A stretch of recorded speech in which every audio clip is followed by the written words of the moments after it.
Hey everyone, thanks for being here. I'm Mercy, the Game Master at HereThereBeMonsters, and we're here with Session 10 of the Kingdom of Rin campaign. We just launched our first ever YouTube original D&D content, Baheer's backstory video called Sands and Swords.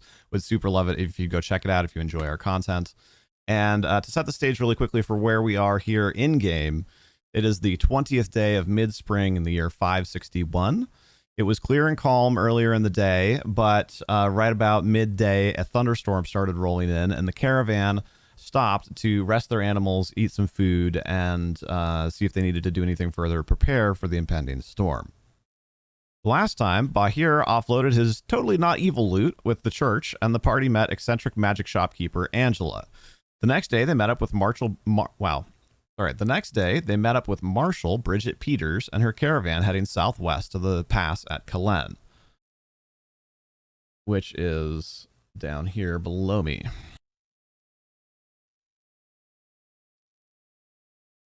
Rubato kicked things off by making all the men-at-arms run a lap around town, and Baheer joined them to boost morale. Once preparations were completed, the caravan set out to parallel the Capstone River towards the pass. After about half a day's travel, the caravan stopped for a rest break and some food. The party mingled with the caravanners and met shopkeepers traveling with their wares.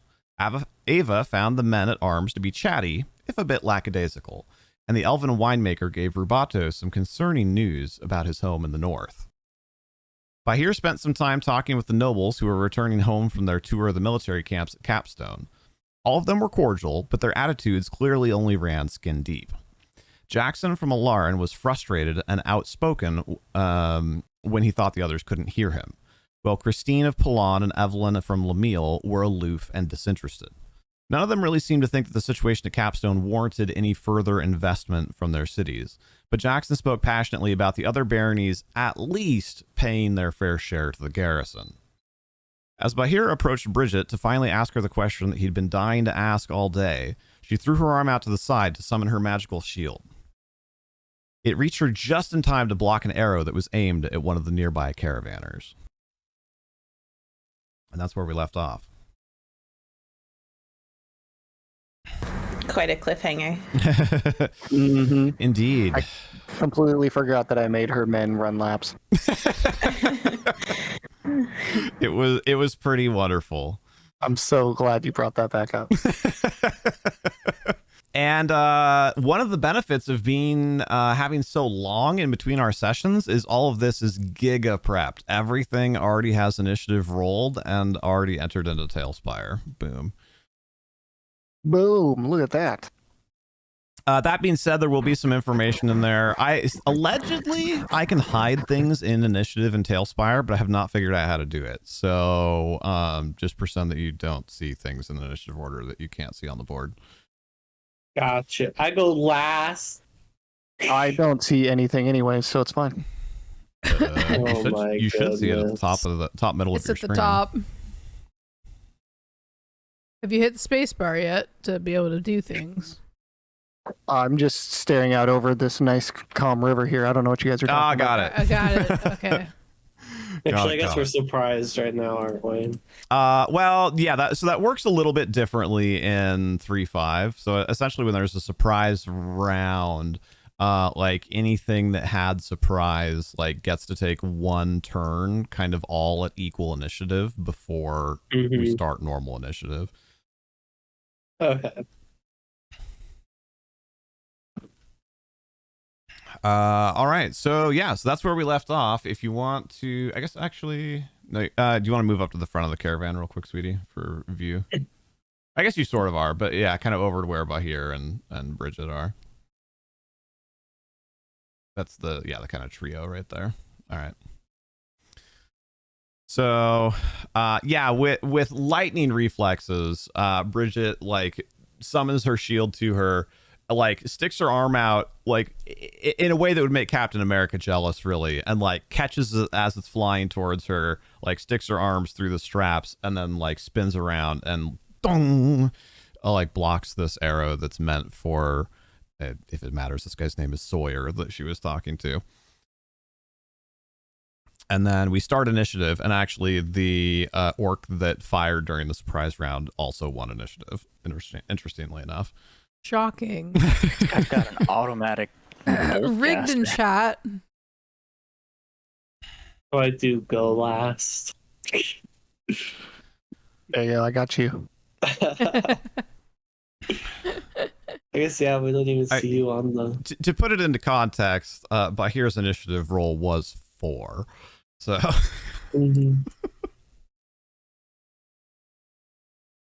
I rolled a 1.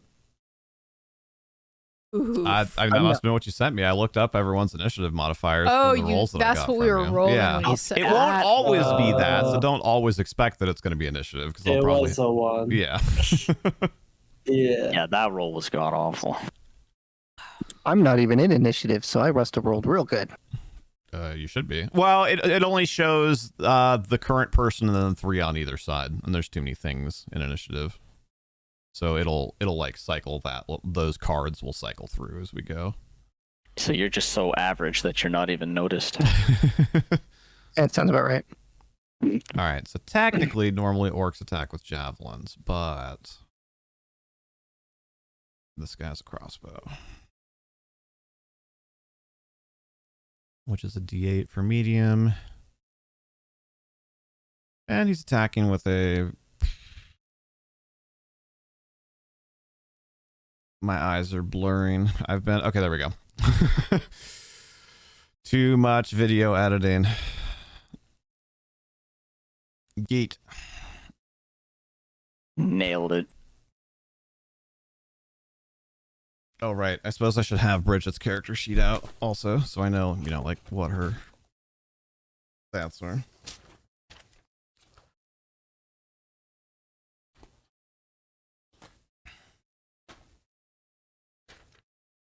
Slash also how often she can do that.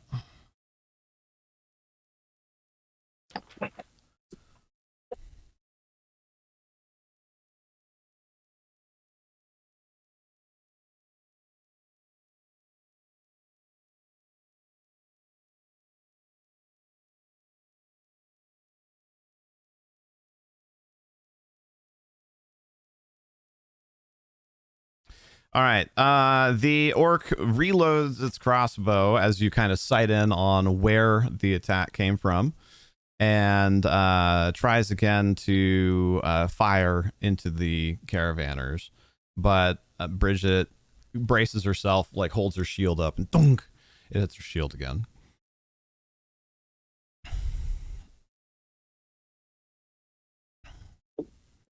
And that makes it Skavash's turn. Also, there should be... Talespire should be making sounds. What's going on? I hear rain. Oh, you do? Yeah, I got rain on my end. I hear rain. Weird. I don't Same hear here. it. Okay. Maybe you turned your sounds off while you were editing things so you could hear a level time. Let me check the audio on this video here. It says that Talespire has sound in Windows. Why do I not hear it? You change it inside of Talespire and in settings. So we can't see them yet? You see an orc crossbowman in the trees over there. In that copse of trees. I'm gonna move Oh, there it is. over here.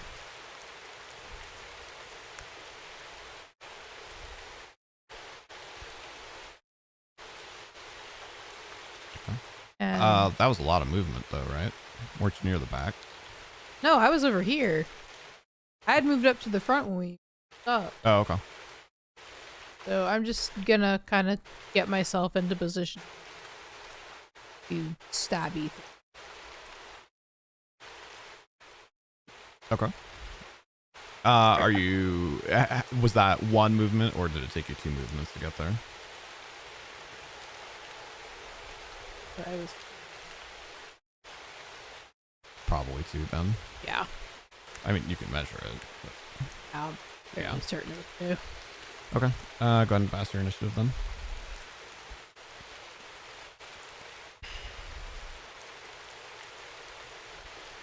All right. So as everyone kind of bursts into motion, Brigit kind of looks over her shoulder and starts like yelling out commands to the other militiamen that are with you. There are 3 of them, as a reminder. So we have Martin here as first, and then there's 2 equipped with ranged weapons. It is also actually raining, right? That was part of the whole reason that you guys stopped in the first place. So that does have, if I remember correctly, I'm pulling it up right now, but I think that has some effect on ranged weapon attacks. Yes, -2 penalty on ranged weapon attacks.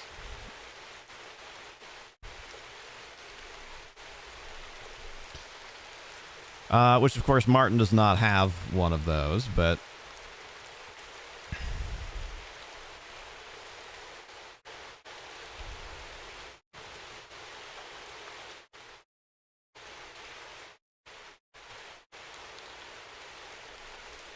What he does do, however, is, like, yells out...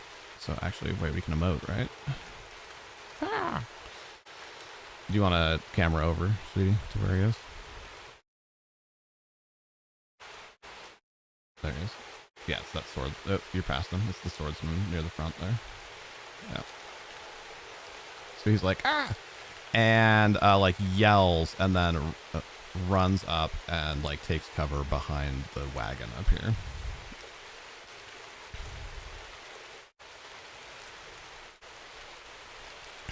Which is not what Brigit told him to do.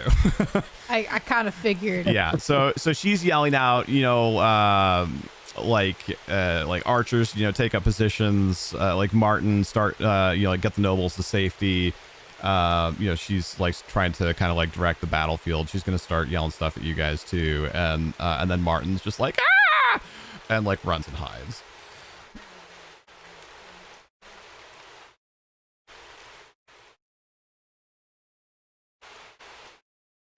Oh, it's probably too quiet, so it's getting cut by the filters. Thank you.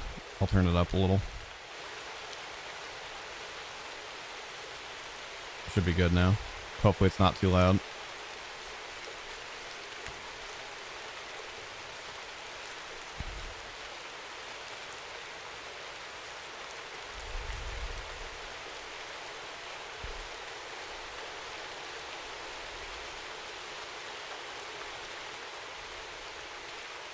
All right, and with that, another orc in the trees, like near the top of the trees of that copse of trees from whence you were attacked, like appears and fires another crossbow bolt.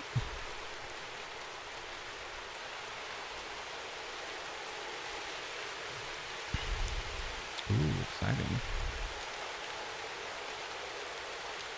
They still get the -2 also, though, right? They do. Yeah, they are ranged attacks. Everyone's in the same boat as far as that goes. That's not just a player penalty. But that is threatening critical because that's how crossbows work.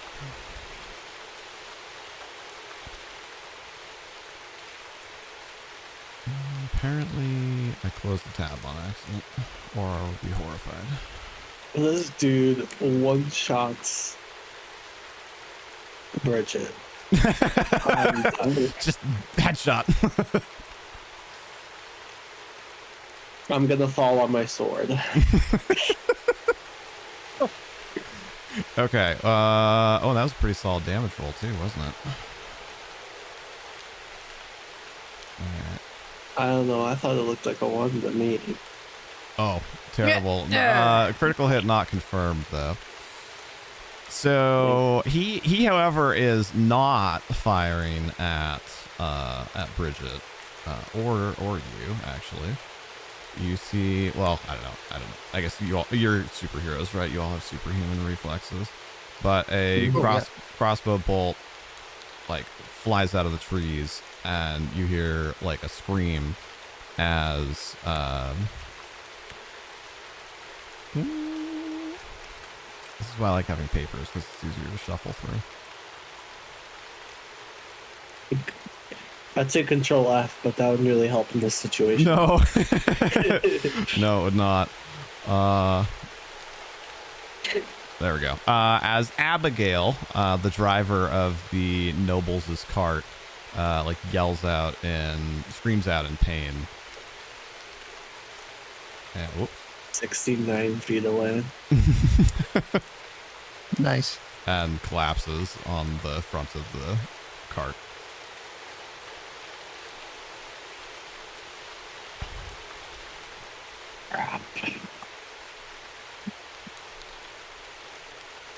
Oh, that's right. Okay, that's annoying. Talespire. If you type into current hit points, if you type in like minus and a number, it subtracts. It doesn't set it to that number. That's annoying. Yeah, I mean it's fine once you know that, but it was not what I intuitively expected. Abigail ain't having a good day, in other words. Whoa, it shows like a speech bubble pops out of the character now. That was cool. I don't remember like that that? doing that before. Yeah, that was really neat. All right, and that makes it Ava's turn. Okay, I'm nervous. Wait, did that was that the tree orc that just went most recently? Or The one in the bolter? top of the tree was the one that went most Go on. recently. I mean, it's Okay, actually sounds probably like fair. halfway up, but I couldn't get the mini to do that, so. Gotcha. Okay. So I think what I'm gonna do is move behind this poor little / big cow, kind of as like a, I don't know, a little bit of like safety to have something in front of me.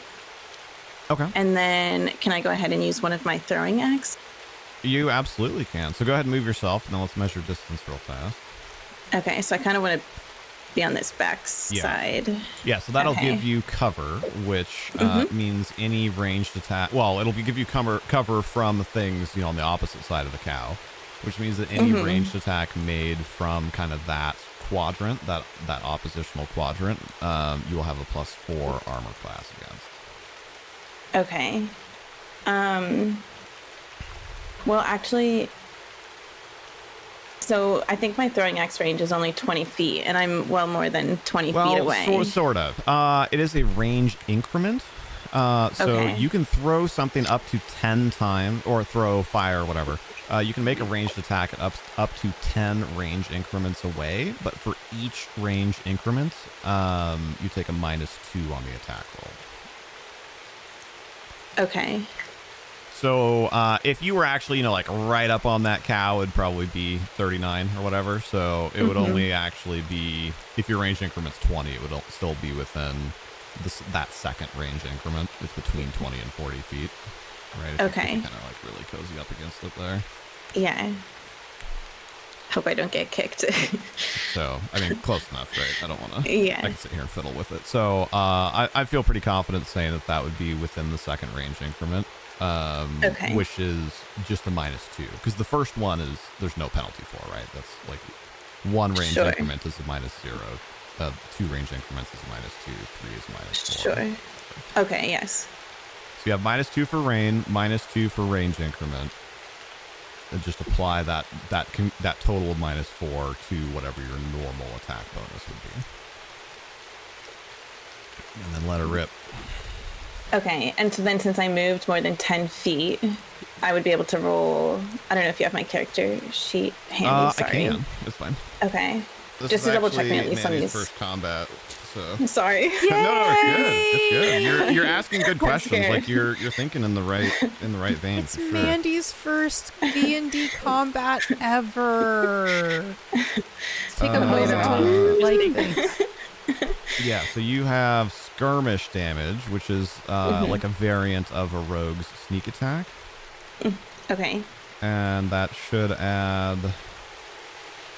I'm double checking the character sheet right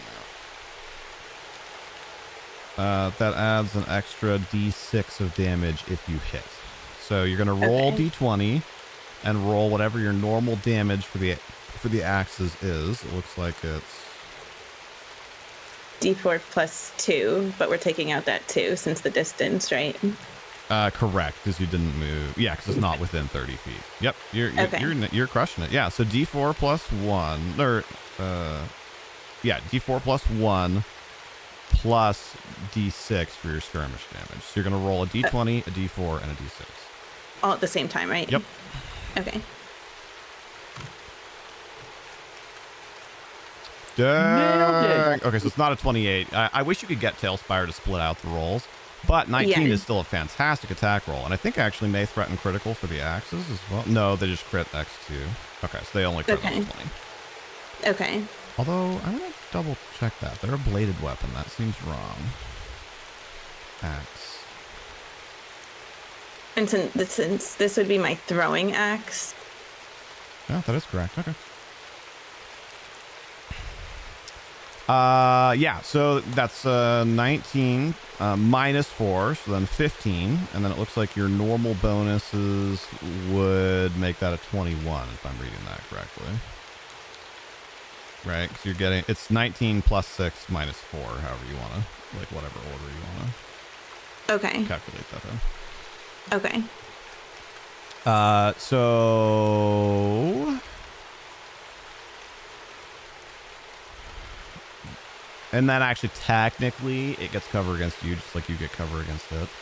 But your roll's still plenty good enough, right? It's a level 1 orc. So so Ava just like bursts into motion. Everybody else, right? Like we have some of the other militiamen are hiding. We have one of the drivers gets taken out, and Ava, our little halfling scout here, goes running up to this cow.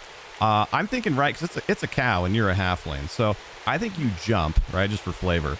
You like hop up and then just, like huck this throwing axe, and it just sinks in this thing's chest and it collapses. Oh, beautiful. Which one did you get? Yes. Well, I guess I assumed that you were going for the closer of the two, but yes, correct. Okay. Yeah. Nailed it. Yeah, that was awesome. Well done. Oops, that was supposed to be the cheer button. And everybody, that was Mandy's very first combat and very first kill. Yeah, that was Mandy's All first in ever turn in one. combat. That's a heck of a start. We have someone competent on our team, guys. There had to be one eventually.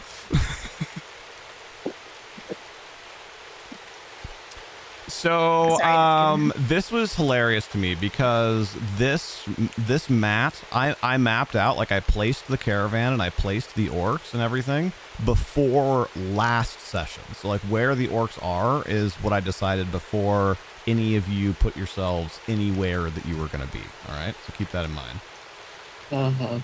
Now, sweetie, if you want to just move that camera on over near Rubato there. Uh-oh. Hi. Oh boy. Oh.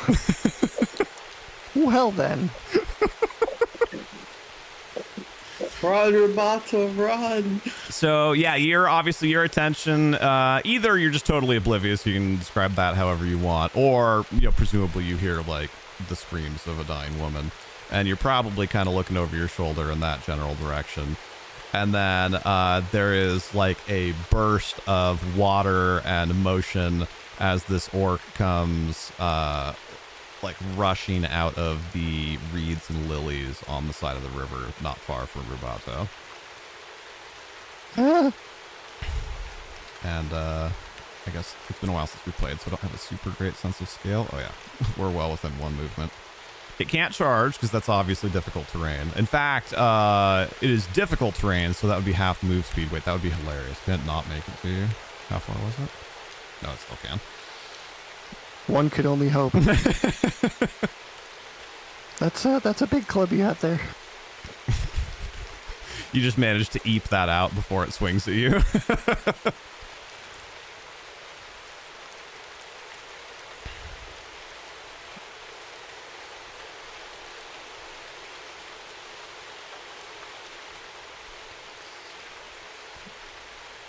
It's HP, Dakota. Although that reminds me, Pixie can't update that because of the bot change. So I need to get that pulled up so I can do it. Oh, sorry. Yeah, that's okay. I wanted you to be able to enjoy the video. So, all right.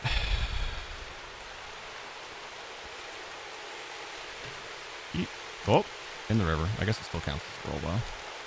Ooh, it actually might not hit you. Oh. That is a plus. How much AC does Mr. Rubato have? Mr. Rubato has 11. Oh dear. Okay, it's worse than I thought. No. I thought you were like 13 or 14 at least. Nope. Nope. Oh, and that was a 6 on the D6, wasn't it? Yep. Oh no. We might lose our wizard. No! You have that ability though, right? Oh, I do. Oh, true. So I guess, yeah, I will use my brief figment. And what for those of you, those playing the home game, what is brief figment? What are we hoping to accomplish? Create a figment double of yourself, similar to a mirror image. It lasts until it is struck or until the start of my next turn. And So he can do that 50. as an immediate action. It would be called a Yes. reaction in 5th edition. But he can do that as an immediate action at any time for any reason as long as he's not incapacitated, which he's technically not yet. It might be. You got a 50-50 shot. Although I think you've had a 100% success rate at this so far. Which is not good for his chances. Yeah. What could possibly go Do you wrong? get a roll for it, or you want me to? Oh, your fate's in your hands, buddy. Okay. So you got to announce, high or low or whatever, but Hi. high succeeds. All right. Oh. Wow. All right. So yeah, so this orc clambers out of the river, rushes at Rubato. Those of you that are far away hear just the tiniest of gnomish squeaks. And then Rubato, right as the orc swings through what would essentially be like his head, kind of his upper shoulders, head, upper center of mass, Rubato just kind of like splits into two, and then one of them just gets obliterated, and you're like but then it disappears, it kind of Okay, we need to hear the tiny gnomish squeak. breaks up into sprinkles. And the actual Rubato is left standing there with this hulking orc standing over him. Maybe a little bit of wet pants too. No comment. That's pretty cool though. And also, right, this was totally just the way that chance works out. Rubato is next in the initiative order. Save boy. yourself, little gnome. I was looking at survival options. I'm going to turn up the brightness just a little bit so that way it's Grapple. easier to see. Okay. Oh, I guess we can only have... Okay, well, it's still raining. I just want it to be bright enough for people to be able to see. Although, didn't actually make it brighter on Pixel. There we go. Oh boy. It's like, what the heck? Whoa. It's very bright now. It is. Yeah, I can't set... It sucks a little bit. I can't set intensity. I can set time of day. And, and sun position. So I can move where the sun is in the sky, but the actual brightness I can't do anything about.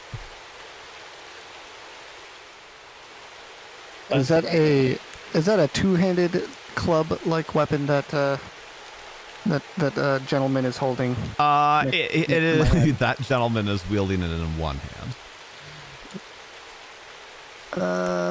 More or less as you see it on the game board. It's it's a glorified what's the word I want? Not stump, for crying out loud. It's a glorified straight-ish branch that they've bolted a couple of metal strips to. All right. Well, in that case, then We're gonna go with the good old classic color spray. Does it have a somatic component? Yep. So I believe that provokes an attack of opportunity then.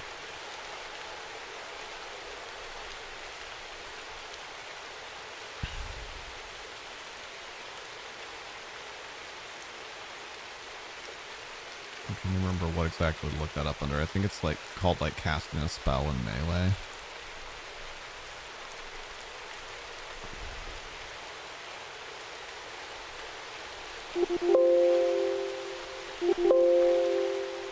Control F disagrees with me.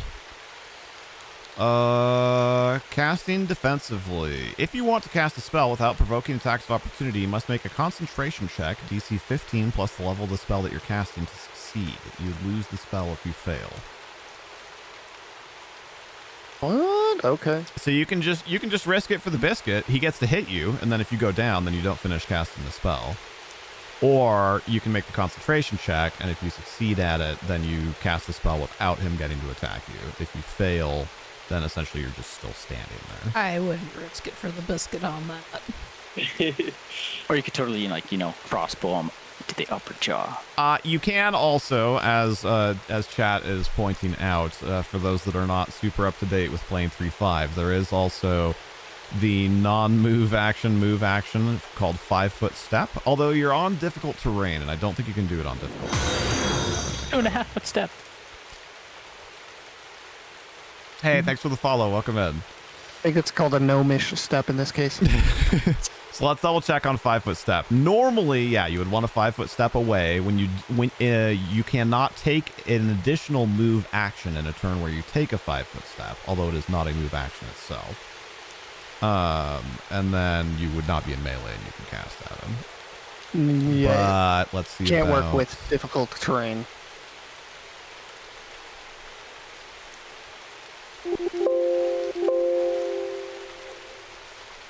There it is.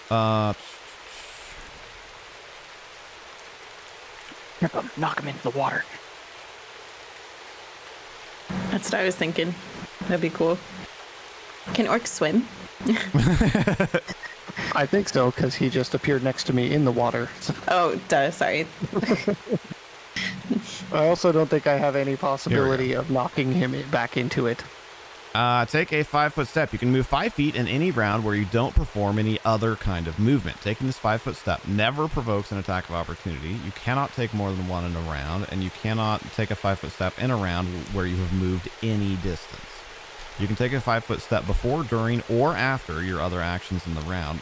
During? I did not know that. That's not normally how 3.5 handles movement. Interesting. You can only take a 5-foot step if your movement isn't hampered by difficult terrain or darkness. There we go. Yeah. Yes, or you could withdraw, which is another suggestion. Withdrawing is a full round action that essentially combines a 5-foot step with the run action.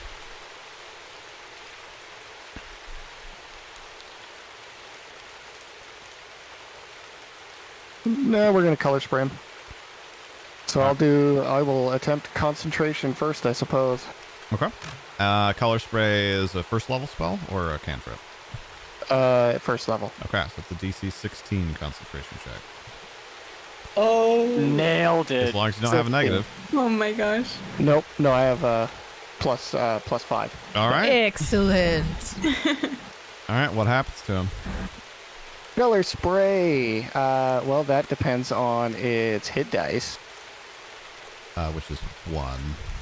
Okay, so he is unconscious, blinded, and stunned for 2d4 rounds. Taste the crayon. 6 rounds. nice. So he's unconscious for 6 rounds? Yeah. Oof. And then blinded and stunned for an additional 3. And then stunned for 1 more. Okay, hold on.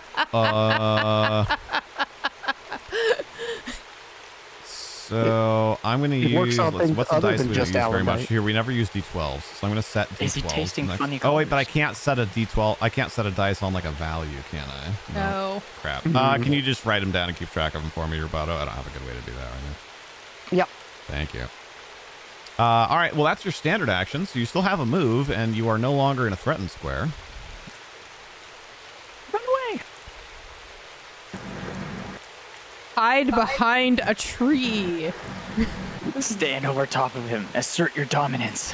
You were there also in the trees, however. But Just gonna run over to this tree, maybe teabag that orc on the way, and yell over to the nobles, take cover! Get behind the carriage! Okay, so is this our person here? And Then hunker down behind this tree. All right. our I don't rear think guard. I can make it all the way to one of the carriages anyways. I doubt it. Let me check real quick. That's not our rear guard? Oh, you'd be Nope. pretty... Well, what's your movement? If it's 30, you'd be pretty close. It's 20, and that Oh, yeah. first square was difficult terrain as well, so Oh, yep. we're Yep. gonna take Actually, this that's true. tree Yeah, as so making cover. it to the tree is actually most of your I would movement, just hide then. behind the tree. Yeah. Yep. Okay.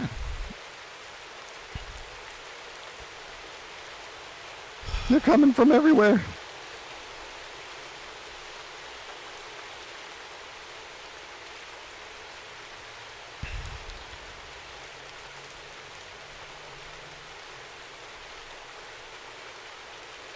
All right. And he has a... What the heck is crossbow? There we go. He has a light crossbow, which is a d8 of damage. He attacks with a +2. Well, but then it's raining, so he attacks with a 0. And what is the range increment on a light crossbow? 80 feet, not too shabby.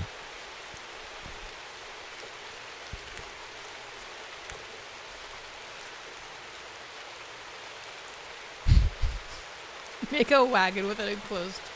But he can't he wouldn't be able to run that far and then also fire. So he's going to be at one range increment as well. All right. Does say crossbow, right? Yeah. Well, it says bowman, but it's supposed to be the crossbow. Oh, perfect. Okay. So he goes running up to kind of the, like, I don't know what the proper word is, tongue, I think, of this wagon. Kind of sort of behind the giant elk that's pulling it. And he lines up a shot and tries to blast that, the orc that's up in the tree. Oh, and actually it wouldn't be quite that far away because we actually can measure in diagonals. So it would be more like here. Is that a... Nope, still too far. Okay. So he's attacking with a total of -2, thanks to the range and the rain.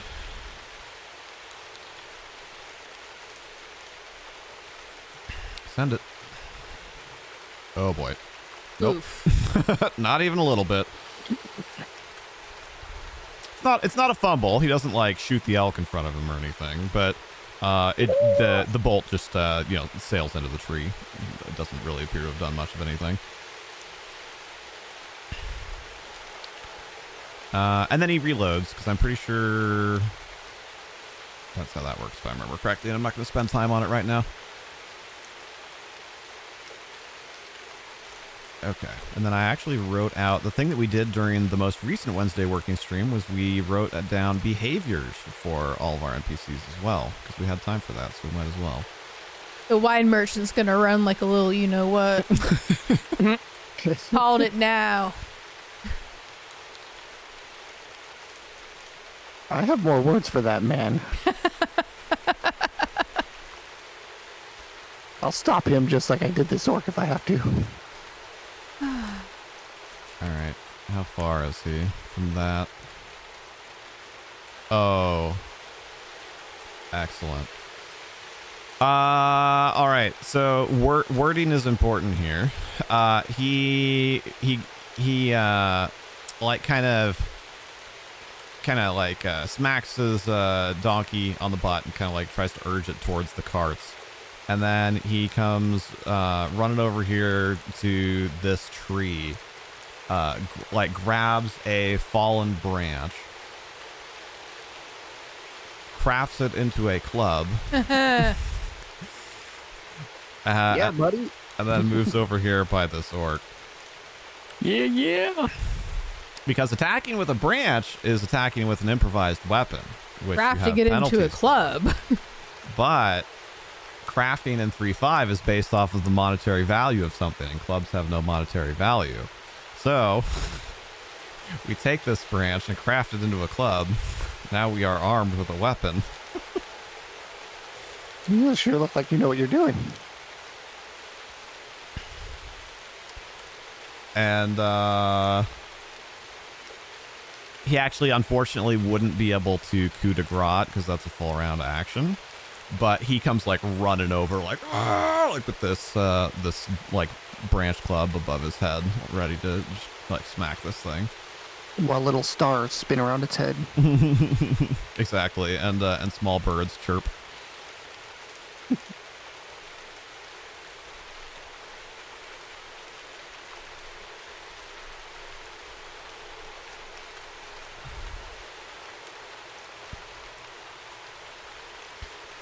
All right, and that kicks us over to Aaron. They ran. Run. Seems like it's foreshadowing. Hey, Aaron. The best part is none of you are wrong. He curses in Elvish and then like slaps his reins and like spurs his elk into like pulling his cart away. Adrian! Guys, I'm going home. Unfortunately, this is a shortcoming of Talespire, but I don't think I can move, or maybe I can. Hold on. His cart might have to be there. We might just have to theater of the mind that it's not there. But I'm going to try really fast. Excellent, potato. Let's see what this does. Right. Oh, I can. Okay. It's not super intuitive, but I can. All right. Well, how fast? I didn't think it was going to let me move the cart. How fast does it help? The cart.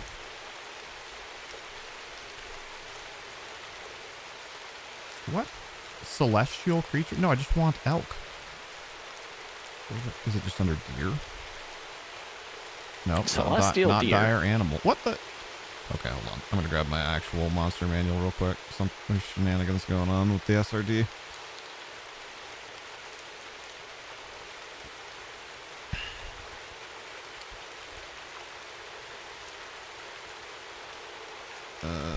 Animals, 268. Actually, you know what? The dire section probably would have been okay. It probably is technically like a dire deer or something. Now that I think about it. But I've already grabbed the book. Now we're committed. Manta ray. That's definitely what it is. Yes, Dakota, but is that 50 foot while pulling something? Thank you, Dakota. Depends on the weight, too. Yeah, it would be classified as a heavy horse, no? It would be close to that. There's definitely a stat block for this somewhere. Someone shoot that elk. But Don't whatever, let that we'll elk go with leave. 50. I think that's fair. And then obviously it's going to double move. I'll say that it can't run, which is a specific action type while pulling the cart, but it will double move. Ooh, this is interesting. Somebody roll me a d10. 4. Or 5. Rock was the first one. All right. Next time, be more clear.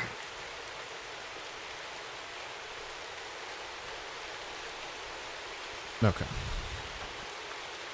So it's going to take off this way. It can go about 100 feet. So it's going to be over by those bushes. Oh, and then it's, of course, oh, right, because I put all the caravanners on the same initiative. I was going to be like, and the next person can go next while I'm doing this, but nope, I'm sorry. Ironically, I did this because I thought it would be slightly easier to work with, like getting all the caravanners out of the way.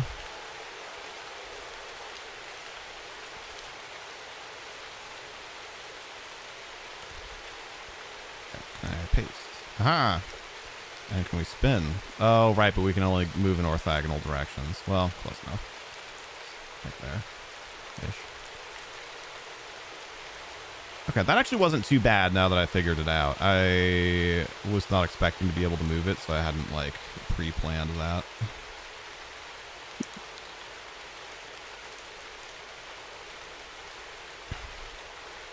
And that leaves poor Seamus over here.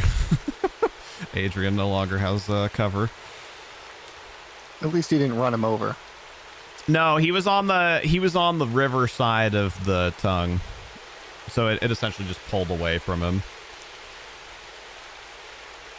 I was having them roll to determine what direction it fled in. So it might have, but it did not.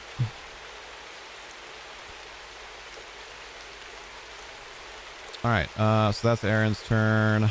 What about Reginald? What do we say good old Reggie's gonna do? Oh, that's right. So seeing what the dwarf did with its donkey, Reginald over here more or less does the same thing. He kind of like points his donkey towards the nearest cart and kind of like smacks it on the haunches. And then he runs over and climbs up. Oh, perfect. Climbs up and like hides himself in the boxes here. So he's hiding.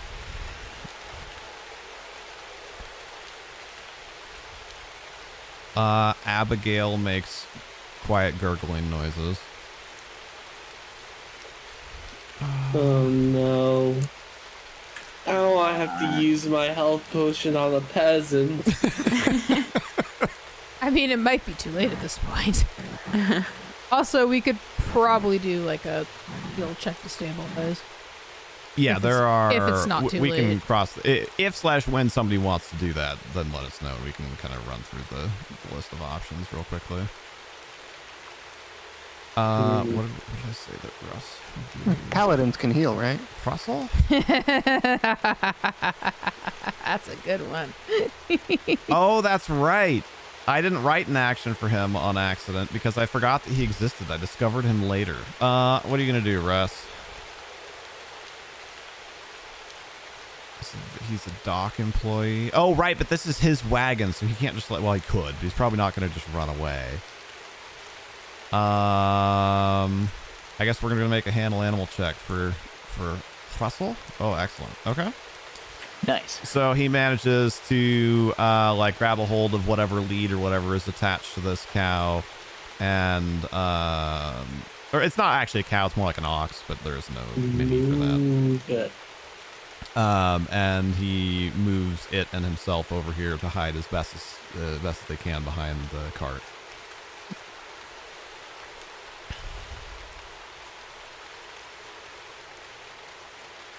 All right, that brings it to Sawyer, who is much closer to the action.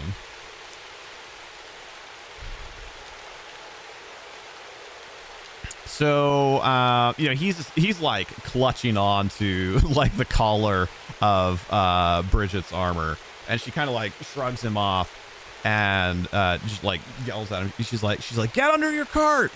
And he turns around and just like runs over and dives, D-I-V-E-S. Dives underneath his cart, but I don't think he'll let me do that, so he's under the cart.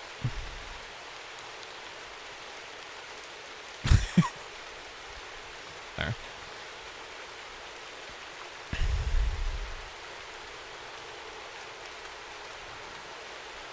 All right, and that brings it to our trio of nobles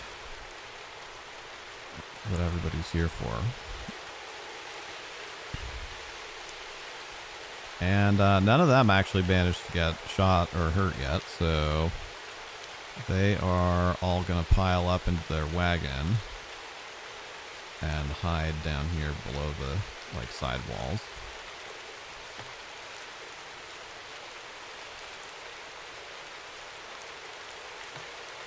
You can see the one guy's bald head sticking out the side just a little bit. It's poking his head through the little cracks in the timber going, "What's going on?"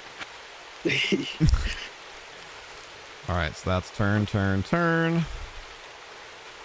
And that is just in time for another orc to reveal itself from on the rocks here. And to try and snap off a shot. That being said, all the tasty targets are gone now. That's lame. Orc on the rocks? I don't think I've had that Can one. we even see? I don't know. There's a paladin right over there. I don't know. There's like a bush and a horse in the way. Well, I mean, there's that other horse way back there you could shoot. Yeah, there's this elf that's way out in the open. Oh yeah, right over there. There's also. He just has to make a 90-degree turn. There's also this Elk guy. makes a great. What the heck? Why did it attach statement, that to the tree? Oh my god. I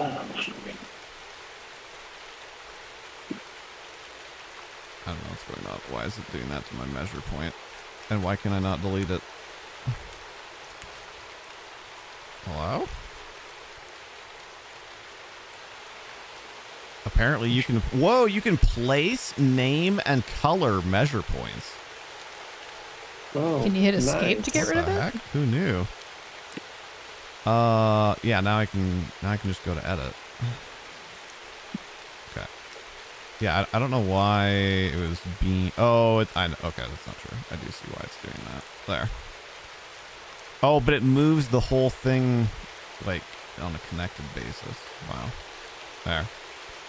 We have the only thing that it has a clear line of sight to is Baheer. Uh-huh. It'll miss. I believe.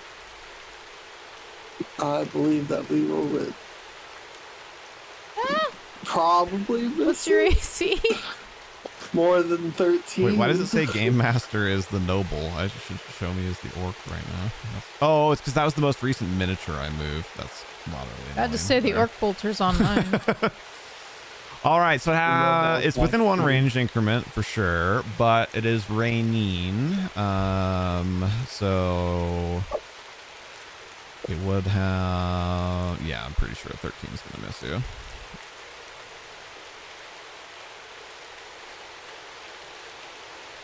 Score total AC is 16. It does indeed miss. That's actually kind of interesting for like pre-marking ranges to things. I wonder, how did I even do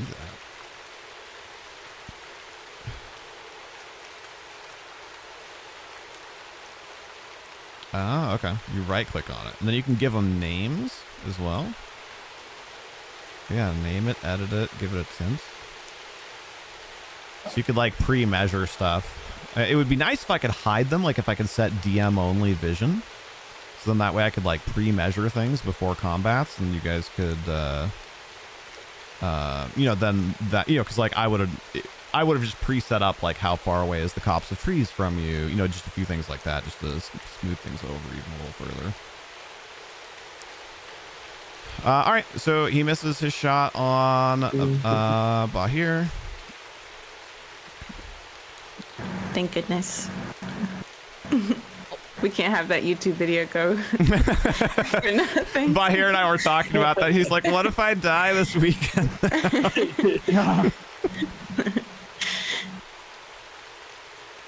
It was a Just good like edit like a 3-second like ending to the end of the video. R.I.P. Baheer. 8/26. Right. 2023 to 2023.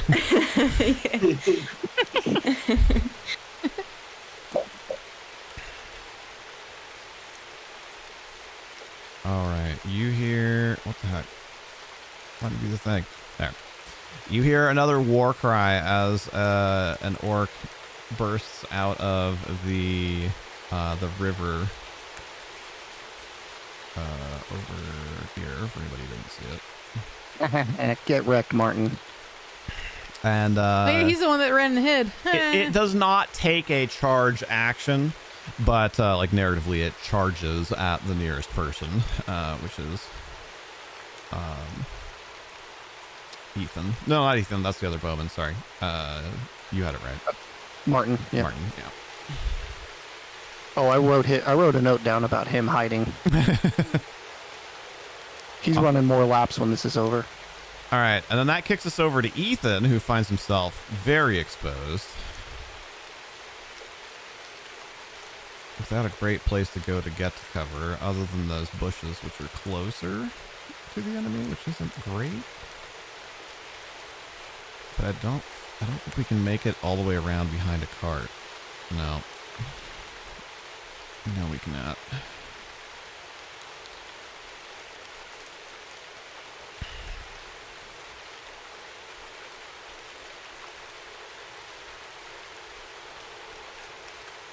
Wait, can he even make it to the bush, actually? Oh, yeah. Let's go. All right.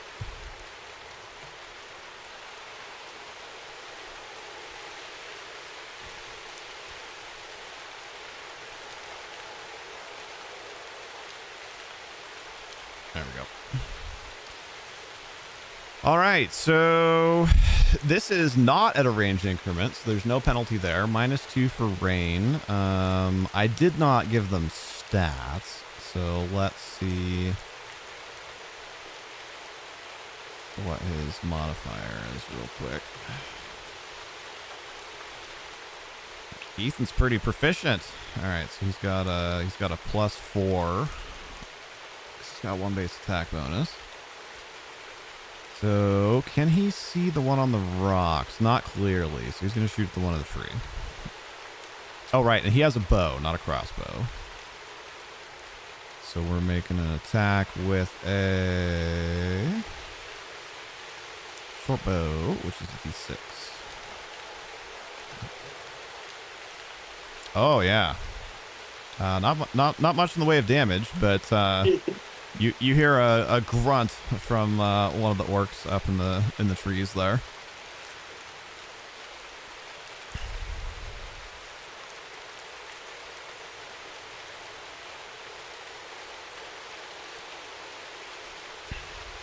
And then, very unfortunate to poor Ethan there.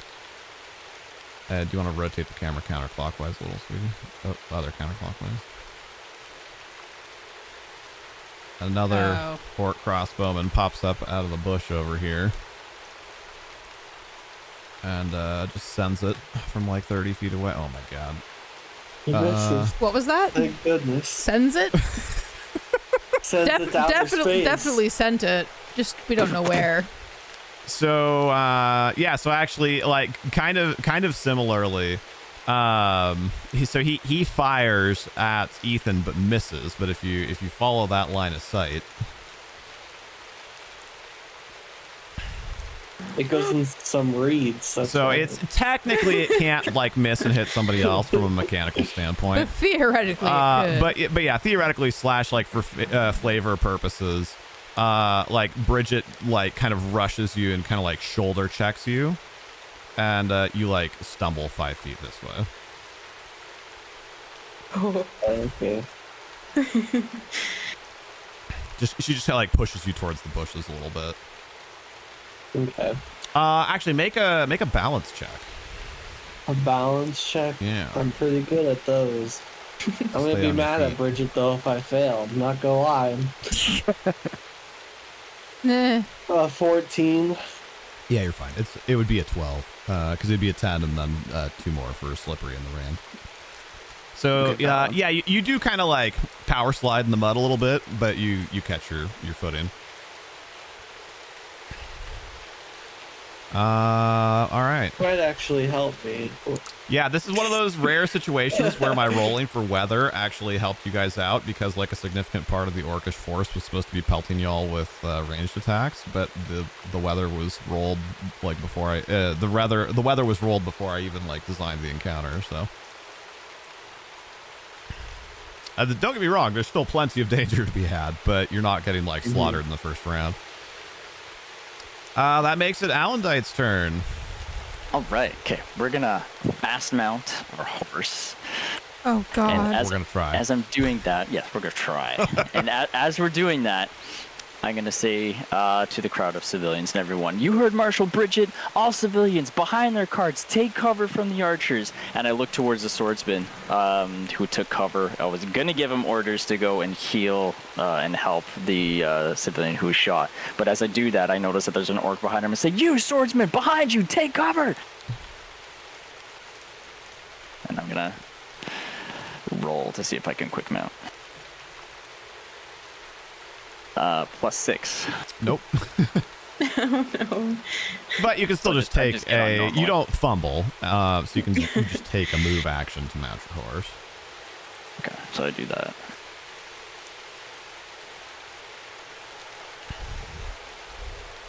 And I will use... How much do I have? That's really funny because, like, mechanically for the DM, what I did is I hid your horse. Like, you know, the one that was there, right? Because you have the one for your mini. So it's just kind of funny. Like, that horse is just hiding in the bushes there now. Okay, so I'm going to do a charge. Or a spirit charge. Right. I forgot about the bolter up there. I thought you were going after the elf. I was like, really? That's what you're prioritizing right now? Yes, do it. Gonna go give him a stern Carandite talking to. I mean, you could do two things at once. Why not? As I charge this guy, I'm just going to do a run by chatting. So because you failed your fast mount, that means that you need to take it. Your second action needs to be a move action to control your mount in battle. Okay. And then if you succeed at that, then your horse can make an overrun attempt. Would be your best bet. Okay, so let's do that then. So Controlling our mount. one. This is +6.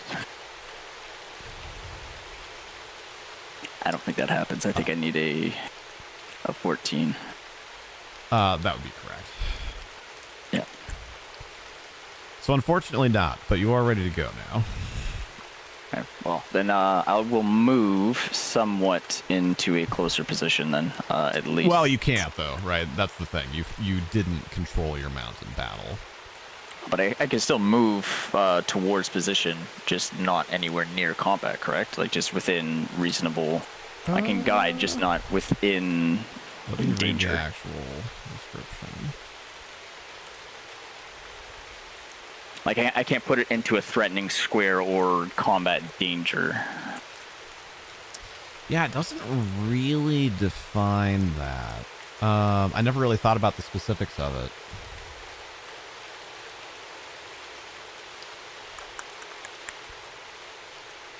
Because, like, I would argue that it is controlling it, like, just in a combat situation in general. But, like, also from a horse's perspective, there hasn't really been, like, that much that's happened that would be, like, spooking it yet. I mean, like, yeah, there's been, like, a little bit of yelling, but, like, it's from a military camp. So it's, like, it's used to some noise, even if it's not war trained. Let's call a compromise. Make a handle animal check. It's just as a free action. To kind of Also +6. pokes it. Hey, first one of the night. Yeah, nailed it. Woohoo! All right, yeah. I'm gonna say, like that doesn't count. Like in general, I think like once battle is joined, essentially, like, you know, once the horse is aware there is combat, then you're going to need to succeed on a. Oops. You're going to need to succeed on the control mount, you know, in combat action. But okay. I think for right now, for this first turn, I'm okay with that as long as you don't get within 15 or 20 feet of a belligerent. Yeah, I kind of kick my knees in and say, "Come on, Mia, let's go." And I move towards the crossbow.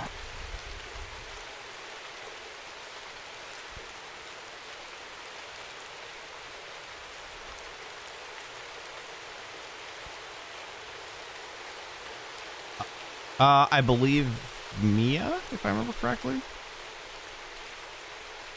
is the name of the horse? Amina. Amina. A-A-M-I-N. Okay. That's close. That's close.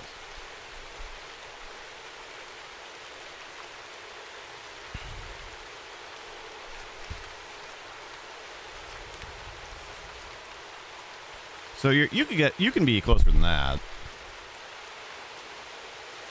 Yeah, like I'd say you could be like half that distance.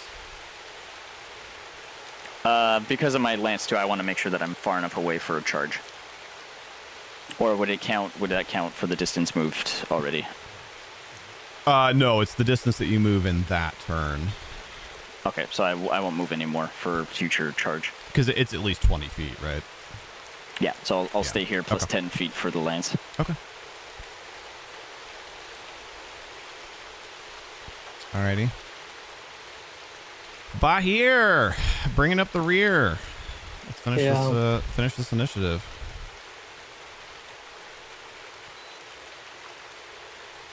It's not letting me click my thing. This Alondite is still going. Oh, you might need to leave and come back. He ended his Okay. turn. Oh wait, no, it's doing it to Pixie too. Wait, no, it's No, we're Baheer's good. nope. Alondite Baheer. Yeah, I just moved it back and then Oh, forward. okay. Okay, Is I'm on it- my turn again. There we go. Okay. Okay, so I'm gonna go 5. Oh, not that direction. 10, 15, 20, 25. No, not that direction. That would be 30. I'm gonna try to use. Is it? 'Cause I think when you reverse your steps, yeah, that's only 20. 20. So you should be able to get there. Yeah, 25, 30. Okay. Yeah. I will go ahead and attack this guy with my sword. I like how somebody's just periodically measuring like a fireball centered on It was an Skabash. accident. I was just trying to. That'd be a 19 to hit. Oh yeah. Okay. Yeah, very much. So it's 2d6. Actually, then- I What? sorry, I just noticed something. Hold on.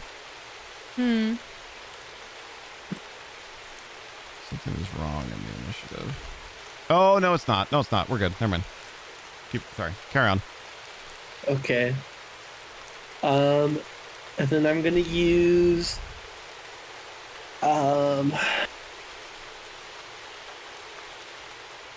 douse the flames so he can't use a attack of opportunity if this guy decides to run away. Oh, If spicy. Okay. So 6 be 10 damage. Unless that 10 damage kills him, but 10 damage. yeah, because it's a +4 to my damage as well.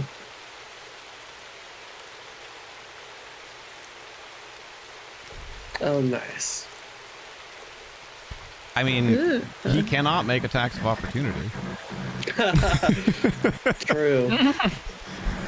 you done good. Alright, and that'll be my turn. All right. Go ahead and end your turn. Where do I do that? It should just be right below the initiative cards. Oh, I see it. Yeah. Okay. Orc bolter bushes. Oh, I guess I wasn't expecting to already have casualties this early. Should take him out of the order. There we go.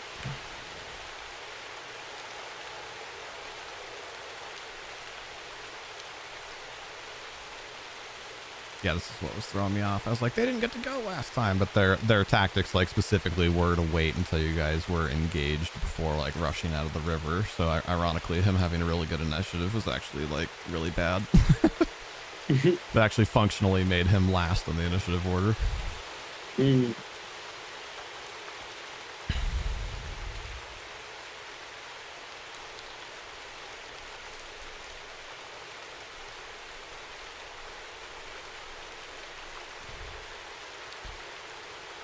All right, we already know that the distance is more or less the right distance to make it up here with a double move.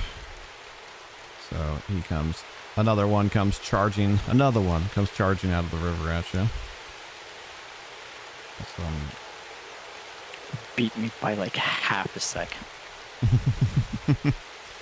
and that makes it Skabash's turn. Well, I know I can make it there. know that orc's not gonna get to go before me. Oh, you should totally do acrobatics over the cart and jump on his head and stab him through the heart. thinking the same Unfortunately, thing. this rogue does not have that capability, so... You have to do points and jump. Actually, maybe I do. You could totally run, and yeah, you get the I benefit have of the it run. trained. I do not have points in it, and I don't have strength, I mean, so it's class skill. Yeah. I'm going around. Gotcha. Okay. Uh, Amlas says you jumped out a window. It's not usage-based Oh my skill leveling, gosh. unfortunately. it's not letting me move. Oh, probably 'cause That I still YouTube have- short was awesome, by the way, about that jump out the window. Oh my! I go out the Yes, it window. was. Yeah. Thank you. All right, so I think I was trying to come.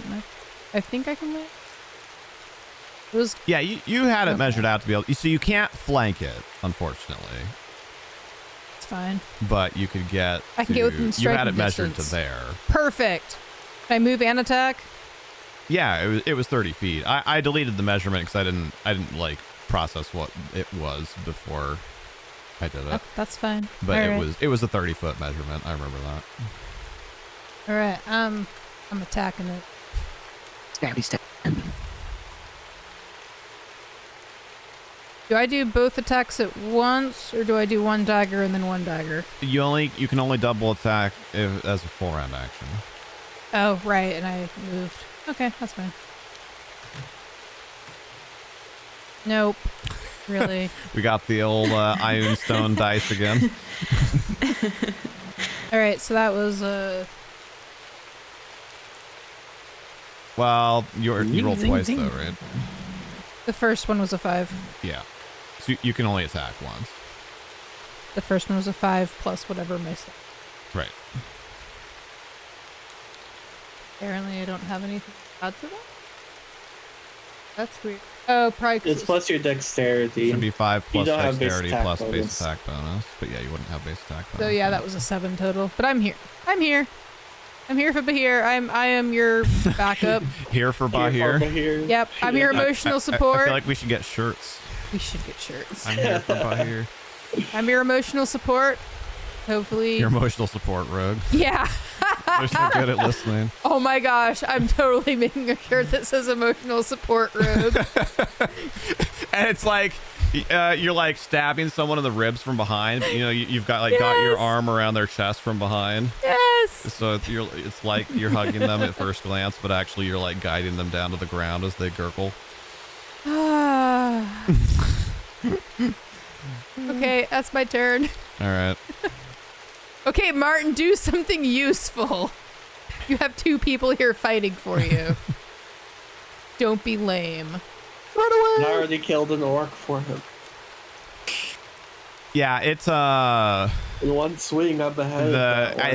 his behavior was to hide if he could and fight if he had to. And Ah, it works I see. So he takes he like turns around and finds this courage between the commands of his marshal and all of you that are here as well, and like turns and takes a big like sweeping stab at this orc and misses it. Oof. Dang it. What's with them and rolling 1s on their damage? What in the world?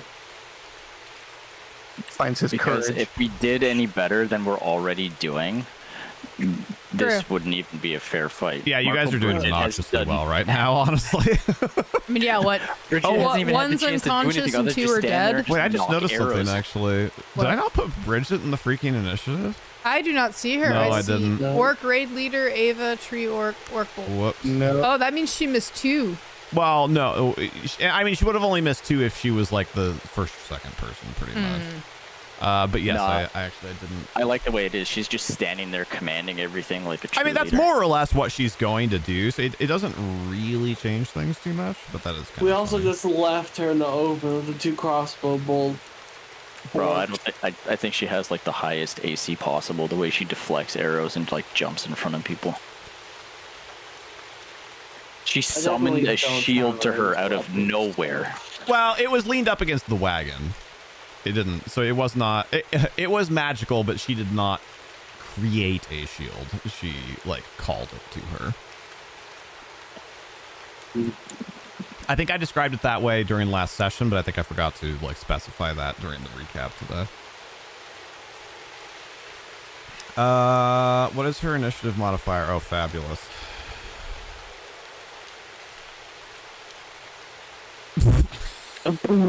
No way. She was supposed to go first. Oh no. Uh-oh. Well, she is both literally and figuratively a marshal. Like, she has levels in the marshal class, so her whole thing is like commanding people. And she also has a -5 to initiative, so it's still a 15. Oh, jeez. But You I have did, a I'm gonna throw her in -5. my initiative thing really fast. She inattentive. She is, yes. No. A leader after my own heart. It's I mean I role play her inattentiveness more as like less of like picking dandelions and more of like, hey, you over there, what are you doing? Like, get over there, like you know, so she's like always distracted multitasking.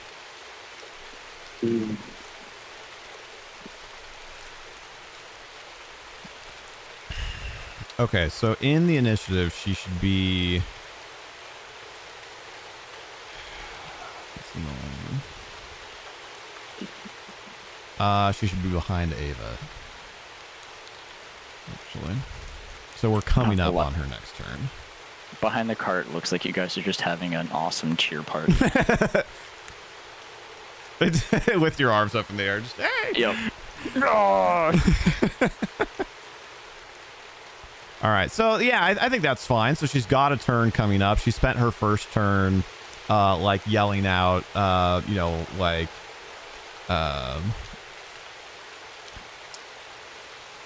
why can I not remember this dude's name? Martin, you know, like Martin, get over here! Like, what are you doing? Like, you know, Adrian, Ethan, like behind the wagons, like start firing! Like, you know, you mercenaries, like do this and that. And like technically speaking is a non-action, but I've always DM'd it that like. Speaking as a non-action is like a quick thing, right? Like, hey, come over here. Or, you know, like something like that. But if you're like communicating, like I think that takes more time and effort than an immediate action. So I've always kind of ruled it that way. So I think it's fair to say that she like mostly just spent her turn like protecting Sawyer and Baheer and then like yelling orders. And then she'll have a turn here in a minute.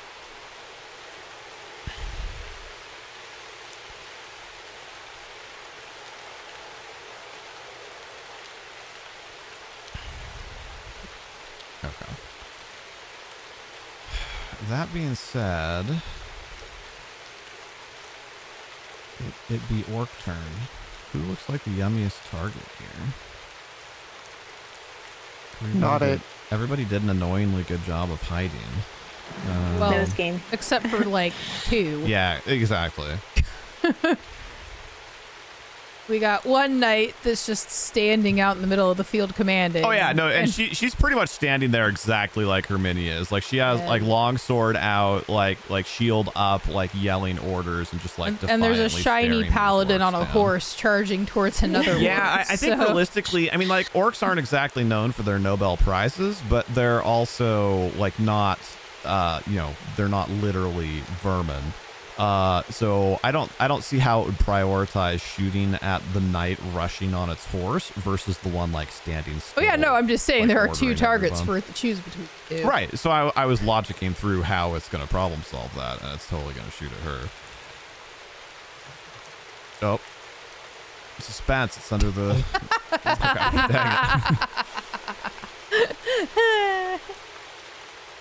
Dang it. She's so confident in her defensive capabilities. She sees that this arrow is going to miss and actually like throws her arms out wide and like kind of clangs her sword on her shield and like taunts it. Like wet red hair like flowing in the wind out of the bottom of her helmet.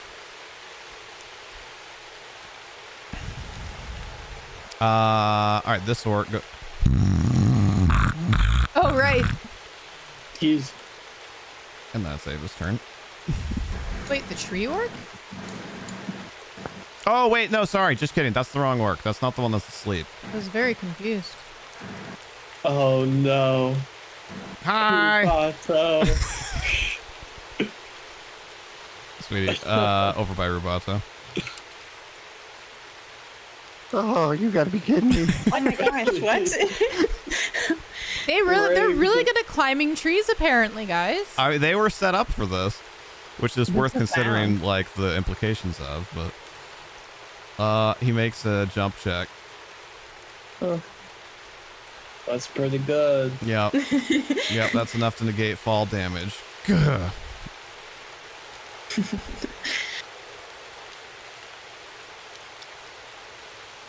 Summon Merkwa Man should not have worked, but that's kind of hilarious. We can have Merkwa DM for a bit.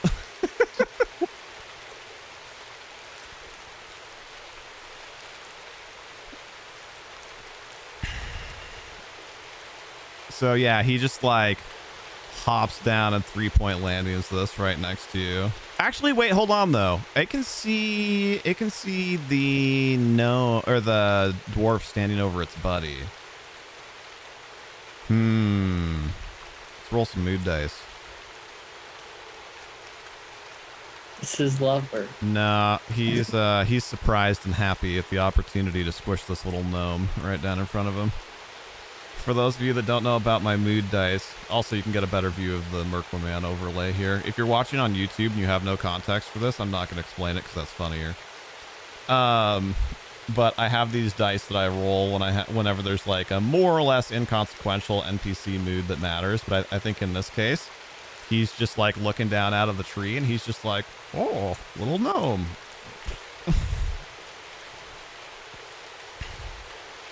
Uh-oh.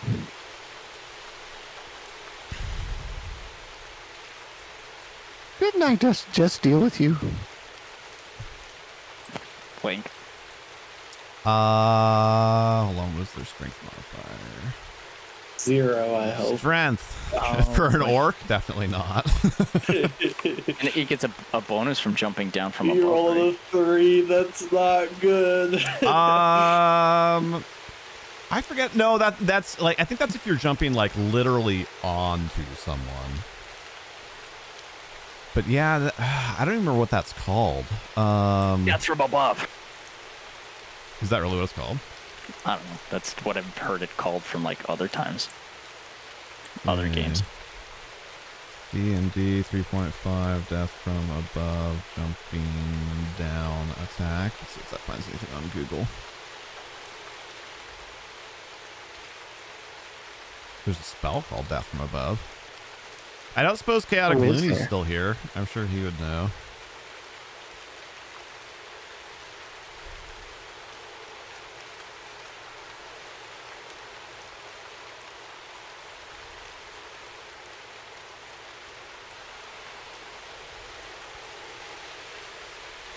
Yeah, I think it just has to do with like collision falling damage, and I'm not quickly finding anything that overwrites that, so I don't think it's going to change anything. It does, however, plop down next to Rubato and promptly bop him for 6. Oof. Oh, it's from Pathfinders, and it's a charge bonus from attacking from above. Wrong game. Yes, and there are ranged bonuses. There are bonuses to attack rolls for attacking from above, but not for melee attacks in 3.5. I don't think. A swift action is not similar to an instant. Correct. An instant action can be done at any time that you like could possibly conceivably take an action. A swift action is one of your turn's 3 action types.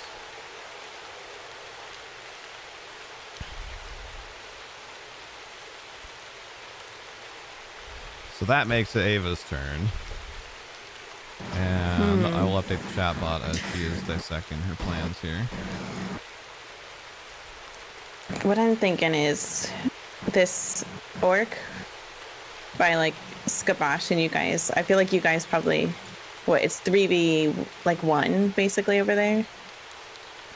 1, 2, 3. So maybe I attempt a throwing axe at this orc up in the tree.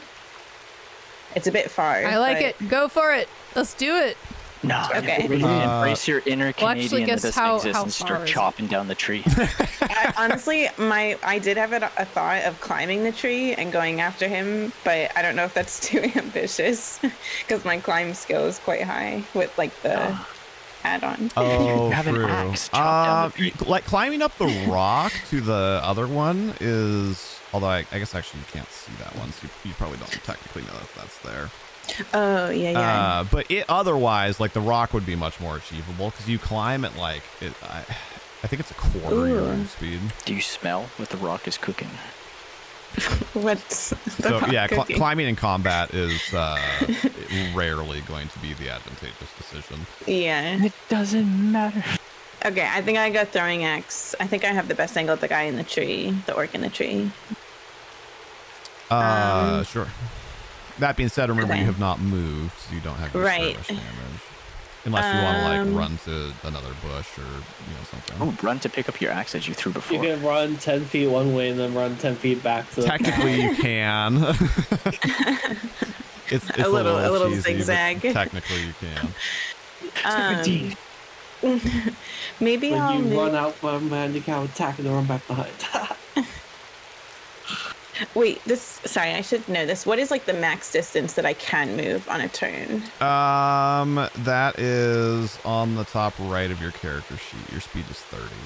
30. So that would be the total distance. That is the distance you can move with a single move action. So you can move Gotcha. further if that's necessary, but if you want to also be able to attack, 30 is the most you can move.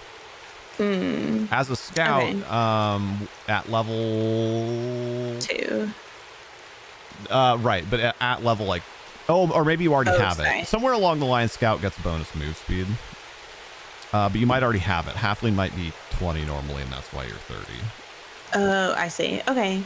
That's part of the reason why I've always described her as fast, because she's literally 50% faster than normal halflings. Yeah. Oh gosh, that's so far. That's like 85 meters if I run to this other horse. Well, I think that was measuring the total distance. Not It's the more distance like from down. the Oh, the Yeah. but from the base. Yeah. Oh, I see. And yeah, it's more like there. So yeah, it is Okay. still gonna be Let's- over 40 feet. Yeah.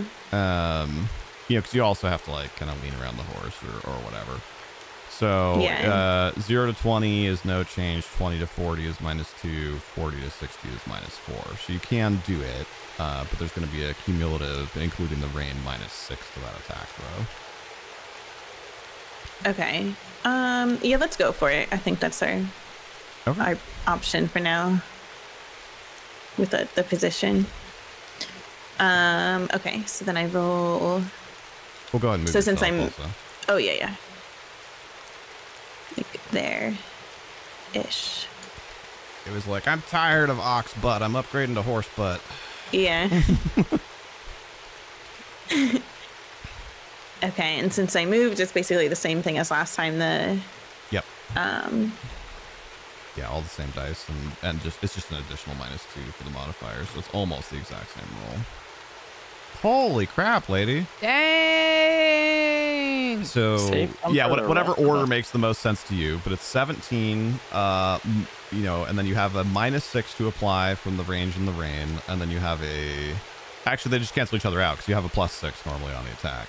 So that's just a straight up 17. Okay.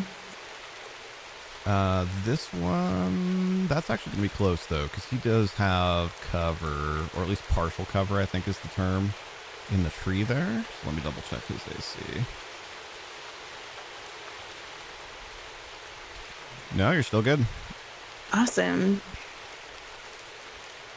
All right, and that was your damage rolls are pretty solid too. That was 7 damage plus your strength modifier.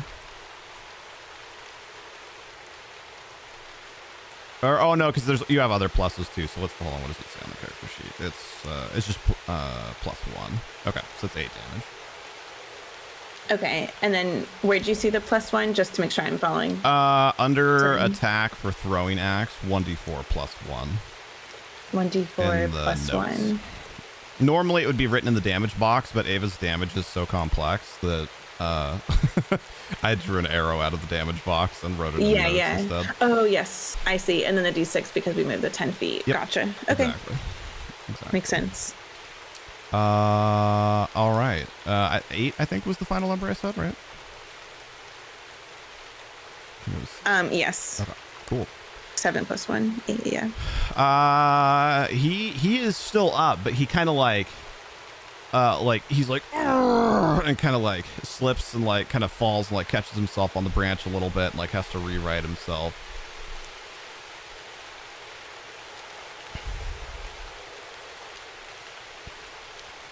Ooh.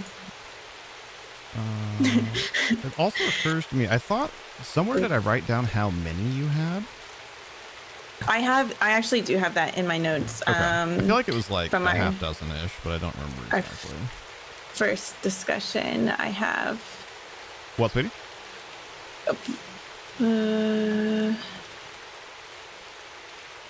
Sorry, I have it in my notes.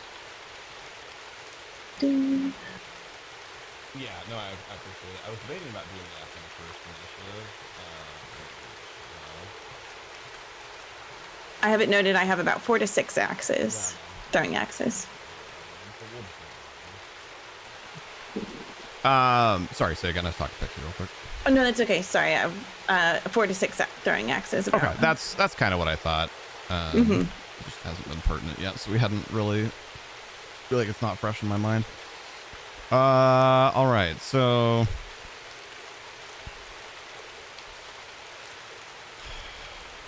she's not real great. Like, she's great at blocking, but she's not real great at participating in ranged combat.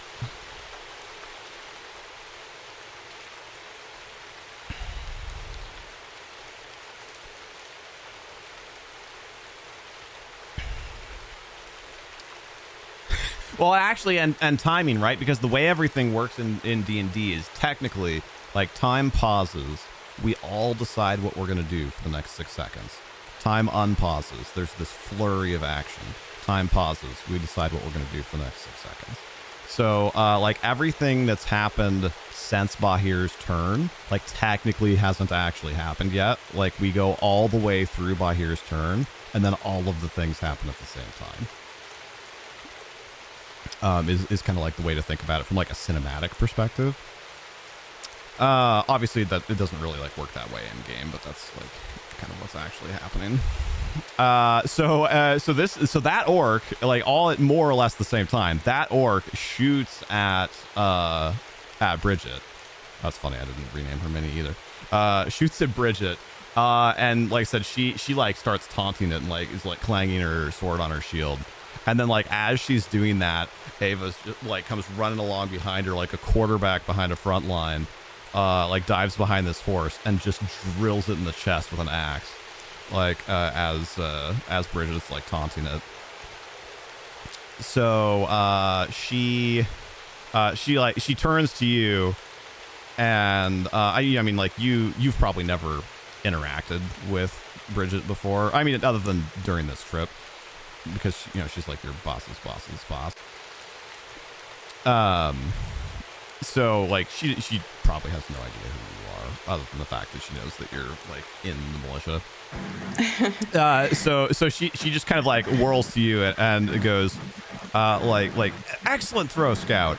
And then comes, like, running over to her horse, and she's going to try and fast mount up on it. Okay. That's cool. Show me how it's done. I made a little, like, a capstone scout honor. Can I, like, say it to Brigit? real quick, Yeah, too? absolutely. Okay. As a capstone scout, I pledge to be loyal and true. I vow to protect through and through. That's adorable. I love it. Amazing. So she, you know, she's wearing heavy armor. It's raining. She like goes to heft herself up and kind of like slips a little bit, catches herself, and then like climbs up onto the horse a little bit more carefully, and then kind of like looks over her shoulder And she's like, sorry, little one, I need this. But she is out of movement, so she can't. Oh, no, that's not true. The horse can move because she has an actual war horse. Sorry, that's not true. The horse can move, but she can't, like, attack from it or whatever. Just kidding. Okay, yeah, so she's like, sorry, little one, I need this. And then I actually don't know. Can I move these as a group? I suspect the answer is no. So I think we're gonna move horse and then rider, or rider and then horse. All right, where is she going? Sorry, I hadn't pre-planned that because I actually thought that she wasn't gonna be able to move. Alondite's horse doesn't show up for you on screen. Wait, like in game, you don't see his mini on a horse? What? Wait, hold on. What if Pixie just looks on the at ground. him? Oh, weird. Pixie sees it. I wonder if you just need to disconnect and reconnect because you were also the person that had the weird initiative, right? Yeah. Yeah, so you might just need I to can do that. do that real quickly. Speed is 50, even for heavy warhorse. Wow, I thought they were going to be 40. Check the feats though, because they have run, which lets them move at 4 or 5 times speed. Well, if they take the run action. Okay. The run full round action, specifically. Whoa, this is a scary thing to log into. What? What happened? One second, I'll take a screenshot. Okay, so she's got a lot of movement. So... Oh, right, but then she's going to have height on the horse. So she'd actually be able to see what's happening over by the riverbank. So, like, she gets up, wheels her horse around once really quickly, kind of like surveys the battlefield.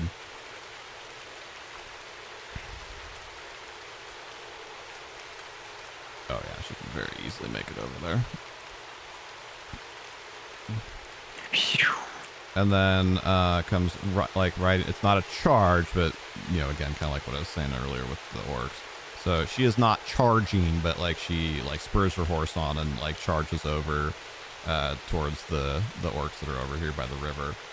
And like I said, she has long red hair, so, like, she does have a helmet on, but it's like you can see there's just like this mat of like orangish red hair, like kind of like slapping along on the back of her armor as she like kicks this horse on and rides over there.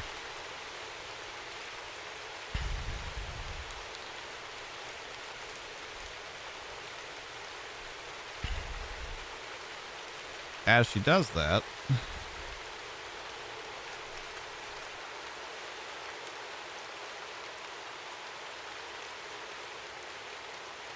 Oh, this one? Can you move me over back to the map, please? And put me back at the tavern.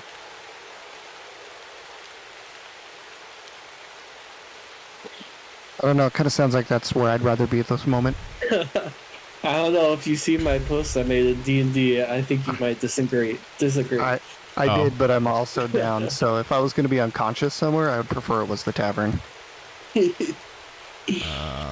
Wake me up Thank you. when the combat ends. All right. So another orc comes bursting out of the river here. This one is like covered in war paint and has like an elk, like a wolf skin thrown over its back with like elk or some kind of antlers like stuck in it, and like comes running out at the people that are fighting by this front wagon.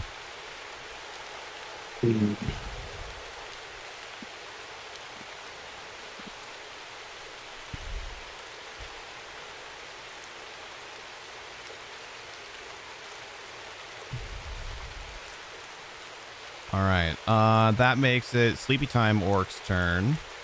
And then I think we'll have just a little mini cliffhanger here. Rubato needs to make a death saving throw, but we also need a little break. So let's do that.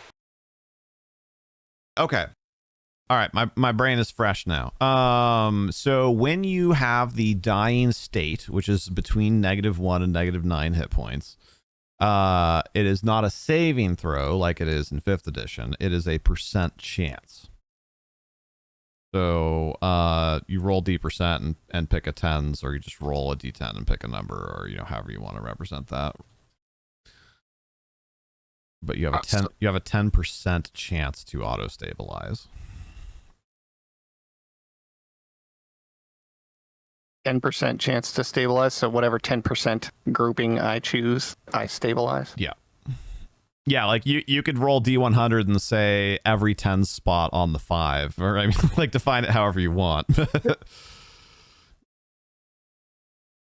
Okay. Or on We're the gonna one go, spot at every 5. We're going to go 90 to 100 then.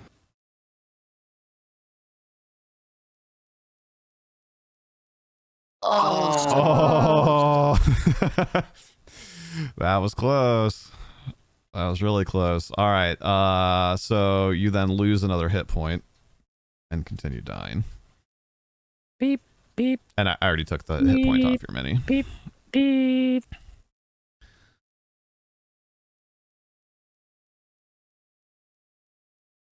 All right. This is real awkward for Adrian over here now.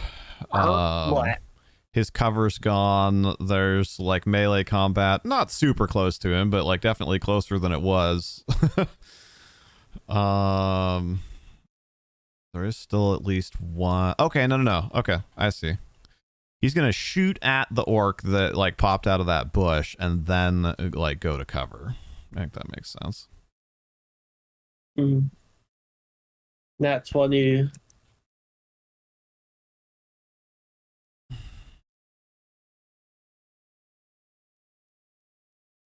Go. I like hit him with it. 14's pretty good. Hey, Adrian. Adrian. So it's a 14. Oh yeah, and he needed the dex modifier also. Nice. Okay, they both have good dex. They both have 3. That makes it a 17, but then it's raining, so that's a 15.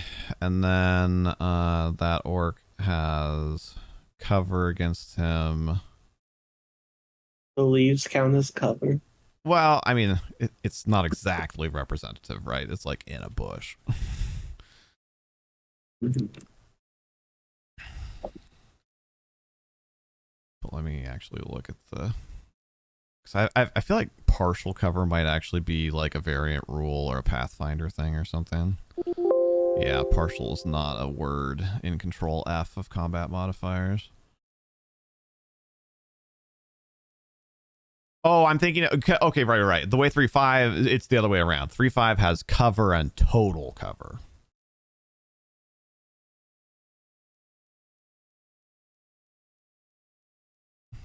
Yeah, okay. So yeah, so it has cover. Okay, so he's attacking with a 15, and then it has a +4 bonus on its AC.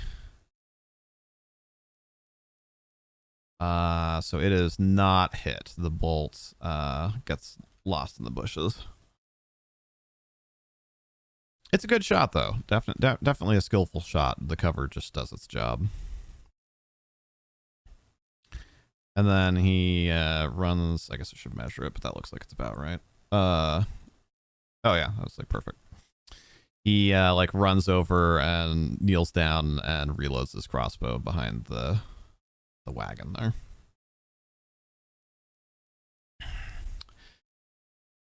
All right, Bastion. It's his moment. What kind of strength modifier do you have, Bastion? Not bad for a random NPC. Avenge me. He definitely has no base attack modifier, but that doesn't matter because coup de grace automatically succeeds.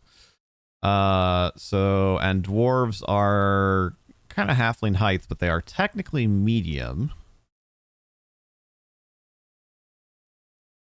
At least I'm 99% sure about that. Let me double check. I'm pretty sure you're right.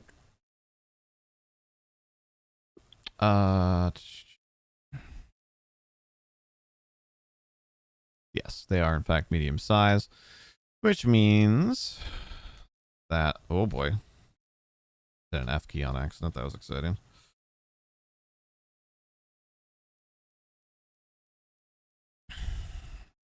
Which means that he has a medium-sized stick club instead of small sized.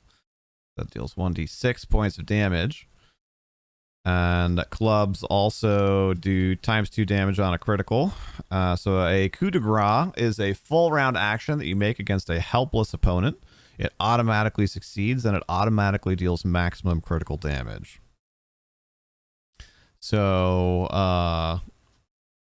that's going to do 6 is a d6 club plus 3. No, it was 2 for his strength, I think, right? The archers had 3 attacks. So it's 6 plus 2 for his strength is 8 times 2 for 16 damage. Just like bashes this thing's head in. It's totally gone. Nice.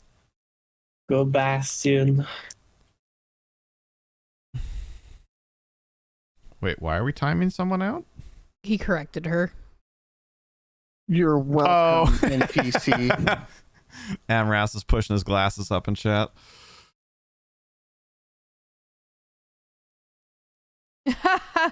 Anybody else can help. I can't. Waifu says anybody but husband can help.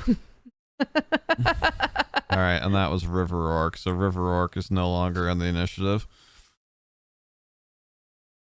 Bastion did his thing. We still had 7 turns left on the color spray too. I mean, it did a job. That set up a non-combatant NPC to get a kill. So, I mean, I'm still proud of that. no, absolutely. I'm taking that as my kill.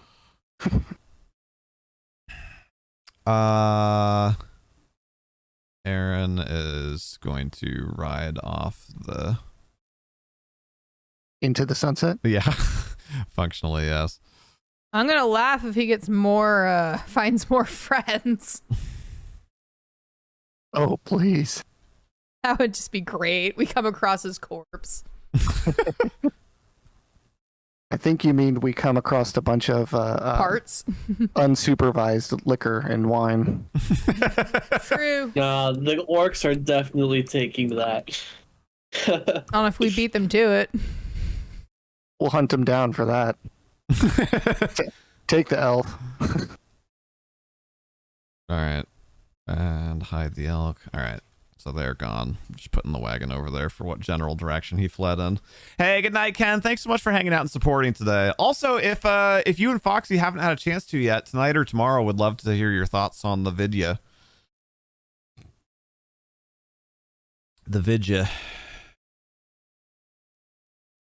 All right. Oh, and I guess then I can take him out of the initiative as well. Boop.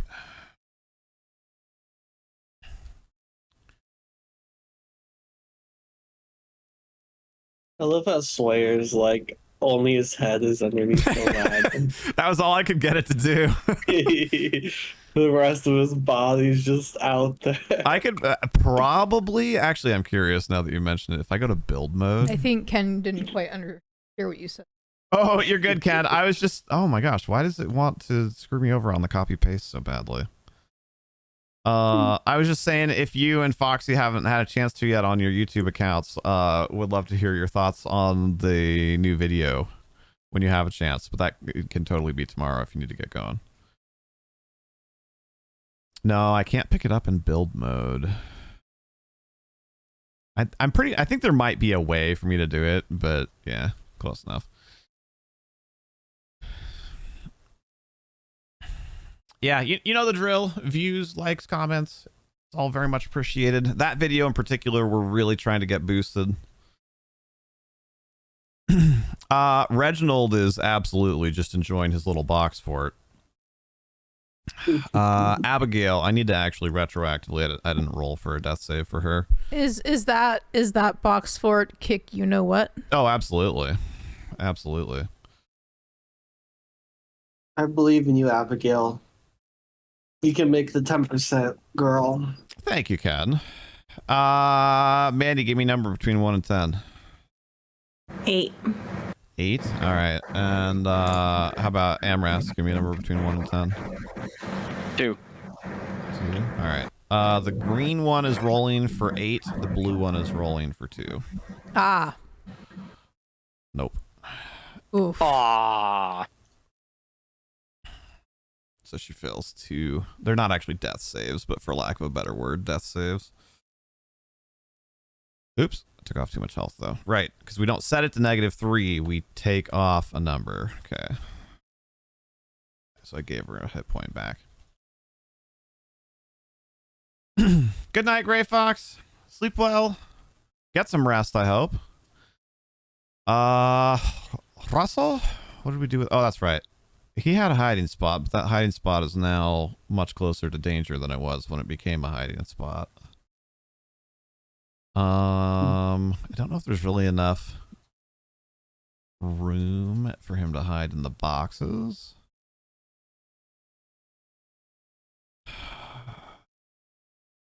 I guess one of the orcs there is now dead, though. There's also 3 of us over here. That's true, but you are still by an orc, Yeah. which he doesn't exactly want to do. Yeah. His boss is also there. I guess it's not his boss, but Yeah. No, there's just a civilian. I think he is going... Oh, yeah. He's going to run over here. oh no. Insert orc jumping from the All right.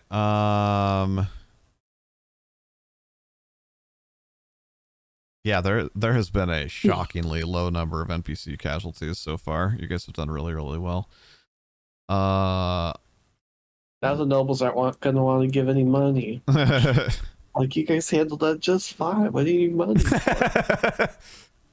Who are we on? It's Wait, not... quick! Everybody, like, let him hit you a few times. It's better Hurry, for let Abigail it's better for the die. budget. Did anyone move? Because it's still on Sawyer for me. I just bumped to Sawyer. It just became his turn. Okay. But yeah, so I was just debating. But honestly, I mean, I doubt they're gonna move. No, yeah, he's definitely not going to move, right? Because then he exposes himself to the ranged attacks.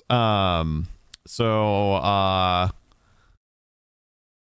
think he's just going to kind of start like having a meltdown. Like he's just like yelling, like he's just like scared, like loud noises.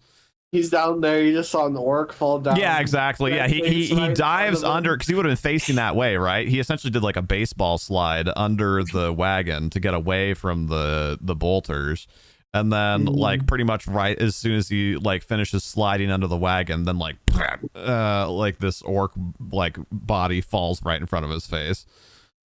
Yeah, blood going all over the place. That makes it their turn. Hello there, Dalcaris. Well, hey, I know that guy. The nobles totally were gonna try and get their driver to like get them out of here, but that got invalidated right off the bat. They also don't have cows. Well, right, they were gonna try and make her like get. I think it was just a horse. It was just that. Actually, that horse probably would have like the gotten up and sleepy spooked. horse. Yeah, it was like rolling around in the dirt and taking a nap and whatever. It probably would be spooked at this point. Well, actually, let's roll mood dice. Oh yeah. Cool. Somebody roll me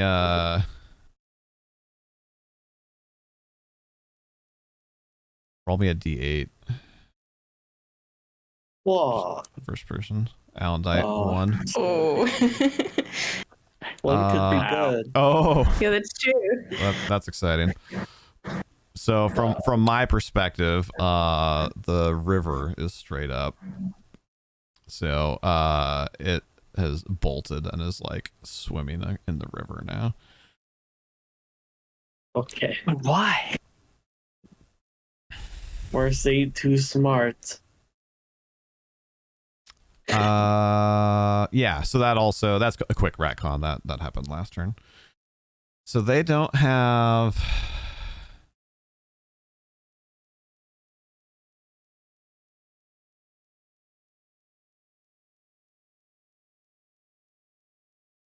Oh, okay. No. I got it. So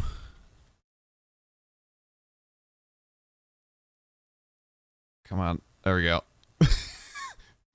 Can you spin your camera a little bit, sweetie, clockwise, so you can see like the end of the noble's wagon?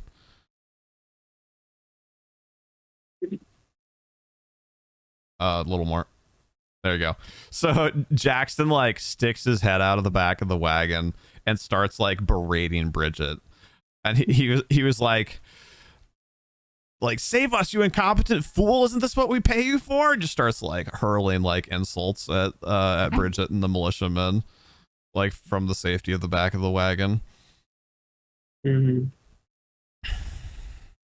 And you can hear like just kind of like generally supportive voices like from the women that are back there, but they're not giving it quite the gusto that Jackson is. Brigit will remember this. Or of course.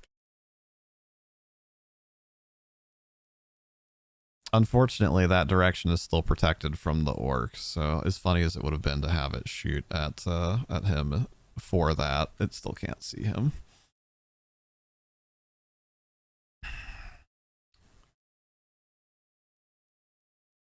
Uh-oh, that's the rock one? Yeah. That's not good. That's also not a good roll, though. That's also good. I keep forgetting it shows me on like the previous person unless I interact with the mini. So that looked like Jackson was attacking Ava, which I guess he was verbally, but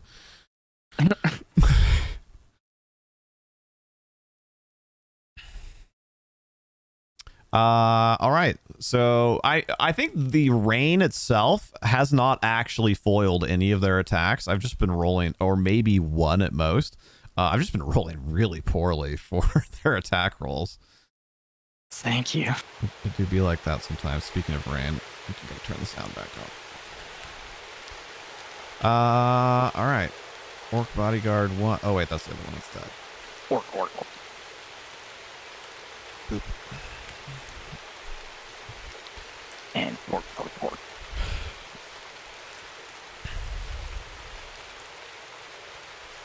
You got this, Ethan.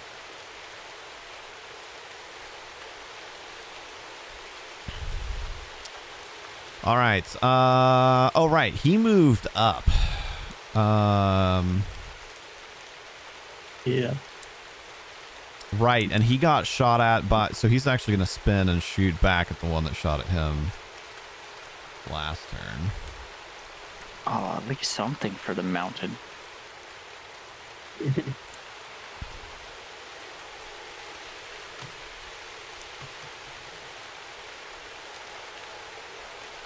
Uh, 15 plus 4 is 19, minus 2 is 17 against its covered AC. I think 17 is exactly what the other ranged NPC rolled, right? And I said it missed. No, 17 was what they rolled initially. Oh, okay, it was 15 last time. Was what the other one rolled. Yeah. All right, meet or beat. He actually manages to just that slightly different angle. You know, the orc had kind of parted the bushes a little bit to get its shot off, and he turns around and just snakes an arrow right in on it. And you hear like from the bush there.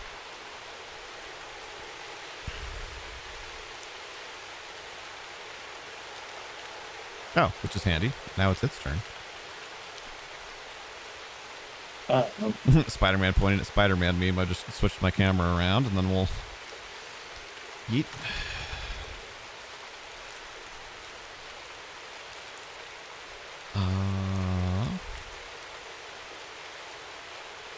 That's actually going to miss when you account for the rain. Oh. Nice. Right, because that would be, it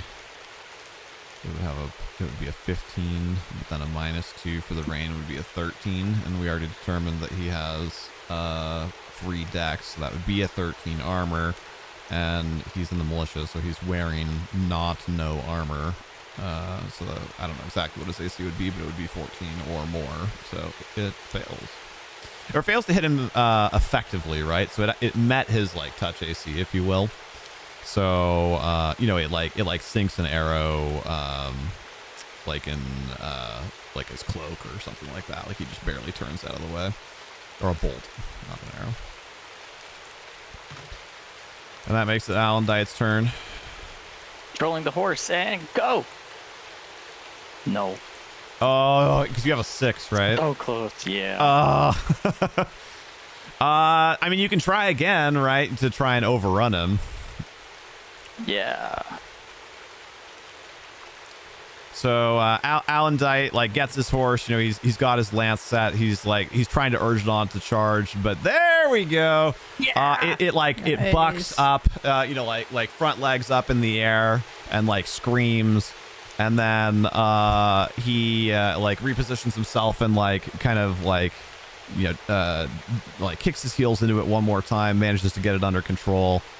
That's great. And let me look at the rules really quickly for Overrun.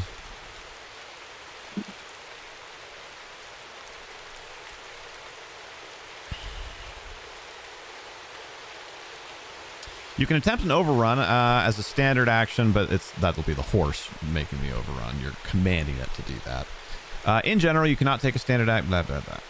With an overrun, you attempt to plow past or over your opponent and move through his square as you move.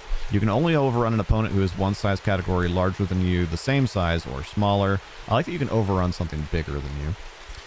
You can only make one overrun attempt per round because it's a standard action. If you're attempting to overrun an opponent, follow these steps.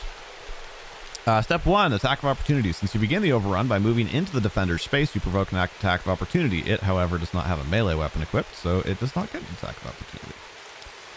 Opponent avoids. The defender has the option to simply avoid you. If he avoids you, he doesn't suffer any ill effect, and you keep moving. You can always move through a square occupied by someone who lets you.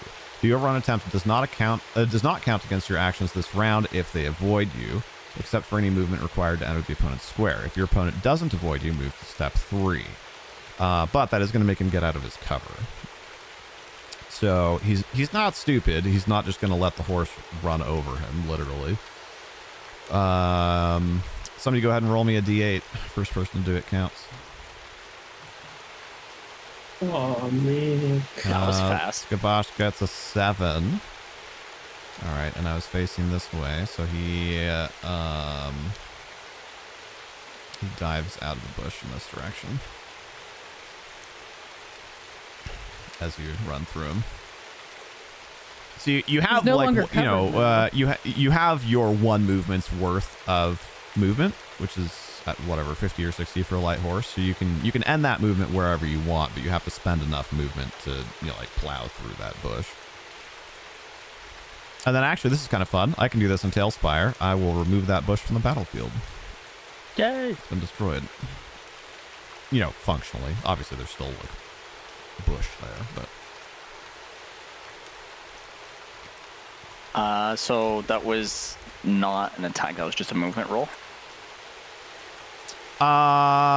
So you have used both of your actions to control your horse, right? And then your horse has used its movement action, but not its standard action, because it specifically says that the standard action for overrunning gets refunded if they avoid you, which he did. So your horse still has a. If it was war trained, it would have potentially an attack left, but it doesn't, or it's not. So it does have a movement left. So you have a whole other move's worth of movement if you want. You could not make another overrun attempt because you couldn't move and take another standard action, but you do have another, whatever, 40, 50, 60 feet of movement.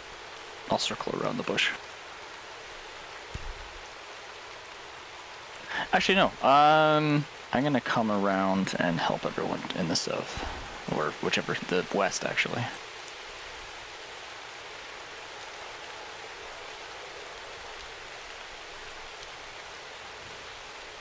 There is actually a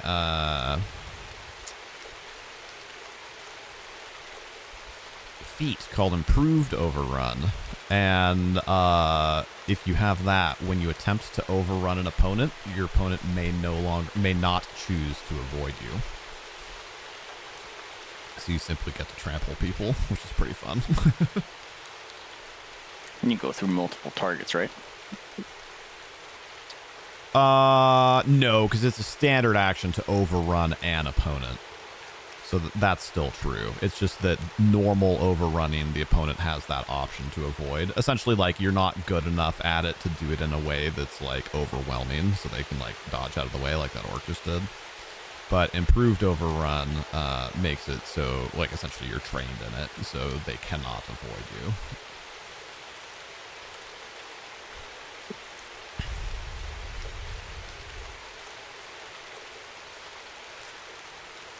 Is it my turn now? Yes. Okay. Well, you all know what I'm gonna do. Oh, what do I want to do actually? The decisions. I can move and get flanking, or I can see if I can kill this guy and then flank the other guy. Someone gets sneak attack. That would work. Oh, also interesting. So specifically for mounted combat, it's not actually improved overrun. That's for melee combatants. For mounted combatants, the feat is trample, and it is essentially the same thing. When you attempt to overrun an opponent while mounted, your target may not choose to avoid you, and your mount may make one hoof attack against any target that you knock prone during your overrun. What action does a 5-step? It is a swift action, I believe, technically, but in a turn where you make a 5-foot step, you can take no further move actions. Okay. Can you do more than one swift action? Yes. Swift action, yes, but not 5-foot step. 5-foot step specifically is a thing that you can do once per turn.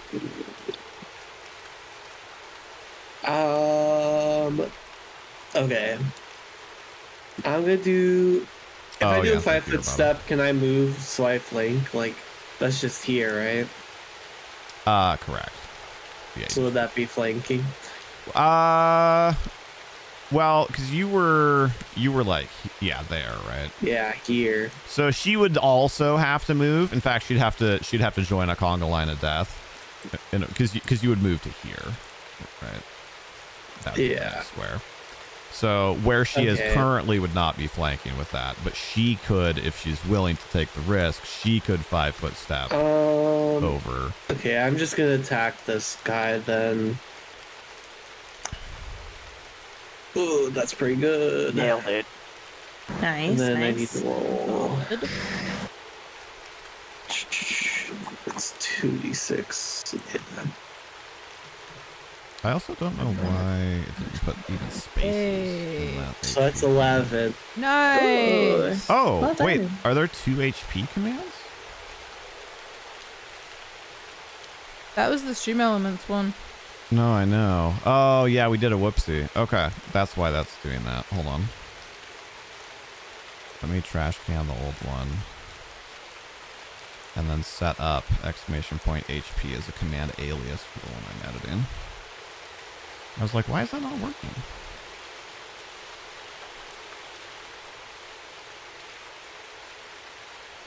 Okay. Now HP or D&D HP should both yield. Okay. Or just do nothing now. That's fun. Oh, I know why that happened. You have to hit save before it's like there's like tabs, and if you change tabs, you have to hit save before you even change tabs in the like command operation. There we go. All right, we did it.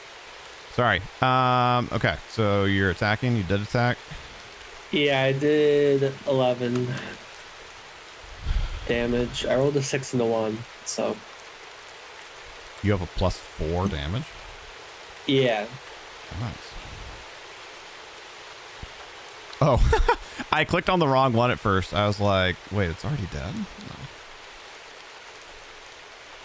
Because you can add 1.5 strength to your damage. If you're using like a two-handed, great yeah. sword. Yeah, and I'm two-handing. That always throws me off because your mini is like holding it in one hand. Yeah, it is a great sword. Yeah, so I always forget that it's a great sword. That was solid. And then I'm gonna go ahead and move. Second, make sure I can move there. Oh, it was his turn next too. That was timely. Does Yeah, moving into a threatened square provoke an attack of No, opportunity? leaving a threatened square provokes. I can never remember. I will move here. Nicely done.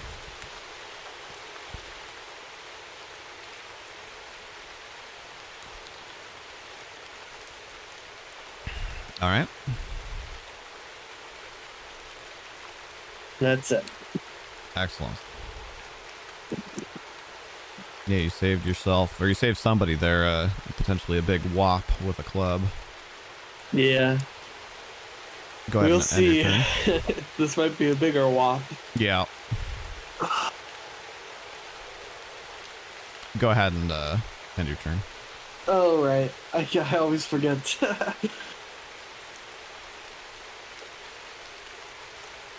That makes it you, sweetie.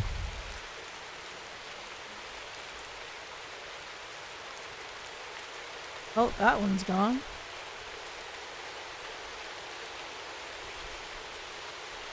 Rotate? Yeah, honestly, I was worried that I had made this encounter too hard, and to some extent, it may very well have been too hard on paper. But How do I rotate my person? you get hold down Alt while you have it picked up, and then you can move. Yeah. But a combination of some good strategy from you guys, some good NPC behaviors, and like you guys, have you missed any attacks?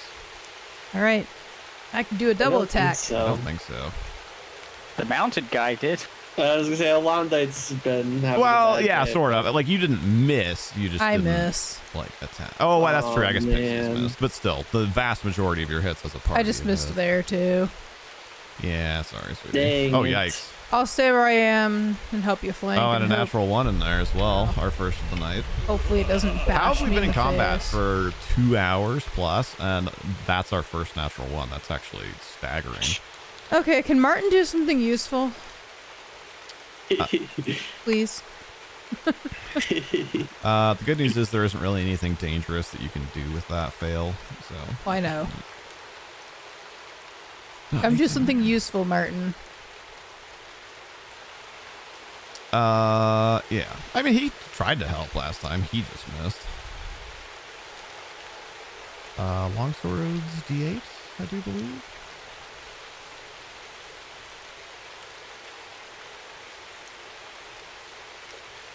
Yeah, D8. I'm starting to remember more and more of the stuff. I don't have confidence in it yet, so I'm still usually double checking, but let's see, we had determined that his strength was 2, so he's got a +3 on that attack, so that's 15. Oh, I think that's their AC, isn't it? Well, it depends on whether there's cover and whatnot involved. But he does in fact manage to hit. In fact, wow. So he, emboldened by the calls of his commander and the help that you guys, you guys showing up and kind of like saving him, like he turns around and just full on, like Aragorn at the end of the Fellowship of the Ring, like two-hands his sword, like full baseball swing, and just chops the head off of this thing. Nice. I just had to clear the battlefield a little for him.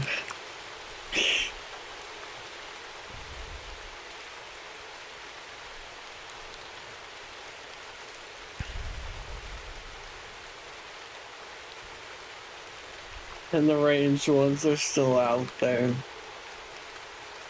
Not my department.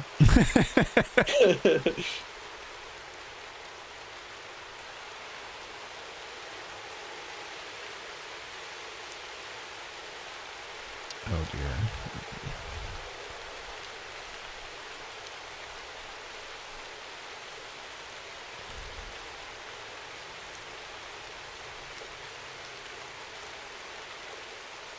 Guys, we might lose our wizard. Oh, he's alright.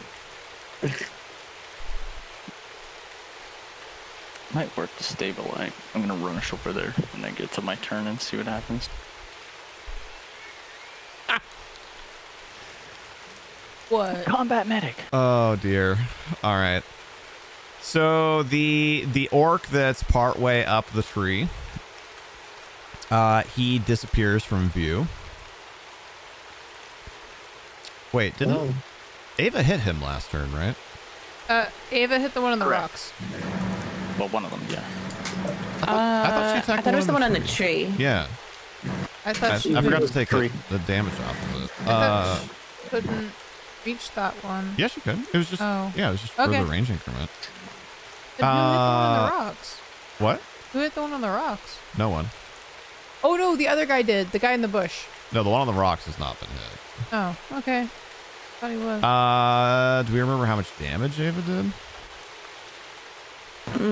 That's a good chunk. It was like 7 or 8. something, right? 8? Okay. Yeah, the way that you enter hit points is super throwing me off. Okay. All right. So he like disappears from view briefly in the tree.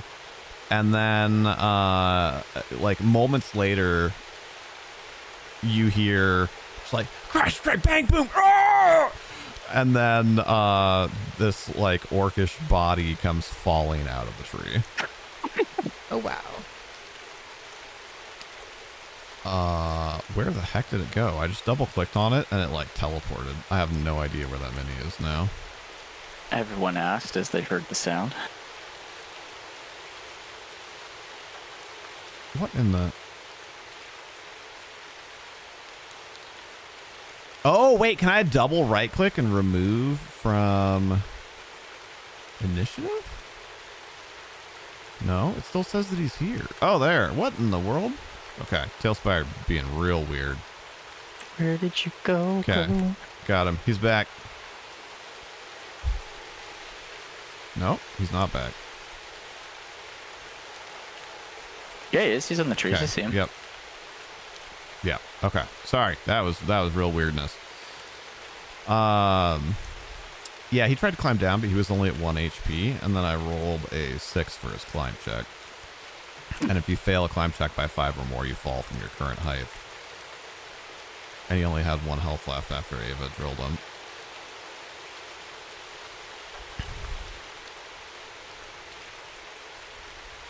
Just absolutely pegged.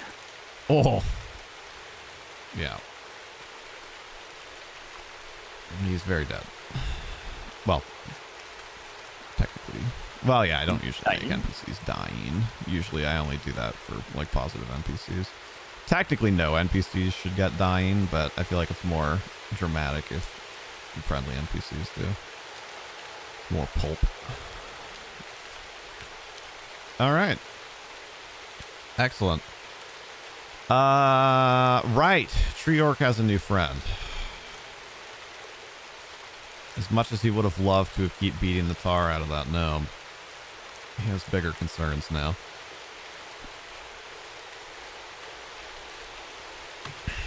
Yeet. Literally. That was quite the roll, bouncing around on the wagon and stuff.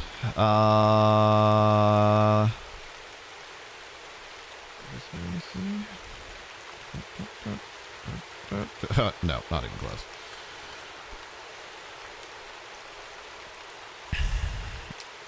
So as she comes like galloping up to this orc, it to its credit, it whirls from the gnome over whom it was hulking, and like tries to like backhand up at her on the horse with its club, but she pretty effortlessly just like slaps the blow away with her shield.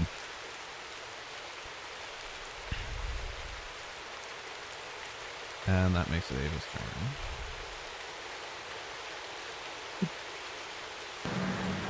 So yeah, you were left off because remember it all happens in like very short periods of time. So you like hit that orc, ran over, hid behind her horse. She like hopped up on it next to you, like cheered you on with job well done, and then was like, sorry, like I need this, and like went galloping off, and like kind of like shouted over her shoulder, you know, like make sure the nobles are safe. Okay. So let's see. Maybe I go for this orc then here on the rock. I think my angle Yeah, he might be shot better. at you. It's all's fair in love and war. Yeah. All right. I am gonna move though, just to get that extra movement. I can move to this bush. That's still like just about over 10 meters. We actually measure in Or feet, feet. but yeah, your point stands. Feet, sorry. Yeah, you're good.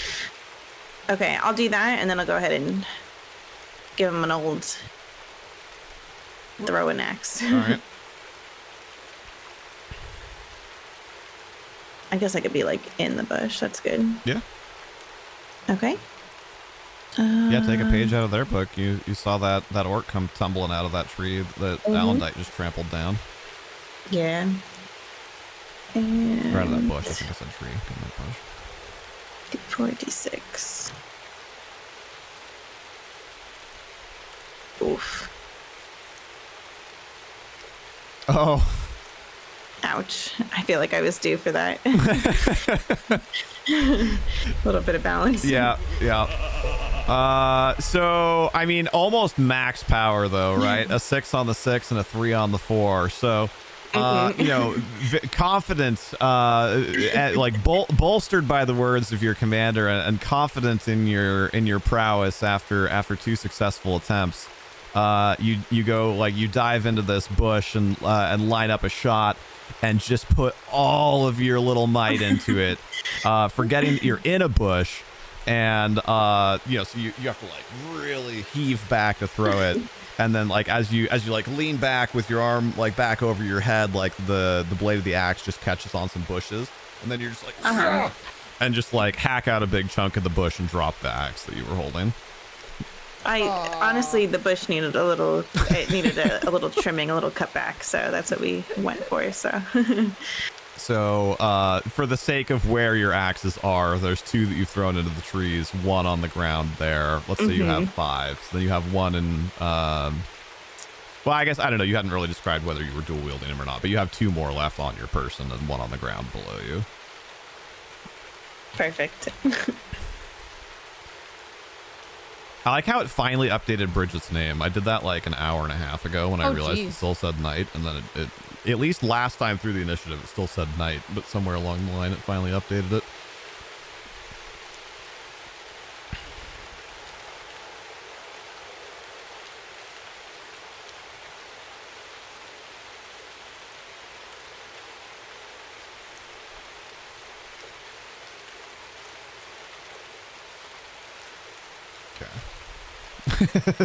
Exactly.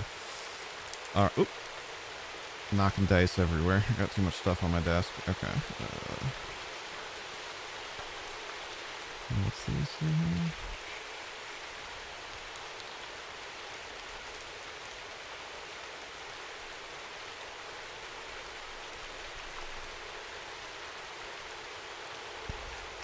Cat.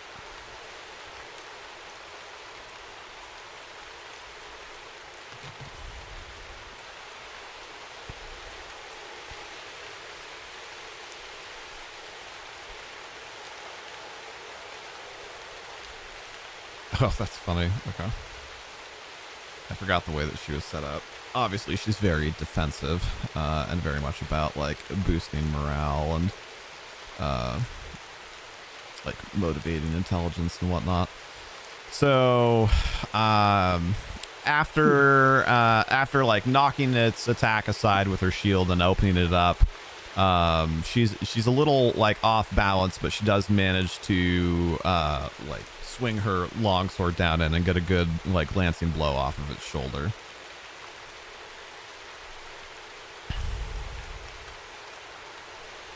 Oh wait, actually, how much base attack bonus does she have? Oh frick. I think in all of my time playing D&D, since I don't tend to play Marshal characters or Not characters yet. with high base attack bonus. So one of us is close, Silver Skulls. This is like almost never, if not, I think this has never applied to me before. And I don't, as a result, I don't have it written on her character sheet, but I do believe it's either, is it at 5 or is it at 6? It might be at 6. I might have gotten my hopes up for nothing. Dang it, it's at 6. Okay. For those of you not in the know on 3.5, once you gain your 6th base attack bonus, you then have the option to make a full round attack, even if you're not dual wielding. So with a single weapon, you can make a full round attack that is 1 attack at your highest attack bonus and a 2nd attack with a -5. So for just a second there, I was thinking she was going to get to wallop him twice, but she does not have 6 BAB, she has 5. Close. Close, but no cigar.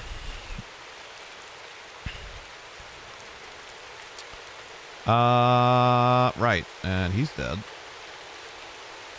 You guys are just Swiss cheesing the crap out of this. And Wizard, do your thing. Don't Come die. on, buddy. Still 10%, right? Yes, correct. Is this second or third? Yep. I didn't actually hear what you called, but I'm assuming that it wasn't randomly in the 50s. No, I was sticking with the same. I should have clarified, but All right. Rubato drops to, or did you already do it?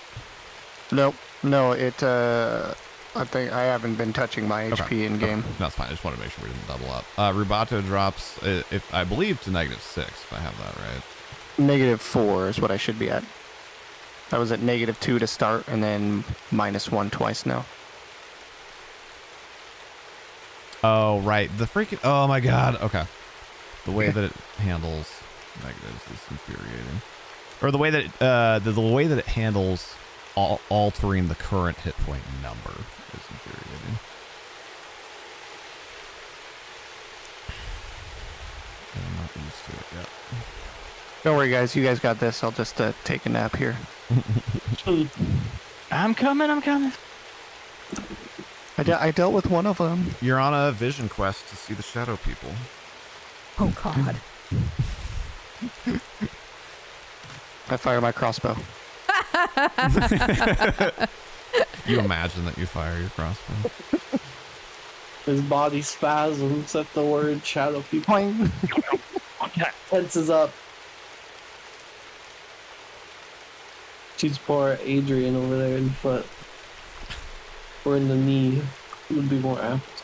Everyone, roll a D100. If you get the number, you land where the arrow goes.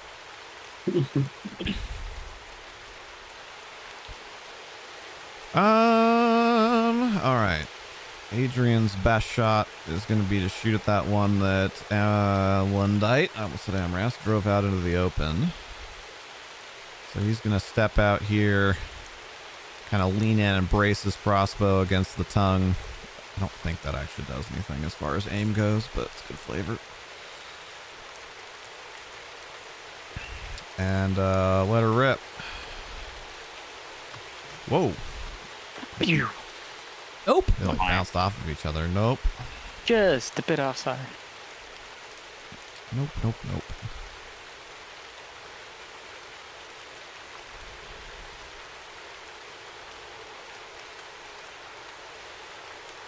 All right.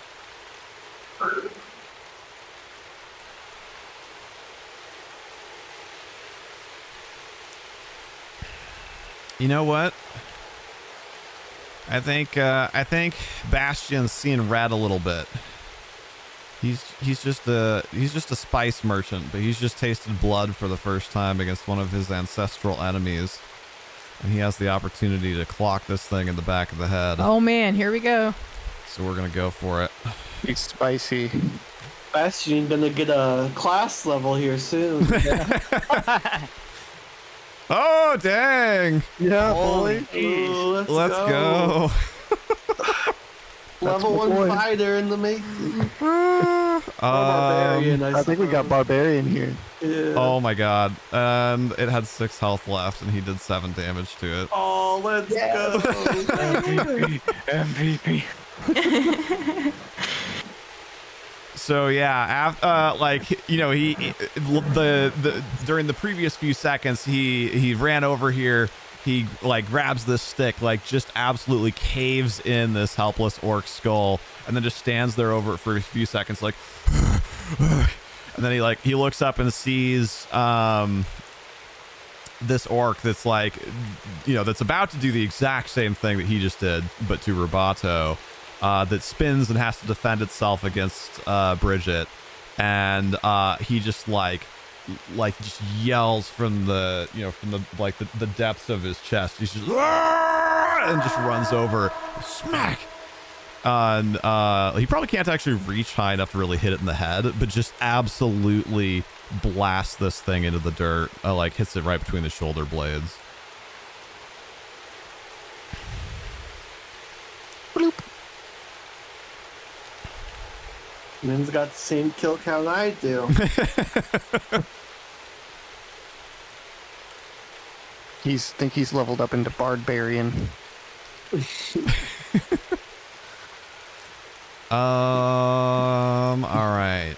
Oh yeah, that was he was far enough away. That was definitely a charge attack. Not that it actually changes anything, but for flavor, for sure. Reginald's just he's just living his life. He's having a relatively All right, speaking a grand old Abigail, time. you got this, girl. Here we go. Oh, I didn't actually call a number though. My bad. Hold on. I called 2. Let's see. I had Amras did one, and Alondite did one, and Ava did one. Let's have Skabosh give me a number between 1 and 10. 6. Of course. Nope. Oh. Oh no. Oh, Right, and I need to type -1 because we want to go from -3 to -4. Very I annoying. spent 50 gold on this healing potion. I mean, I think we would save Could use it in Rubato. the future. Mm. I'm gonna stabilize him. Hold on. Russ is pretty happy with his life decisions right now. He's just gonna stay there. Sawyer is less happy about it, but also probably still not going to move. Just this pile of dead goblins in front of him. Sawyer's straight up. I mean, if wants to anything, go that should like inspire him, you know? I'm over here cutting them down with whatever this dude's name. I think it was Martin.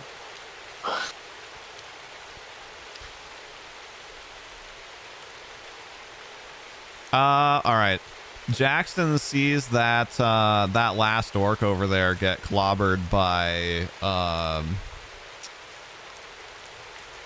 Bastion, and it, like, from his perspective, like, sees the battlefield is cleared, and Oh, dear. like stands up and just, like, you know, 'cause he's just been shouting insults for the last like 5-10 seconds anyway.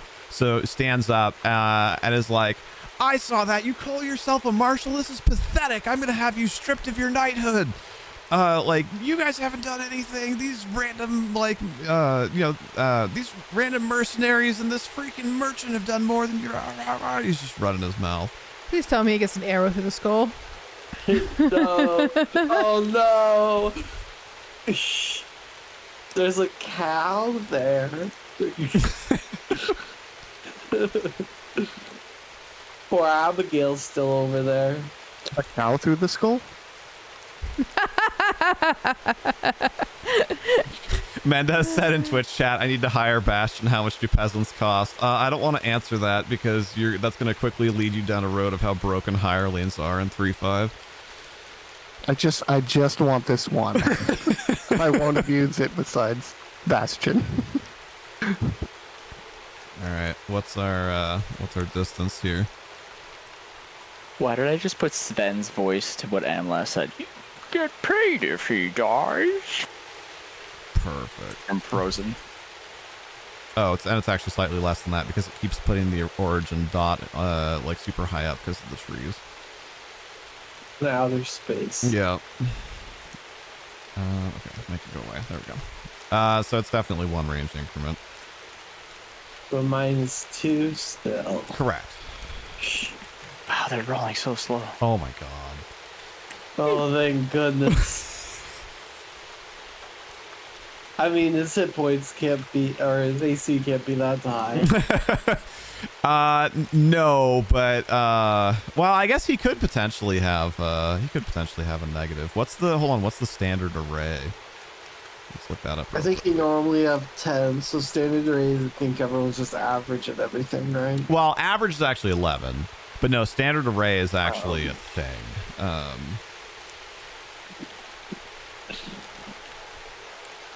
Standard array is 8, 10, 12, 13, 14, 15. So at most, he would have a -1 to dex. So at worst, his AC would be 9. So that would still miss regardless. If anything gets closer than that, we can actually calculate it out. But for now, that's close enough because it misses no matter what. Just thugs. It is quite close though. Like he's standing up there yelling, and then if you kind of like position your camera like behind him, looking towards Brigit, right? There's like that like post kind of at the edge of the cart, and like a crossbow bolt like hits that post right there.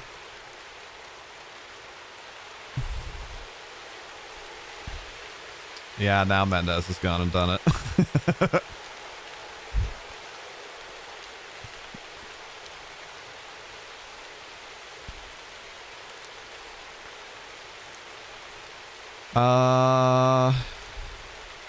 Okay, that makes it Ethan's turn. Oh, right, Ethan's there. He still has good cover against that. Oh, I guess the other one kind of has cover against him now too. Yeah, the bush That's is in the way. awkward.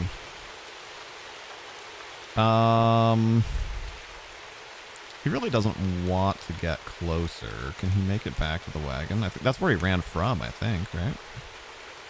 Yeah. Oh. He was like behind that. Oh, bush it was a there. different bush. He had to move a second time. That's what it is. Crap. Why can you put him behind the same bush as Ava? Yeah, he couldn't hide in it, but he would have cover from this other one. Yeah. That's a good plan. Yeah, he's got I can move over. He's got plenty of movement. So he runs over here. He's going to take a shot again at that one that's now right out in the open thanks to Alondite's maneuvering, and still going to whiff real hard. Yep. Guards can't roll above a 10. Neither can the orcs for the most part, so it's I'm at least consistent. The short version to Silver Skulls and anybody else who's turned in recently is that the party was not exactly as mercenaries, but more or less as mercenaries, but like mercenaries, more like contractors. They're government contractors. They were tasked with guarding this caravan as it traveled from Capstone down below us there on the north end of that lake down to Kellen Tower, which is the tower at the mountain pass. And they came under attack by orcs that have been kind of ravaging the region as they were doing so. The caravan that they're escorting, primarily, or at least the purpose of the caravan, was the Marshal, Brigit Peters, who is the knight commander of the militia of Capstone and Kellen. And that's kind of a problem because, as you can see, those two places are fairly far apart. In fact, like 25 miles or so apart. So she spends 2 10 days per month at Capstone and 1 10 day per month at Kellen. She has to split her time because she's responsible for managing both garrisons. So it was time for her, today's the 20th, so it was time for her to go down to Kellen And then along with that, there's this group of nobles that was visiting Capstone and kind of doing a review of military spending in the area, because the people of Capstone feel like they are very underfunded and undersupplied. And of course, all the nobles and everybody that lives safely to the west of the mountain range, it thinks that they're already getting more than they need. So this group of nobles was sent out to kind of do a budget review, for lack of a better word. And now they're on their way back home. So those two things were kind of combined into one trip. And then just because that caravan was happening, it just kind of accumulated some other people, some various merchants and whatnot.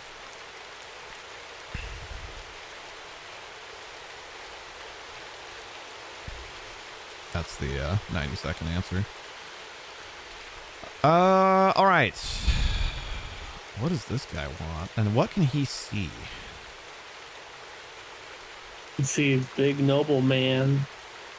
Well, it's more of like, well, they're not exactly zealots, right? Like, is he gonna stay?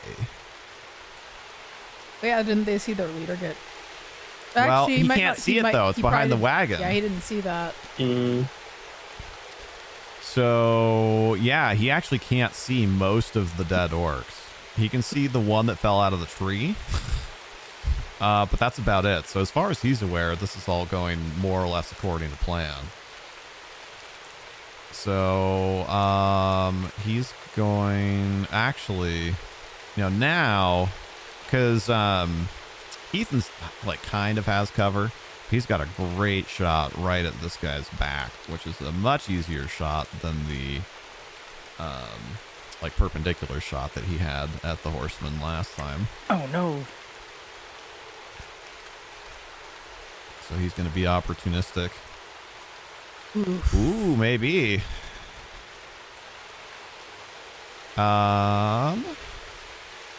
What is Alondite's AC? 18. Oh, okay. Better than I thought. So, like, technically shields just also give you AC, but, you know, like, also functionally a shield you have to be actively defending yourself with. You, as you're riding along, like, it passed your touch AC, right? So, like, the bolt contacts something in your center of mass. I forget, are you wearing, is it chainmail, scale mail? Scale mail. Scale mail, all right. So you feel an impact kind of in the small of your back that's like mostly blunted, but you know, things like ring mail and scale mail and whatnot, they're more for slashing than piercing. So you feel just like you feel a stab, like you're not functionally hurt, you don't lose any hit points, but like you definitely know that you were hit by something. Really strong paintball. You know, it like what's the word I want? Shears off a couple, like one or two scales kind of on your lower back.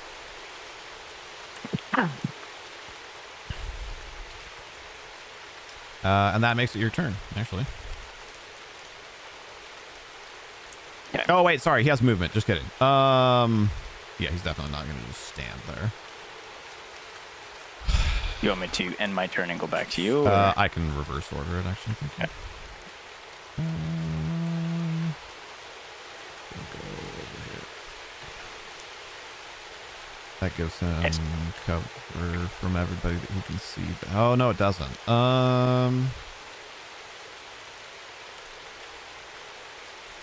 That does. Okay. Yeah, he goes there.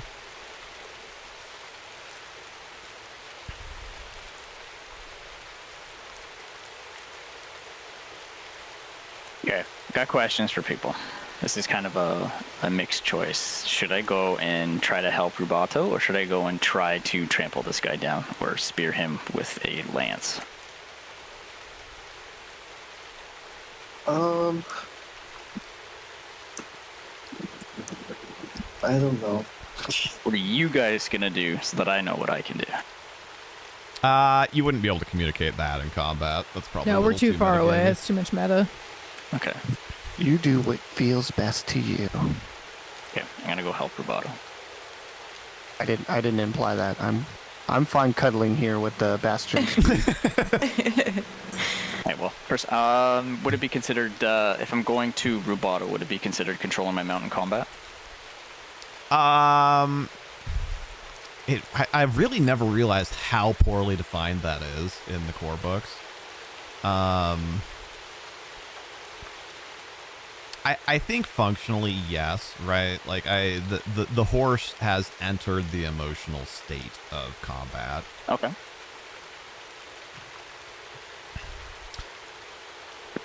Oof. Actually, wait, hold on though. Let's maybe we can kind of let's retcon that roll didn't happen. Hold on. Thinking about how to adjudicate this. He is running away from the remaining guy. Well, I mean, the horse doesn't process that in that way, though. But I want to see, there's got to be like a handle animal to like calm or something.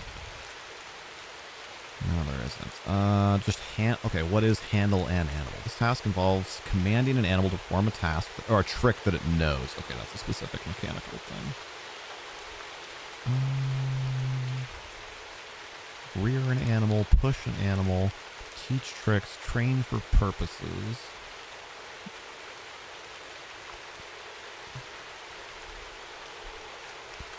What is heal? The animal follows you closely, even to places it wouldn't normally go. Form, seek, stay, track, work.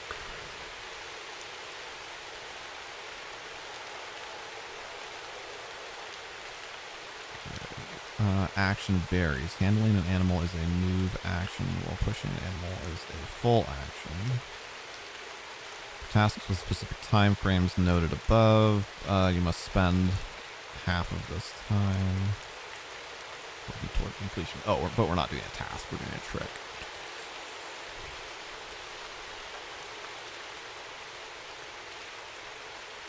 Okay. I'm good with saying you can use your first move action to make a handle animal check to like essentially like use the heal HEEL trick to like get it to like calm down. Okay. So before I decide that, here's my idea. What I want to do is get to Rubato as fast as possible and then quick dismount and then stabilize him all in one go. Oh, wait. Hold on, though. Dakota said it's not favorable for non-war trained literally every round. Where... Do you have any idea where that is?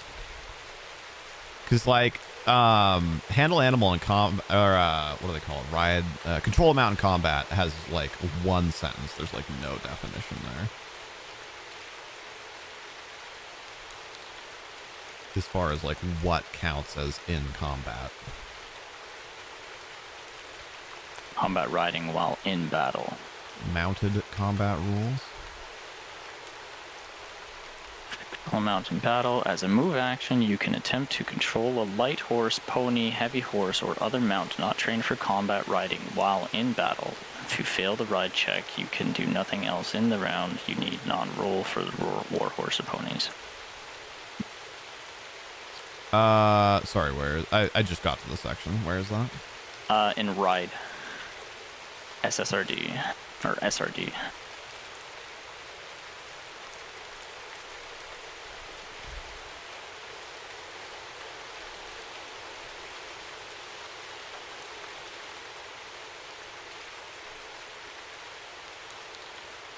But you're just reading the like one sentence of control mount in battle, right?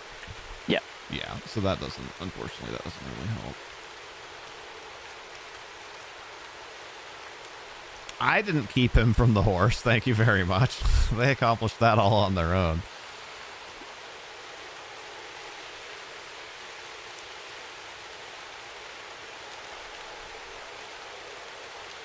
Doesn't stabilize work at range? No. No, unfortunately not.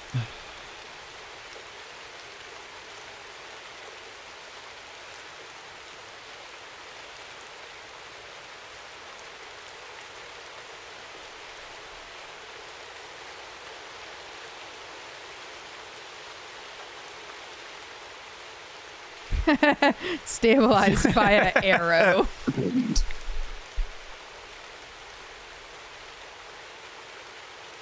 Yeah, I think it does define it a little more in mounted combat where Dakota was pointing. It says you must make a DC 20 ride check each round as a move action to control such a horse. But I do think that points strongly towards you're supposed to do it every single turn no matter what. But I'm going to flex this one just a little bit towards the rule of cool. I think it makes sense when you're so far away from the combat. And really, you have been the whole time, too. The closest that you got was overrunning, in which case it just jumped out of the way. So, yeah, let's do a DC 15 handle animal check as a move action to try and get it to heal, to listen to you. To essentially to drop its state from combat to non-combat. 9 plus 6, so that is 15. Okay. So yeah, so you essentially animal diplomacy it. Yeah. And manage to soothe it to like act as if it's not in combat. At least until you do something to further spook it. Let's go, Amina. Give me to Rubato. He looks like he's in danger.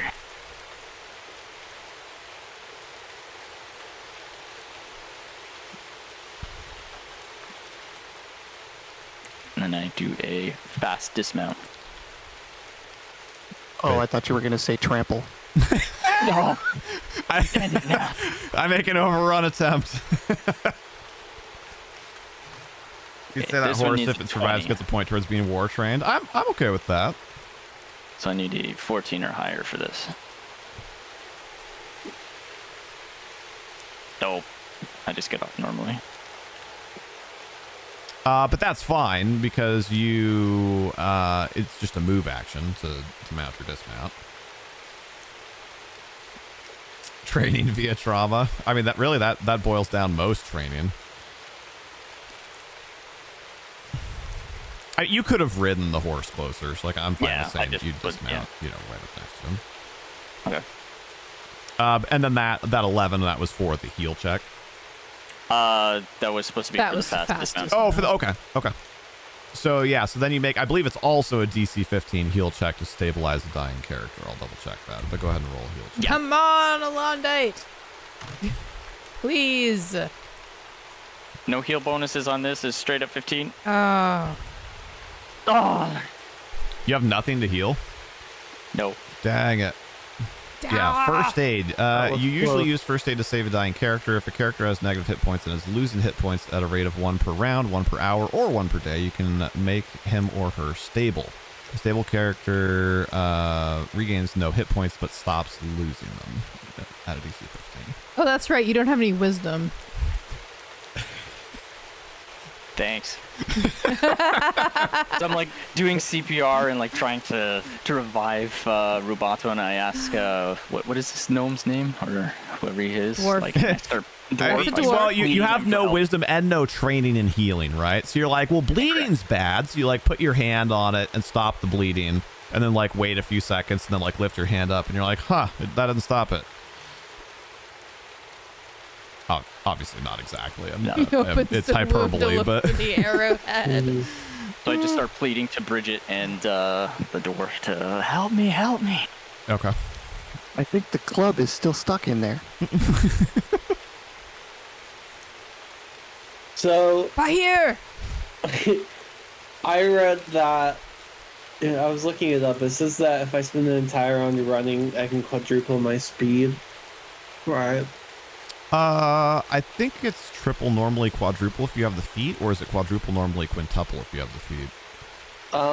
This just says if you spend the entire round running, you can move quadruple your speed. If you do something that requires a full round, you can only take a 5-foot step.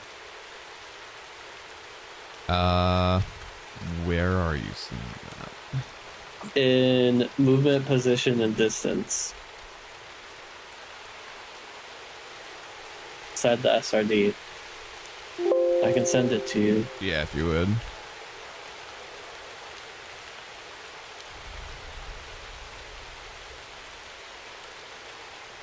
Is dash a thing in 3.5? It's under movement combat.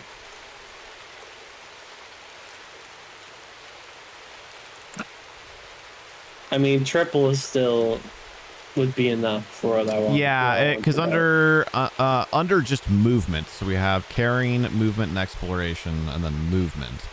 There's a table that says movement and distance in 1 round tactical. And then it says run at 3x is 90 feet, or run at 4x is 120 feet. Run at 3x is moving. 3 times your speed is the running pace for a character in heavy armor. Run at 4x is the running pace for a character in light, medium, or no armor. I have light armor on, Okay. so yeah, you can run as a full round action. You can run 120 feet in a round. okay. Yes, dash is a 5e action. Yeah, we're playing 3.5 Silver Skulls. But yes, So dash I is can a get thing. to that guy over there. Hello.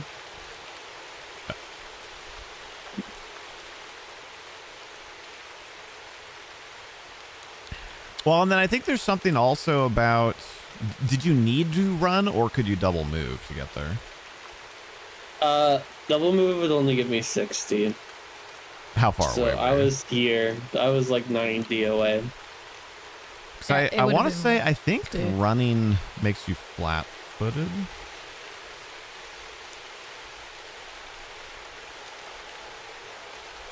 Oh, let's double check really quickly.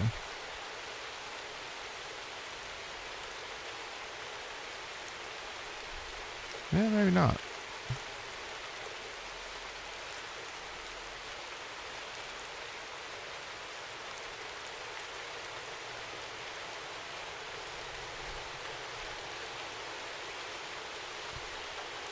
Oh, Silver Skulls, you didn't know we were playing 3.5? I'm shocked that hasn't come up when you've been here.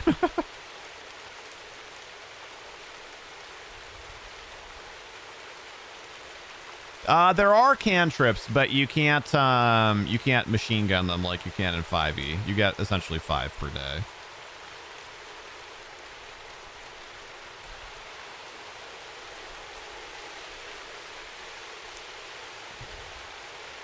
Overrun. Oh. Run. You can run as a full round action. If you do, you do not also get a 5-foot step. When you run, you can move up to 4 times your move speed in a straight line, or 3 times your speed if you're in heavy armor. You lose any dexterity bonus to AC unless you have the run feat. You can run for a number of rounds equal to your constitution score, but after that you must make a DC blah blah blah blah blah. So it's hard to keep running. So if you can go where you're trying to go with in a straight line, which I don't think you could, then you could run and lose your dexterity bonus to AC until next turn. But Can I jump over the thingy with the swift action? you can just jump as part of movement. It's going to be pretty hard, but you can certainly try. Can I jump in my run? Yeah, because a run is just movement, instead? and you can jump as part of movement. Okay. But yeah, you need to make like a 5-foot vertical, which is pretty tough. But yeah, go ahead and give it a shot. Oh, maybe. What's your total? Ooh. 25. Holy. Right, Silver Skulls? Sorcerers are better.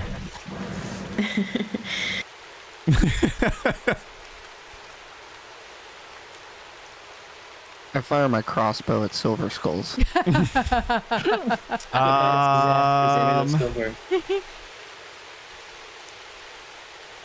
Ooh, so a vertical jump requires a 20-foot running start.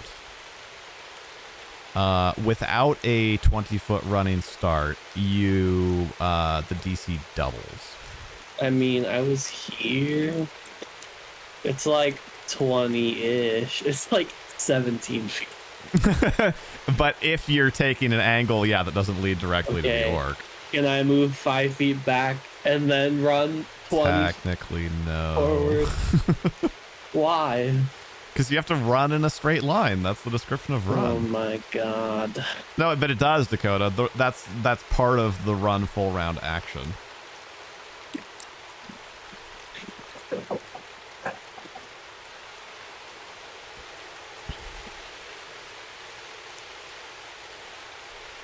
For the jump?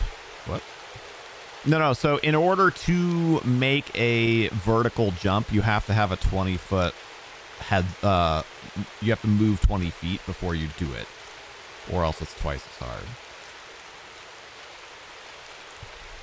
Silver Skulls, have you seen that we posted 2 YouTube shorts like a week and a half ago of Rubato and I picking at each other about this? Rubato being Mendez and chat there.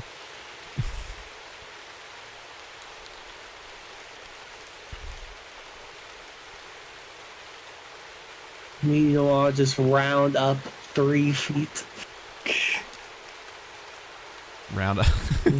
But it's more than 3 feet, right? If you draw a straight line to where you're going, it's like a full 5. And it has to be a straight line. Straight is subjective.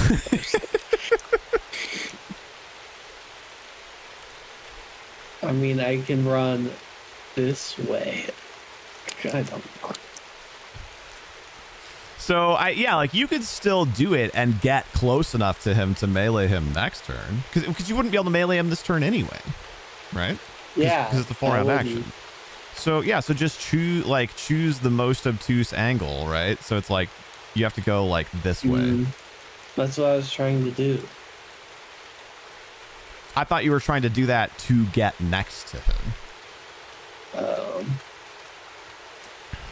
Yeah, so there's no way to take an angle that gets you next to him, like directly next to him this turn. But yeah, if you like run, out there, like kind of whatever there-ish. Yeah, I'll do that. Okay. So I got 25 for my jump. So. Yeah, and it's a DC 20 as long as you have the movement before. If you don't have the movement before, that would be a DC 40. So I'm like here. So yeah, like a straight up what is it? Is it gazelles in Africa? Or those ones that are like super springy? Sounds about right. Yeah. Or is it a pronghorn? Might be the pronghorns. Either of them. Nah, but there's also the springbok, right? So whatever, you get my point. Like after you guys finish just murdering these goblins, well, not murdering, right? It's combat, but murking these orcs over here. Baheer is just like, my people need me, and like runs straight at this cart, and you're like, and then he just like springs over it, like easy peasy, right? This cart is 5 feet tall. He jumps a full foot over it. Like you could throw something between his feet and the top of the cart. Up, and away. And then he goes running over vaguely towards that orc bolter there.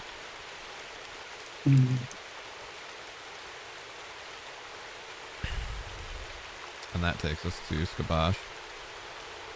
All right, I'm double moving to that place. Okay.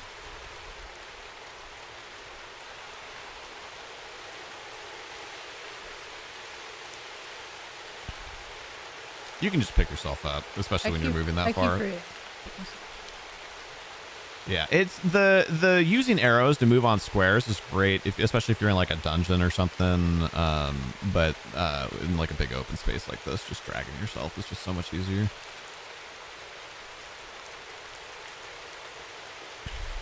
Okay.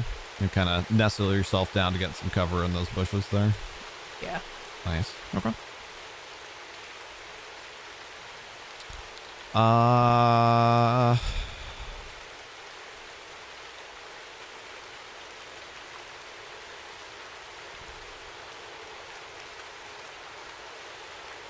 what's Martin gonna do? Yeah, I was debating. We should go gather the horses.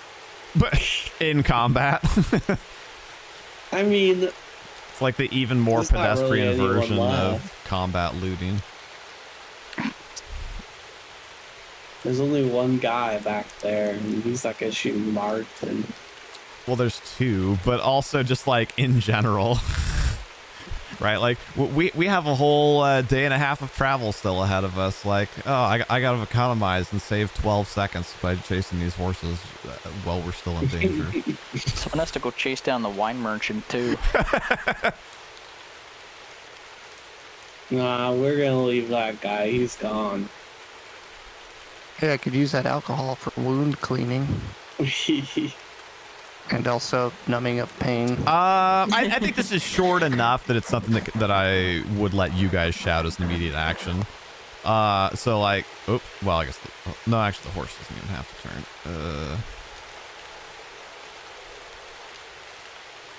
Brigit turns, and she's like, "Soldier, get him down now!" And like he looks up and like, oh, not knockdown. I want a moat. There we go. He like looks up and sees Jackson, and then kind of like clues in on like what's going on, and like rushes over there to try and like protect him. Unfortunately, it's going to take a double move, so can't actually do anything once he gets there. But tree orc can go ahead and be removed from initiative, and that makes it Ava's turn.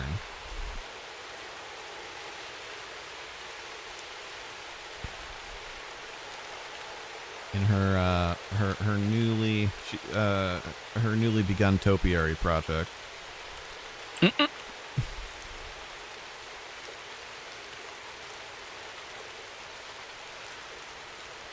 That is if she's here. I don't know. I might have missed the BRB. Sorry, I was muted. You're good. Okay. How much health does this orc on the rock have We don't know. left? We don't. We don't. Yeah, I mean, know. technically you never know that. Sometimes Okay. I tell people because it can kind of build suspense, but Oh, no, that's cool. That's fine. Okay, well, I think I'll try again. Well, yeah, I guess I'm going to try again at him. You can inspect him to see what kind of wounds he has. do you Ooh, not yeah, want to try and yes. move first? Yeah, I was going to try to move first. I was thinking to... I mean, earlier you were Listen. talking about climbing, right? You could just like run straight towards him, and then next turn, if he's still there, climb up the rocks at him. Straight Grognar the Barbarian. Yeah, I was thinking about climbing, but my concern is like, what if like I miss and then he gets a shot on me then next time? That is a thing that could happen. Yeah. This group does not have the best climbing history either, so just Well, also you could, right? We just handled this. You would definitely have 20 feet of movement. You could also try to jump up onto those lower rocks. Also, don't you? Hold on. I'm still in this bush with Yeah. You have expeditious dodge though. ooh. Oh, that's not. I guess I didn't write that down as a special descriptor, so you might not have been aware of that or what that was. Expeditious. Let me Oh, double wait, that's check in my that, but I feet. believe that is around where you move 40 or more feet. Ooh. You get bonus AC if it's what I think it is. Oh, yes. I was asking okay, that makes sense now. But yeah, let me just double check here real fast. Okay. Oh, it was a feat. Yeah. Sorry, I didn't know that when I was asking you guys earlier. My bad. No, that's We were okay. thinking it was maybe like a class thing. That No, she it's gets, like, okay. from Races of the Wild. When you move 40 or more feet in a single turn, you gain a +2 dodge bonus to your armor class until the beginning of your next turn. Oh, perfect. And Dakota looked it up too. Thank you. So is that 40 or more feet? It is indeed. So it's up to you. You could run and try and jump up onto that rock. You wouldn't be able to hit him, but if you did that, you would have bonus AC, and you'd be like right up there on him. And my AC would go from what, 18 to 20? Yeah, whatever it is, +2. Okay. So, yeah. Oh, I want to do something adventurous, but I don't want to regret it, which I feel like is the whole purpose of D&D. Welcome to Dungeons and Dragons. Do it. Yeah, I'm going to say let's go for it. Let's get crazy. Heck yeah. Okay. Yeah, let's move. Oops. So yeah, for now, put yourself at the bottom of the rock, and then This rock here. make a jump check. Okay. So she could climb, right? But climbing is way slower, so she's gonna try and jump. It looked like from what I was measuring here, I think it said it was about 4 feet high. So, it's kind of hard to tell. Spire's not terrible at verticals, but it's not great. Mm-hmm. So yeah, I'm gonna call it 4. Acrobatics and athletics are 5th edition versions. In 3.5, it's just like straight up. There's a skill called jump. Okay. So just a... So you're gonna roll jump. a d20 and then add your jump modifier to it. And you are trying to beat a DC of, I believe it'll be 16, but let me double check that. 15 plus... DC of 15, sorry. Or wait, hold on, height. Yeah, 16. That's right, the first one. Okay, that's a 25 with my modifier. Yeah, very, very handily succeeded. And you jumped just as high as Baheer did to jump over the cart, but the thing that you're jumping onto is not even as tall as the cart was. Awesome. In fact, hold on, like how a tall is the slow rock motion, he's on? like- Did you accidentally jump up where he is? Ooh. That would be pretty cool. It's gonna be really hard to get an actual measurement out of this though. Because of the trees and everything. Hold on, let me go and find one of those rocks like somewhere else on this map and see if I can get a height measurement. Oh, tumble. Yeah, tumble is one of my favorite skills in 3.5, and it's criminally underused. Wait, hold on. What rock is this? Yeah, my tumble modifier is really good. Okay, it's one of those rocks. All right. It's the same rocks that I used for the mountains that are off in the distance. Oh, but it's partially Well, that sunk in is the ground. Okay, so that does not help. I really want you to... Oh, wait, here. On the back end of it. I can measure it back here. The trees aren't nearly as much in the way. Oh, it's really close. Is there like a lower... No, not quite. Okay. On the back edge where the rock is a little lower, it's like exactly 6 feet, which is how high you jump. Mhm. And he's on a part that's a little higher than that, so it's Okay. close. You dang near jump all the way up where he is. Which also, Okay. to put that in perspective, right? Like Ava is 2'7", and she just went tearing across the battlefield here and jumped 6 feet in the air. She's like a flea. Excellent. She just jumped more than twice her height in the air. I've got frog legs. So yeah, so you're very much, if we can get you up there, up on that rock. I don't know, we might not be able to get the mini actually there. That's fine. I'm gonna Can try, imagine. though.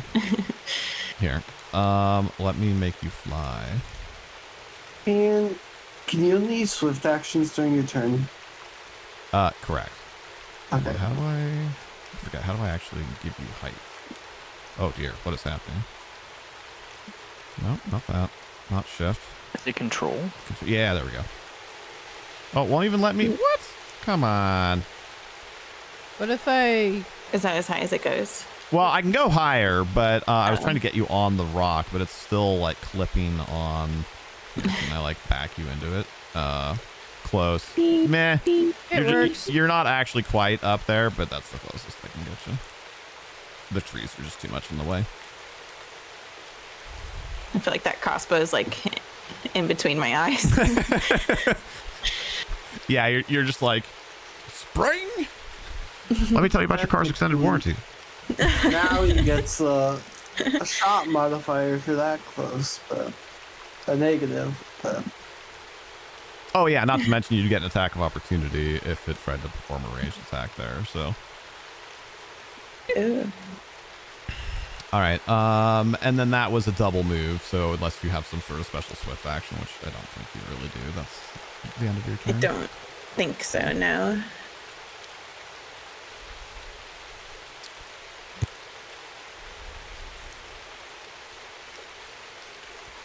Also true, Silver Skulls.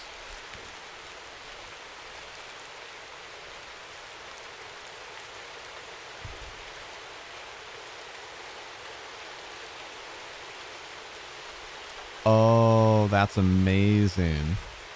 The underscore great underscore orange underscore cheered 200 bits. They said him calling today to talk about cars. this one's mine. Thank you for the cheer, Orange. Out here. All right, so it looks to us, but this is a Talespire thing, that it would hit the cow. But remember, the cow only actually occupies, or ox, whatever, only actually occupies the space where its base is. And that line does not intersect its base, nor does it intersect the base of the tree. So, she... Make the line go away. She's gonna send it. So, you know, she sees like Alondite show up and start offering first aid to him, right? Like she doesn't know if it's succeeded or not. But she sees completely ignores my asking and pleading for help. but I mean, you also don't know that you've failed yet, right? Because all this technically is happening. At the Yeah, same you technically time. don't know you failed. Like a true leader, she leaves you to handle it and goes deal with something else. She's delegating. Besides, also she's triaging, right? Like this person is getting aid, whereas there is an active threat out there. So, so she calls down to you to, you know, and essentially like wait, hold on. Does she have the heal skill? No, she has no ranks in it. Okay, I was gonna say that might change her plan a little bit.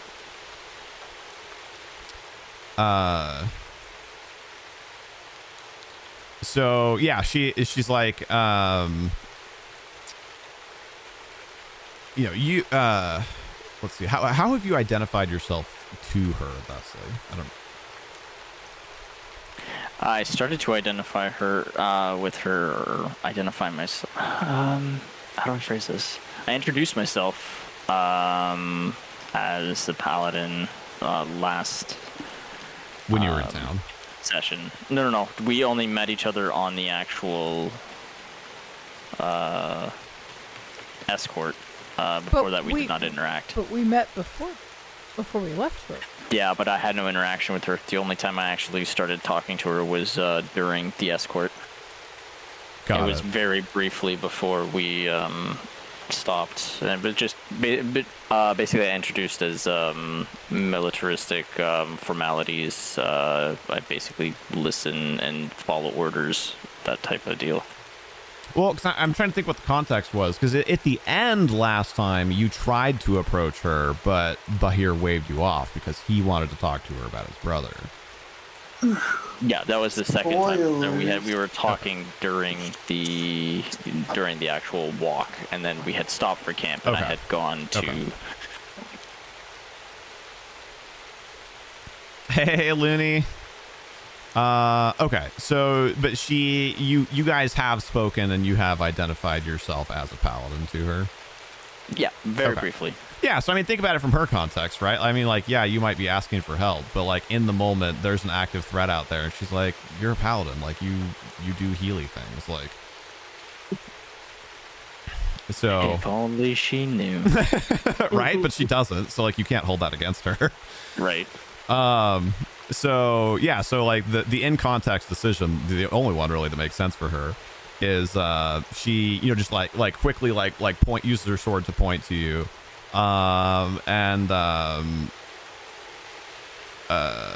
because you're already helping, right? So she's not going to tell you to help. So she's just like you paladin, like good job, take care of him. Like you dwarf, like check these orcs and make sure that they're dead. And then she just like wheels and like gallops off towards the one that's out there in the bushes. Not just gallops, like you know, like really leans into her horse full tilt, and like spurs it on full tilt, like she is charging. She's making. At this point, I'm just like crying, feeling Rubato slip from my fingers.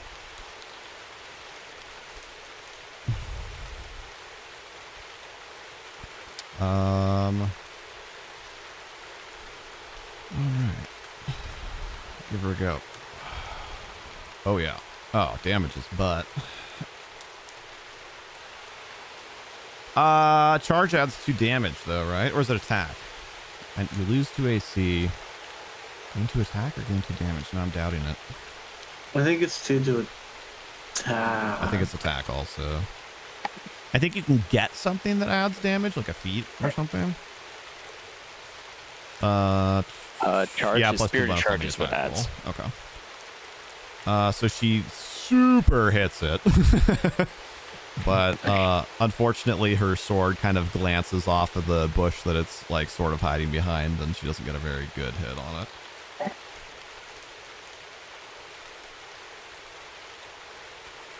Good. Now Adrian's gonna steal my thunder. He is behind like a bush though, so maybe Adrian will miss. Thank you, Dakota.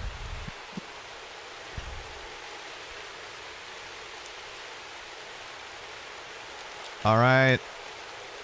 It's your time to shine, Rubato. Wait, call it before you roll it this time.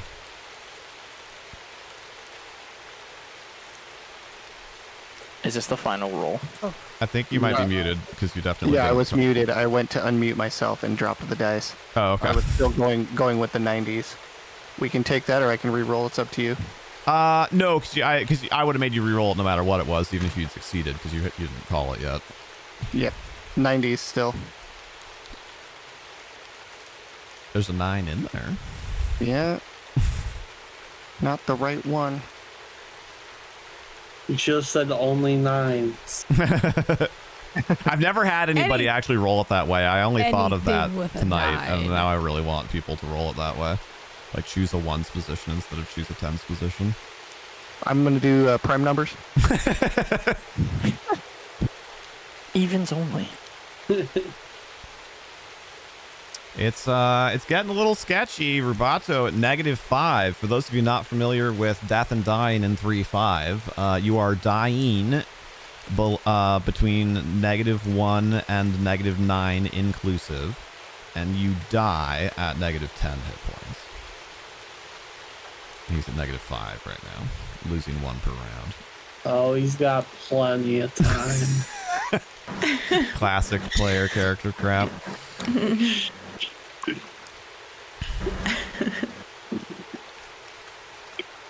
Just gotta kill this goblin. I got like 3 turns to get over there and shove a potion down his throat.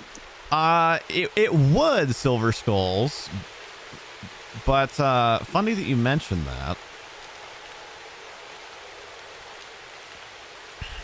There's a Alondite has performance issues.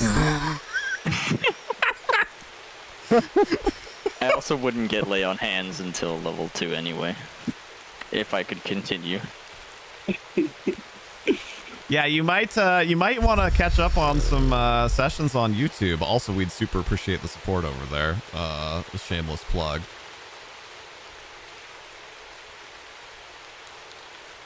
Not that you want to save the wizard. Yeah, that's what we're talking about.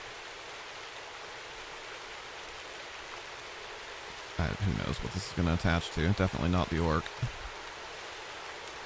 A long, long time I think ago. Silver is inferring I should die and roll a sorcerer. Oh! That will never happen, so. Rubato likes playing at a disadvantage. It's like a golfer that uses a handicap.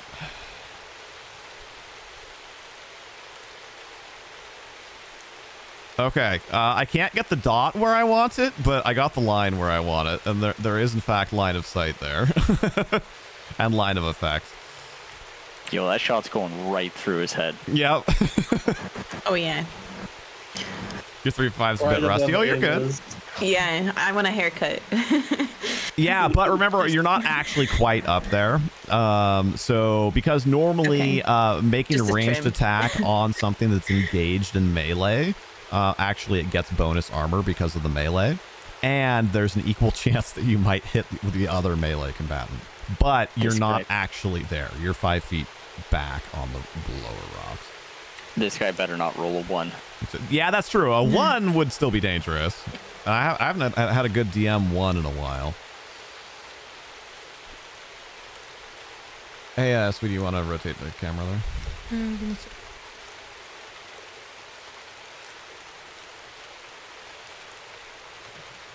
The suspense. Ooh, Good shot. solid shot. Not great damage, though.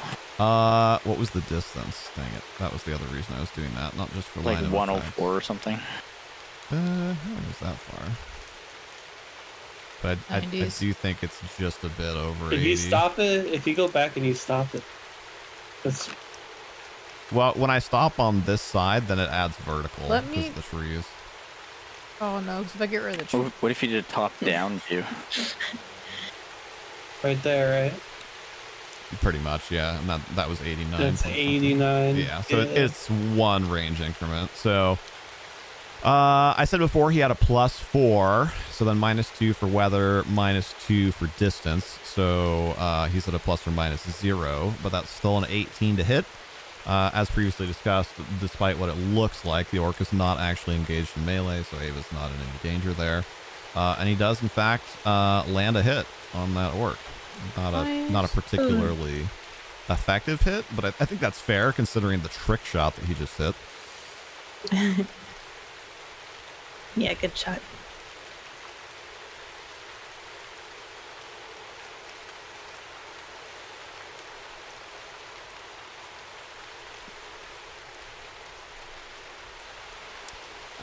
And that makes it Bastion's turn.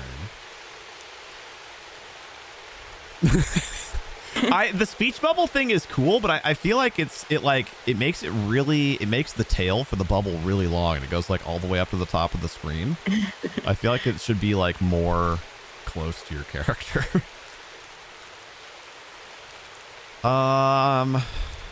Okay, it looked better that time. I don't know, maybe it was just because I was in motion when you did it, but it was like the tail was almost the whole length of my screen when you did it the previous time.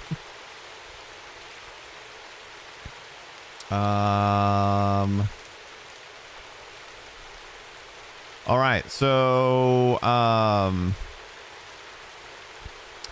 you were asking for help, though. That was specified. And this guy is not actually a combatant. He just started seeing red for a minute there. So he kind of like stops for a moment after just absolutely wrecking these two orcs, and like looks down at his hands, and then like this look of disgust comes across his face, and he like, What have I done? he drops this club and like shakes his hands out, and then kind of like shakes his head and like looks around, and then sees you like trying to save Rubato's life, and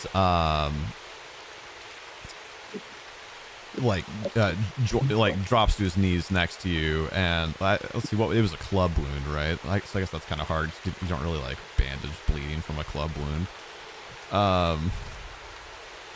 Yeah, I don't know how to describe what first aid that you would do that would stop someone from dying. CPR, that is like a stopped heart. Yeah. I guess that's a kiss. I guess that's true. Yeah. CPR. We'll go with that. So, he's like, kind of like gently like lays his hand on your forearm, and is like, hey, let me have a try, lad. I've seen the clerics doing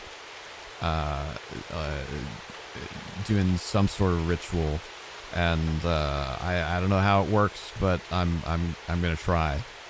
And he just like flops Rubato over like on his back, and like, I mean, we all know the position, but like extends his arms out, like intertwines his fingers and like clasps them, like places his palm in the middle of Rubato's chest, and then starts.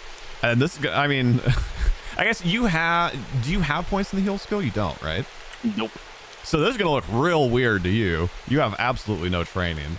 This dwarf just like promises you that he's gonna try his best, or well, promises is probably even overstating it. Tells you that he's gonna do his best, and then starts like essentially assaulting Rubato's corpse. So on your turn, you'll have to decide how you feel about that. Ooh, okay. But as far as mechanically speaking goes, he actually does successfully provide first aid to Rubato, and Rubato stabilizes. Yeah, I guess I would like try and shove him off, but then I'd see that it worked, and it'd be like, well, but it hasn't worked yet, right? People, we're going to initiative order, so. I might live after all. Reginald has just had the most chill combat of anybody ever. His plan worked flawlessly. So Abigail. Yeah. Who hasn't picked a number for Abigail yet? I haven't yet. All right, give me a number. Oh, I'm feeling lucky number 3. Oh, well. Lucky number 3. Give me the 10 spot dice. 3, he says. Hey!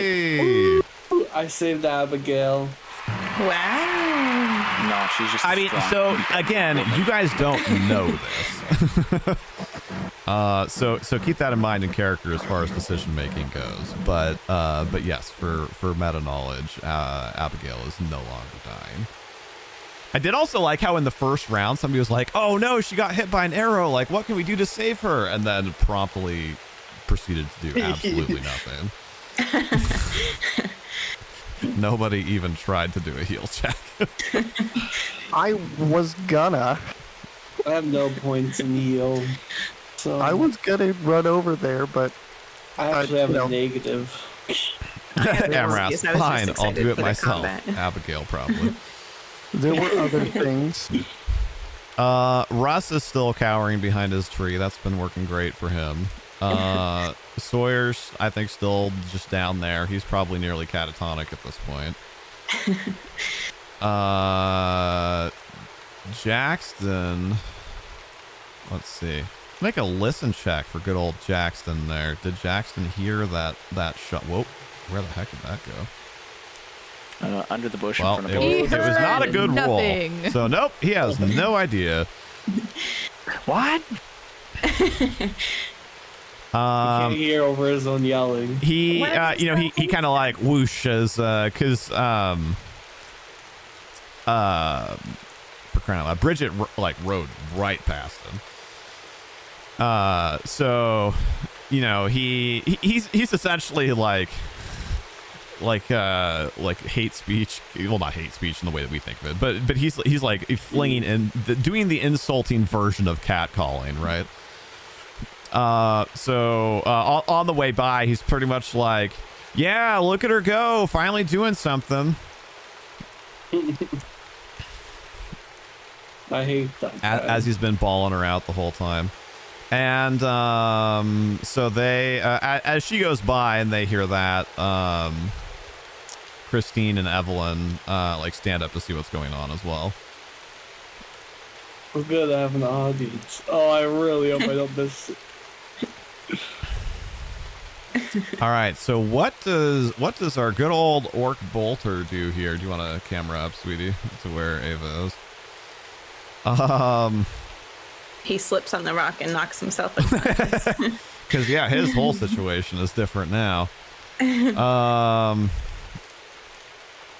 He could technically shoot you since you're actually 5 feet further away and not in melee. Or shoot at you, that is.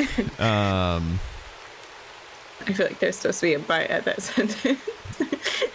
Yeah, there kind of is. I'm trying to judge. It's funny because the two orcs that got left, because I'm a big proponent, right, of like sentient and intelligent creatures don't necessarily always fight to the death. In fact, often they don't. But Both of these guys have just been like, you guys have essentially pulled their friends behind a wagon and beaten them up, and like they haven't really seen hardly any of it. And then they were probably expecting some losses. Like, yeah, this guy can see the 1 or 2 that died over by where Bastion is, but like that's it. So he still thinks he's got like a half a dozen buddies. But it's complicated a little bit by Ava being right up in his grill. They can hear stuff, yeah, but that's the thing. Making a listen check over the sounds of battle is like a DC 15 or something. And then also it's a +1 DC for every 10 feet of distance. So it's like and I'd have to double check the rules, but broadly speaking, it's like a DC 23 for him to hear the stuff dying over behind that cart. So probably not, actually.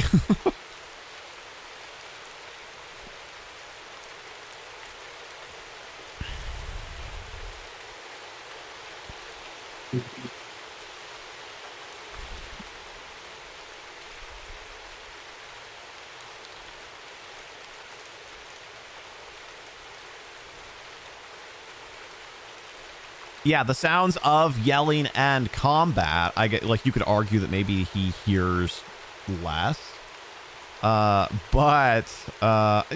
guess that's fair enough. Let's make an intelligence check for this orc, no kappa, to see if he's able to intuit the implication of that.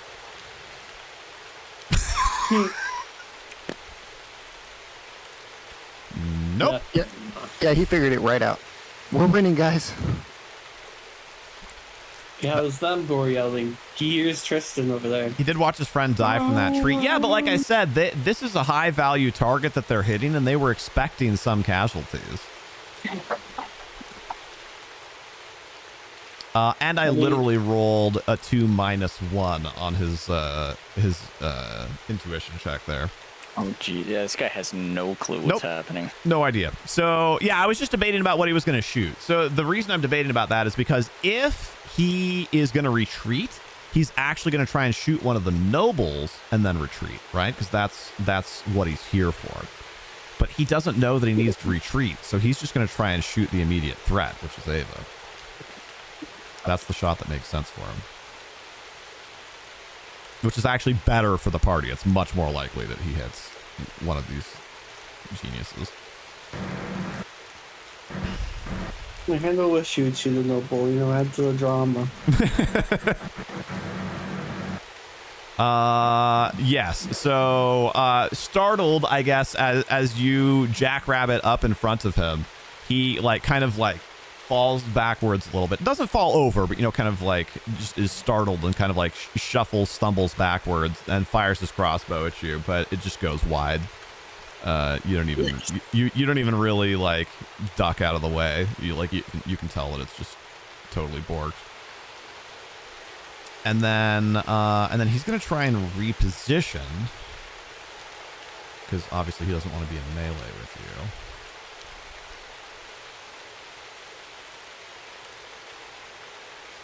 So he's gonna back up to the back of his rock and reload.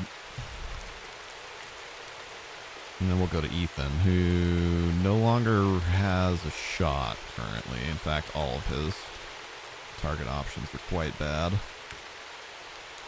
Yeah, he's just gonna have to... Oh boy, and also Brigit's there. He definitely doesn't want to try to shoot his boss on accident.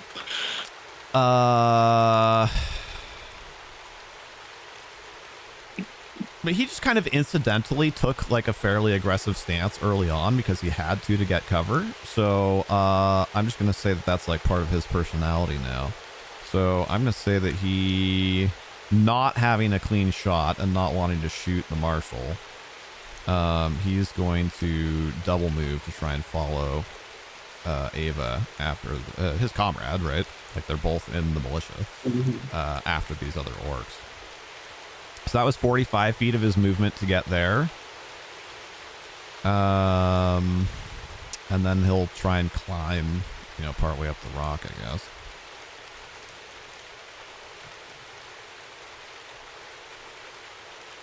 That's an awkwardly close number. How much strength do you have? That dude works out. All right. So that's a 16. Just check climb here real fast.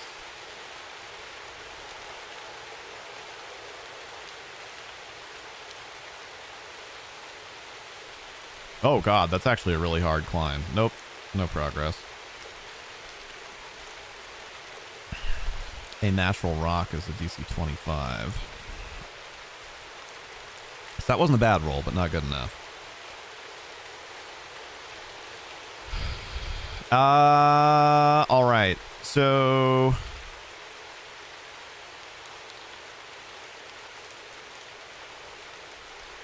it's a light crossbow, which if I remember correctly is a quicker action to reload. But I will double check. That's a good point, because for the most part they haven't had to move, but this time he had to move. So if it needs a move action, then he wouldn't be able to reload it. Let's peek here real quick. Crossbow lights. Oh, it is a move action. Okay, so he cannot reload because he moved back. Well, could he have 5-foot stepped?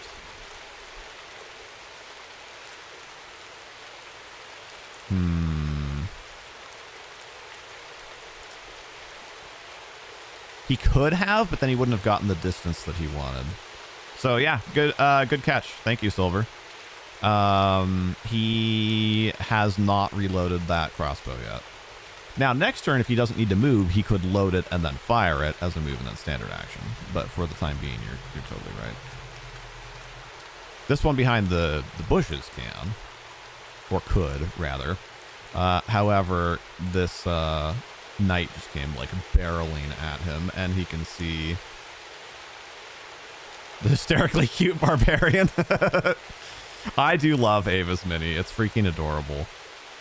I think contextually for him, he's gonna surrender. He's been hurt. He's been like, this knight just came charging at him. He's getting flanked. He knows if he runs away, right? I mean, like there's a horseman there, so that's not gonna work. So yeah, he what emotes do we have?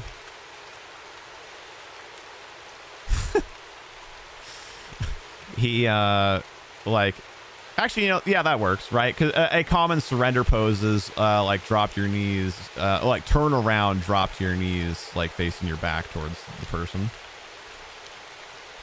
So yeah, he drops his crossbow, drops to his knees in the mud. Lame. Now I can't kill him. We could question him. Kill steal. All right, Alondite. But we're not going to tie him up and then hit him. It is your turn, and this dwarf is like collapsing, rhythmically collapsing in your friend's chest. Okay. I'm gonna like push him off because I think he's like actually killing him, but he has succeeded, right? Like I'm not gonna actively stop. I'm not gonna answer that. I act in character. Yeah, I'm gonna push him off and think that he's doing harm. Okay. Like, you're gaping in his chest. Stop! I can hear his ribs cracking. Unfortunately, I'm an honorable rogue. I don't kill things that are helpless. Make a just like roll me a strength check.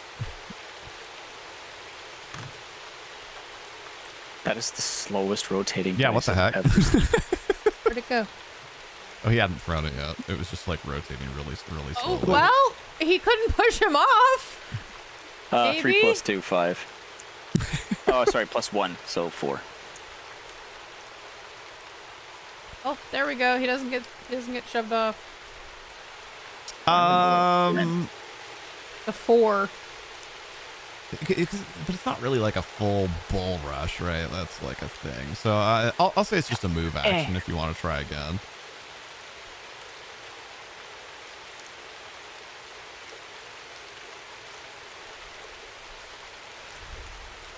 Like kind of wimpily push him. Like, eh. Do you want to try again? No, I kind of like try and shove him off, and if he's like super insistent, then Yeah, because I mean, same thing. He doesn't know that whether or not there's been success. Okay, so you're not going to use your other action to try and stop him again? no. Okay. All right, Baheer. So as you come, like shuffling around this bush, you see this orc like drop his weapon and like drop down into the mud. Yeah, I'm gonna go that way. You gonna jump up there too? Yeah, you can try and Yeah, I am. Spider-Man jump up there. Okay. Yeah. And I can do double move action for that. So it's not that far. Yeah. Yeah, so that way you can reposition and whatever. That it is a like you need a 7-foot jump check to get up there. So that's I closed my jump on accident. It's like a DC 28 or something. I'm not doing that then because that's impossible. So. Well, but you can jump up and grab ledge. I don't remember exactly how that works. It's 6 feet right here. Over there's higher. Is it? Oh, yeah. But you're not really going all the way up to the top. What do you mean? It's right up to the ledge. I mean, 6.5. Yeah, but if you need to get 6.5 feet up and you jump 6 feet up, then your feet didn't land on the thing. But the rest of my body did. Right, which is where I think it's technically under climb. But there's a thing about like grabbing a ledge and pulling yourself up or something. Catching yourself from falling. Catch your character. It says medium's vertical reach is 8 feet. I don't know if that has anything to do with it, but.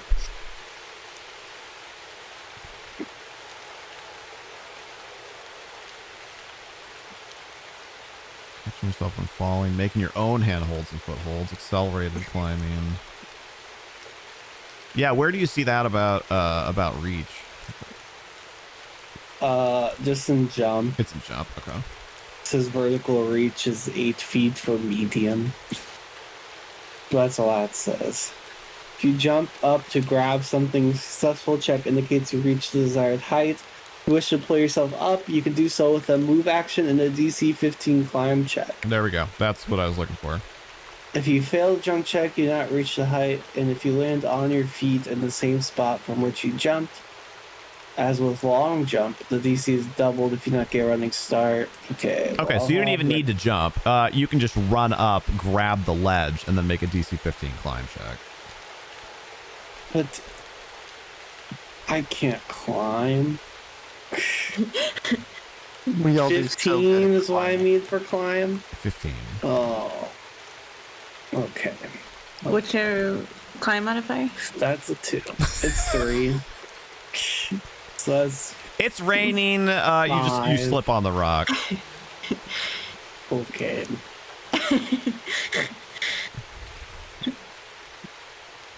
I like the effort. You do have, right, because that was 45 probably feet of your movement. So you do still have some movement if you want to like try and, you could go, that'd be 10 feet because that'd be difficult terrain, and then 15 you could go to like there. Sure. I moved you, so you can, like, if you don't want it, you can move yourself back, but you could go to about there. There's fine. Just around It him. don't matter at this point. It's gonna be over next round. Oh, it's so disappointing. All right. Your character's like kicking the dust.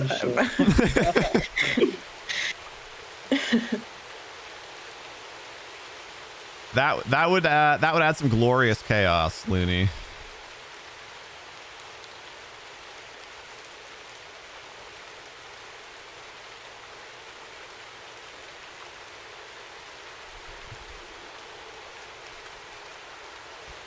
I mean, knives are throwable, sweetie. You can. I move. know, but it's 10-foot increment. Oh. 15. I think if I get here, you can probably get a little closer, right? That's what I'm Because we're saying. being a little more precise than D&D actually is because of Talespire, right? So probably you can get to like there-ish. here. That's what I was thinking. I forgot. Can I add another? Oh, dang it. It was right about here on that intersection. I would say you can do it because technically you don't actually calculate vertical distance. Like you don't get into triangles and stuff unless you're doing flight. So I think technically that would be a range increment. All right. Trying to remember how to. Is it Base attack bonus plus dexterity modifier to hit. I don't have a dex, or I don't have a base modifier. So yeah, d20 plus dex modifier, and then your damage is just normal knife damage plus strength modifier. Nope, I missed. He should have ran. He should have, but he didn't know that. That's a miss for that one. I don't metagame for my NPCs. And since I moved, I probably can't throw again, right? Correct. Okay, that's my turn. Okay. So I am back here if he decides to turn tail and try and run towards me. Okay. Martin. Thank you, Silver Skulls. I appreciate it.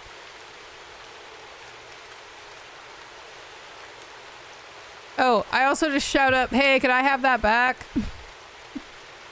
Hey, Sorry. somebody roll me a d20 real quick. First one counts. Rocket got an 8. Excellent. Okay. How not one of us actually. Oh! Oh, no. No, this is amazing. This is amazing. Oh, it's Martin. Sweet. What did Martin do? Where is Martin? There's Martin. So, Brigit ordered him to protect the nobles, right? So Martin climbs up into the back of the wagon and bull rushes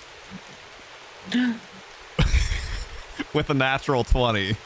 Oh no. God. So he just goes blast because technically you can only bull rush one person, but if you ever end, like essentially if a movement phase ever ends with multiple like people of the same size category in a space together, they fall down.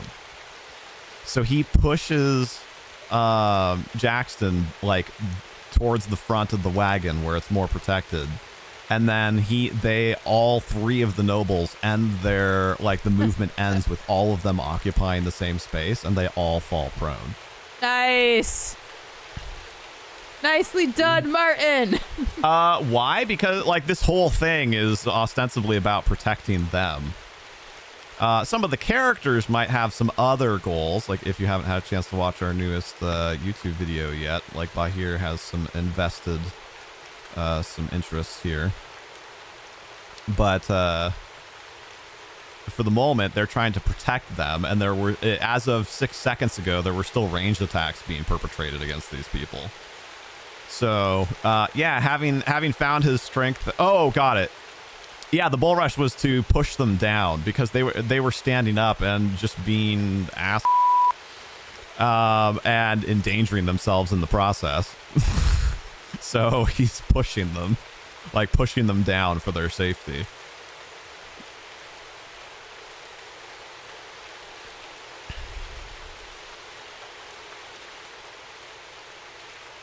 Yeah, exactly.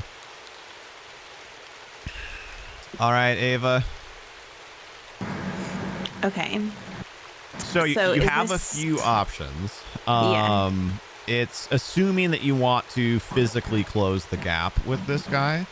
Oh, yeah. You could climb as a DC 15, because even though technically it's only actually like a foot, but like Okay. technically you have, especially since you're only 2.5 feet tall, like a foot is quite a bit. That's waist high. Uh-huh. Or you could jump, but jumping when you don't have that 20-foot running start is harder. So let me tell you what the DC would be there, and you can decide what would be the best for you. Okay. A vertical jump without a... Oh, but it's only 1 foot. So a vertical jump of 1 foot without a running start would be a DC 8.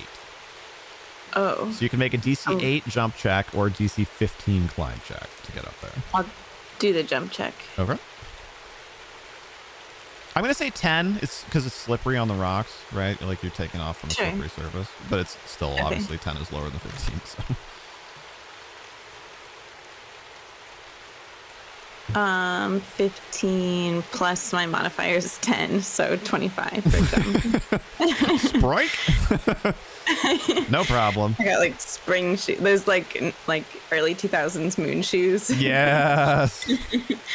So that is 5 feet of your movement, and you're now up onto the rock. Okay. Now, can I like charge at him in addition to that jump, or or maybe charge wouldn't be the right word because that's murder halfling deployed. You actually might be able to charge. Hold on. No, because you can't charge over difficult terrain, and jumping would make it difficult. So yeah, so you cannot charge, but you absolutely you have movement left to get over there and whack him. Yeah. Okay. Yeah. Let's do that.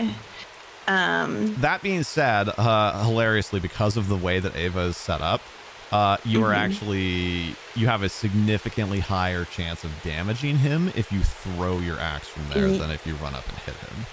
Okay, that was my next question. Like, does technically that jump count as movement of... Yeah, so this is where it's going to get real funky. Because you're, in order to get your bonus damage, you need to move more than you have. But if you move towards him, then you would be too close to... Well, not too close, because he can't make an attack opportunity. But you'd be right in front of him, so you wouldn't really ranged attack. So, yeah, if you want a ranged attack, you'd want to actually move laterally. Okay. Do I have enough room to move laterally? Okay. Because your base is more or less a 5-foot square. It's just a circle. Oh, yeah. So you can This tell rock there's is... kind of about 2 bases worth of width, though. Okay. So, yeah, I'll go ahead and move laterally so that way I can get that 10-foot distance. Yep. Like, is this technically up if I move this way? No, I'm not gonna. I'm not gonna dicker with you over inches. Okay, so it's like. Yeah, that's fine. And again, right, we're being more precise than D&D actually is. D&D just operates in straight up 5-foot squares. Like movement is nothing or 5 feet. So, okay. Yeah, you're good. You move more than D4, D6. Oh, that's a. Oh shoot! How do I? Oh, never mind. I figured it out. Okay, yeah, it's not super right click, but yeah. Yeah. Yeah, I always want to right click on, because you like add them to the dice pool kind of in the middle of your screen. I always want to right click up there, and you can't. You have to go down to the one by your axe. Yeah. Send it. Murder halfling deployed. Nice. Oh boy. All right, so that was 8 on the dice plus 1 on the attack. Oh no, plus 2 on the attack because you are within 30 feet now. All of your other throws were long distance. So your point blank shot takes effect and you get that extra 1 damage. So that is 10 damage. And he actually had 10 health to start with, and he's taken 1 damage, so he's down. Even if she misses, the goblin's likely horrified. Oh, absolutely. But he dies with a horrified look on his face instead.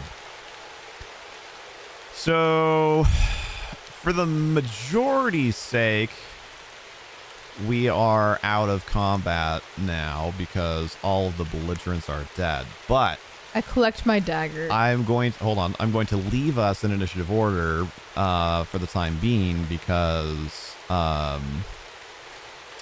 Abigail is still Rubato. dying. Yes, also, I guess also technically Rubato. Wait, yes, Abigail's stabilized, isn't she? Yeah. But nobody knows that. Oh, that's true. We don't know that.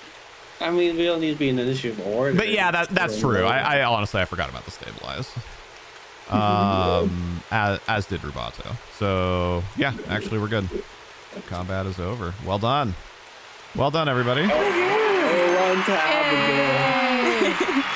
You guys, I mean, obviously it still took a while because that was still like a fairly technical combat, but you guys did phenomenally well. I was worried that this was going to be too much.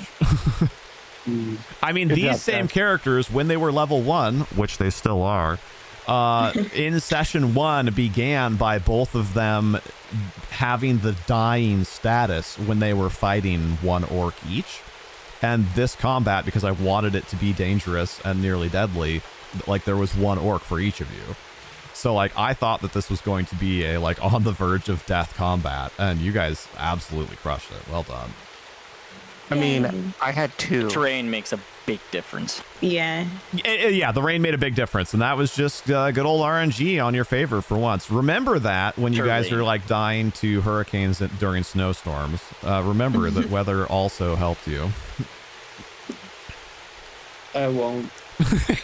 So I'm gonna. For those that don't have context, I traditionally roll insanely high when I'm rolling on my weather chart. In fact, during this campaign already, it's happened, right? There were 2 different tornadoes a couple sessions ago. Yeah. This doesn't mean you have to go crazy Rubato hard. is stabilized now. Yeah, so I mean, you guys are free to I'm gonna sit back here for a second, and you can role play how you want to. Rubato is stable but still unconscious. Okay. As is Abigail. I want to immediately jump back on my horse and ride to Marshal Brigit. Can I tell if Abigail's alive? Like, can I put my ear up to her mouth and see if she's breathing? You can, yeah. It's technically a heal check to like actually get that answer, but yeah. Okay.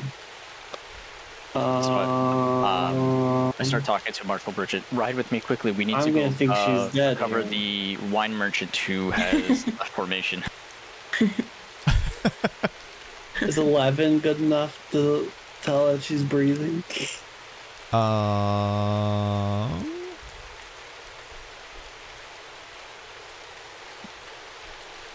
on. Trying to do like 5 things at once. No, not the heal spell. The skill. We're not trying to heal her necessarily. The Skabosh bounces around. I'm trying to see if she needs them. I forgot that there is a specific DC for treat wound from Caltrop. Oh, sounds like I'll remember that. Is it higher? No, it's also a 15, so it's Okay. even funnier that they break it out. I need to remember that. Where did you find it?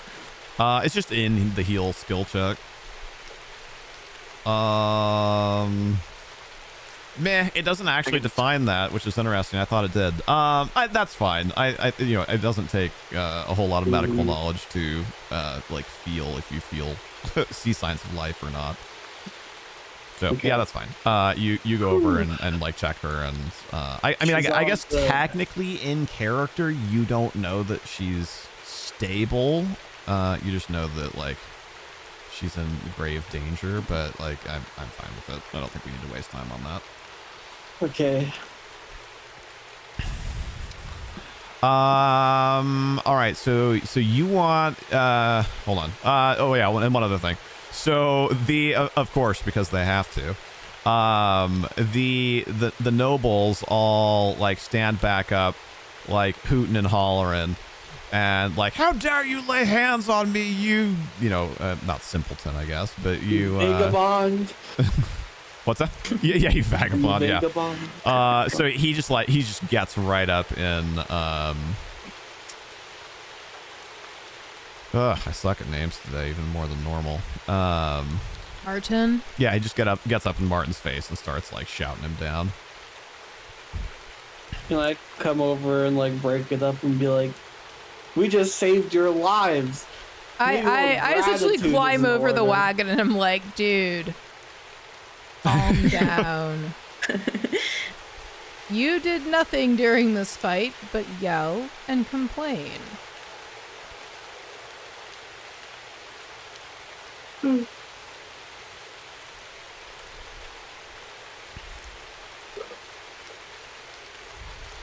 All right. imagine him on the So side of okay. So it. then let me process here for Bridget really fast. So you come riding over and like tell her that the two of you should go and catch Aaron. Yes. But she has this orc that also needs to be captured.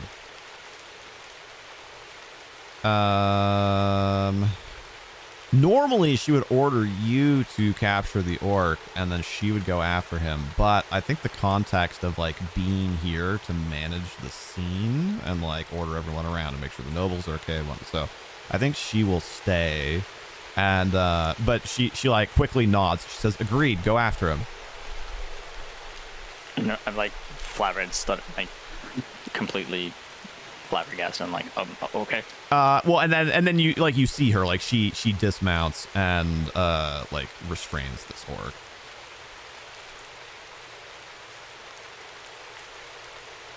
All right, I ride off into the general direction and I look for like mud cracks of the wagon. Get him.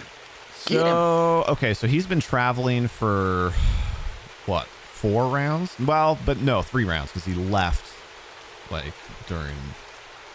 Did he leave on his first turn? It's been 4. Yeah, Okay. he left as soon as he could. Yeah. So he's been going 100 feet per round essentially. So he's 400 feet away. But he's this is booking it. relatively flat terrain. How far do we think you can actually see? I'm not going to get into like calculating the curvature of the earth or anything, but Oh, no, You'd that's be able here. to see that far. 400 Like- feet is that far. I mean, I don't know. It's a lot, but you could probably see him, or at least see some like dust and stuff. Now that being said, I don't know how you're gonna catch him because you're gonna be traveling. Oh no, because you just can get get your run. horse to run, and he can't get his elk to run. I was gonna say, I mean, ultimately, like you can do it however you want, but you're just gonna always be 400 feet behind him. But that's wrong. 60 times 5, baby. Yeah. So it'd take you a few seconds, but it's relatively trivial actually for you to catch up to him. Hold on. In that case, let me actually place his minion stuff. Edge of the world. There we go. Yeah. You're off the edge of the map, mate. Here there be dire elk.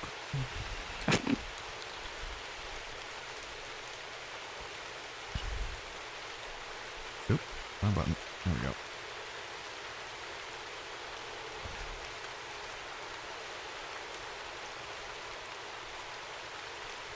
Okay.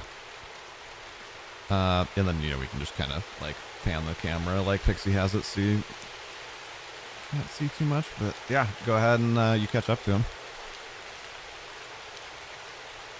I say, halt, sir, I think it's better you turn this wagon around. The problem has been dealt with, and it's safer that you return to the caravan.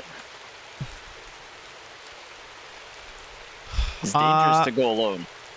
Make a Constitution check to like yell as loudly as you can. Okay.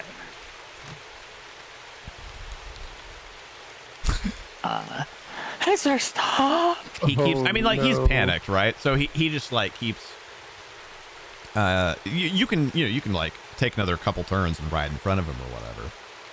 Yeah, but like as of currently, he's still like spurring it on, so to speak. He's trying. Yeah, I'll get in front and like cut off his reindeer. So not having her. All right. You're out of breath. You're struggling a little bit. Stop! But obviously you're like physically interceding, right? So that being said, there's a lot of inertia coming at you. So I'm assuming you're a little bit in front of him. You're not like zooming in front of this huge dire elk with. I'd be horns. like pacing beside his dire elk and trying to guide it to the left. I'll even let you make a handle animal check for the elk if you want to. As you're doing that though, Aaron is like, "What are you doing, you fool? Get out of my way!" That's an 11. Oh no. Returning you to the caravan to safety. It's dangerous to be out here by yourself. The problem has been dealt with. You're close enough to him now. You don't have to keep making Constitution checks. Like you can just converse. Oh, I'm putting authority into my voice now. Yeah, keep yelling.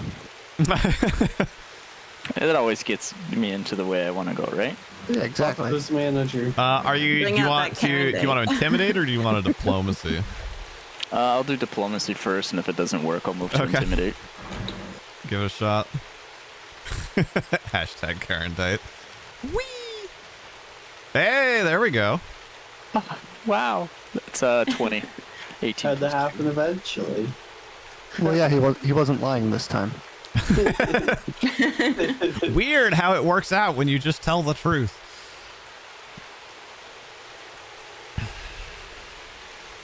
Just come back to the caravan. All of the orcs have been dealt with, and we have one in custody. You are safe.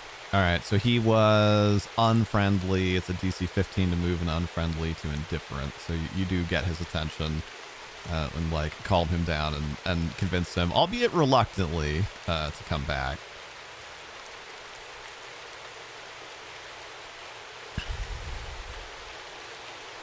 He's just like stone faced though, like and he's not hurrying.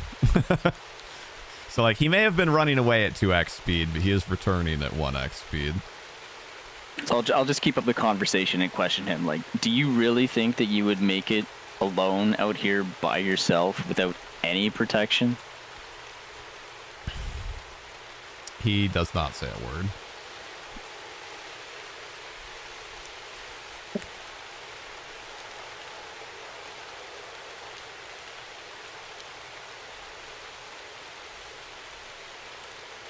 Well, I'm glad your silence thinks otherwise. So let's just get back to the caravan, and we'll keep you safe.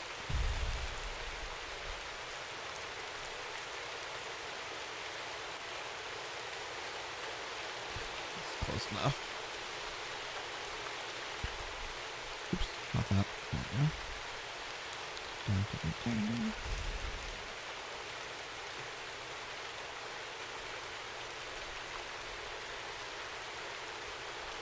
All right, and as some of this is happening, because it doesn't take a super long time because the horse is like way faster. But while Alondite is leading Aaron back, we get like somebody coaxes. Oops, not hide, not knocked down. There we go. He's up. Oh, dang it. There. Somebody coaxes like Reginald out of his little box fort, and who wants to go and get Sawyer? I'll go get Sawyer. Oh, is he still under the wagon? Yeah. Sawyer, buddy. It's okay. You can come out now. He's just like blubbering about, like he's never imagined anything this terrible, and just like, think about if this just happened to you tomorrow. Like, He'll comfort him. I'm like, it's okay, Sawyer. They're all gone now, except for the one over there that we've taken hostage. yeah, I'll get Brigit and Co and bring them back in a second. Let's give Rubato, and I guess Rubato's still unconscious unless anybody's actually healing him. Like, so who's doing what with Rubato? Our only healing is my healing potion, I think. So I'm just hanging out here with my buddy Bastion. we're just gonna let him naturally recover, Bastion's MVP. I mean, I could attempt to heal check. I got a +1 and it's untrained. I could try. I don't know if you want the rig. Well, right? so now it would be like you have to stop and like provide long-term care or something like that. Like that's going to be essentially like a camp activity. Oh, so I just meant more like who like if you want to do any role playing for like who goes and gets him, like where you put him, how you're moving him, right? Because like he was walking, so like what are you doing with Rubato? I have 0 strength, so someone should probably go pick him up and bring him over to the carts. Also, while I'm comforting Sawyer over here, it's probably good to note that I probably have like tons of gore on myself. Oh yeah, you nasty. After killing 2 orcs and then being on the other side of another guy killing an orc. Right. I'm gonna go over and start looting this guy's corpse. As awesome as all of you think he is, also like Bastion has just like drug himself over to like a little bay in the river here and is like sobbing quietly and like washing himself off.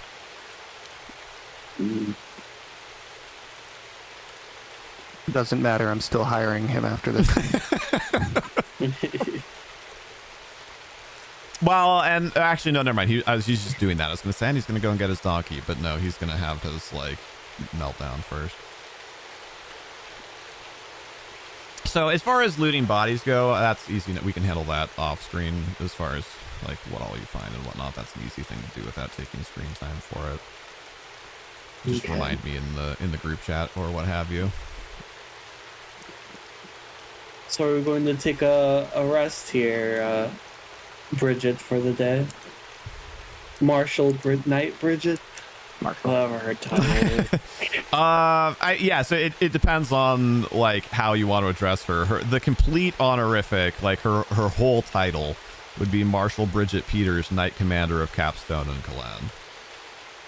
Okay, I don't say that. I say Marshal Brigit. Probably Marshal Peters would be the nomenclature. Marshal Peters. Yeah.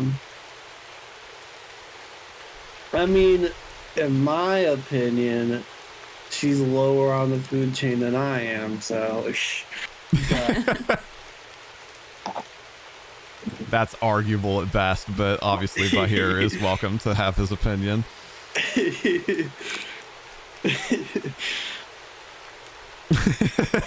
Mendez says Marshal Lord McKnight Brigit. Yeah, I'll ask if we're going to be making camp here. So she like after just like taking his weapon and like kind of like patting him down really quickly, Brigit calls oh my god, where'd I go? Calls Martin Marshal. over. Martin, yeah. To that's what part of what's throwing me off, I think, is we have Marshall and Martin here.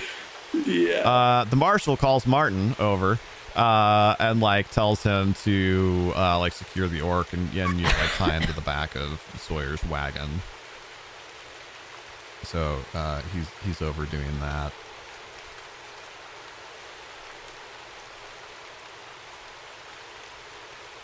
And then I don't really have a good way to pantomime it, especially since she's separate from her horse. But like she essentially sets off at like a light gallop and just kind of like surveys the scene. Like she like loops around behind the rock, like checks around for like any signs of further enemies. Like swings over really quickly and like looks at the 2 orcs that have fallen here.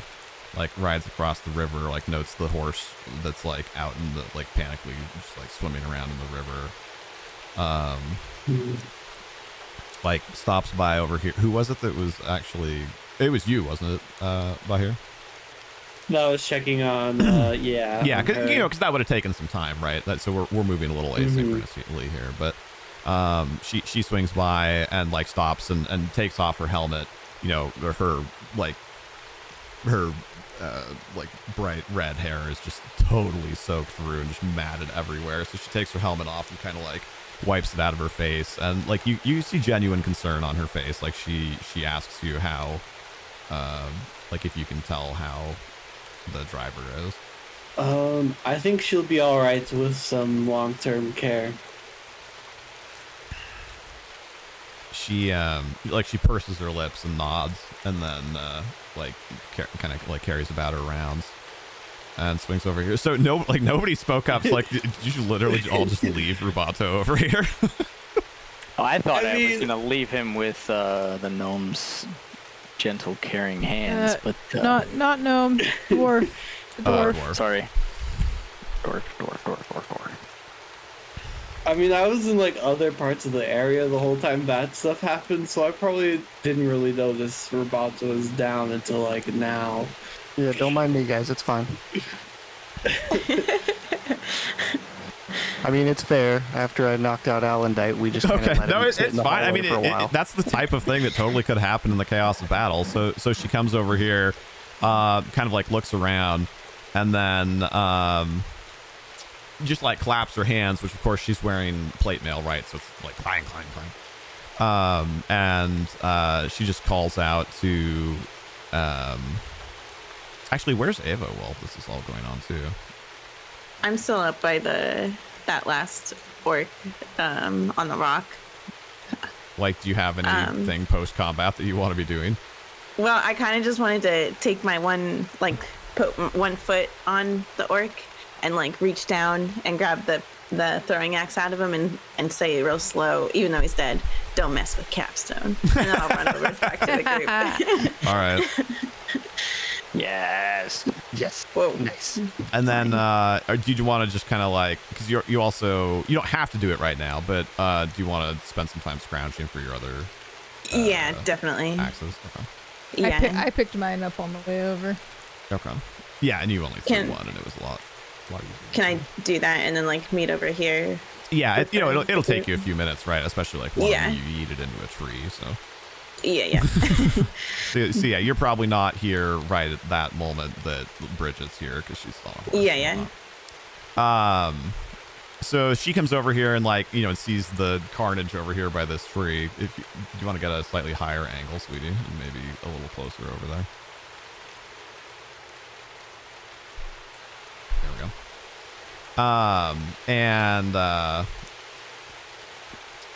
She kind of like she looks around and calls out, and I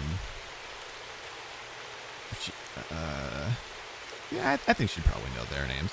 So she calls it. She's like, Adrian, over here, like take care of this one. And where the heck is my other? Oh, right, he's still over by the rocks. It's like, where's the other archer? Nobody died. I said, I'll set up my tent as a medical facility. Okay.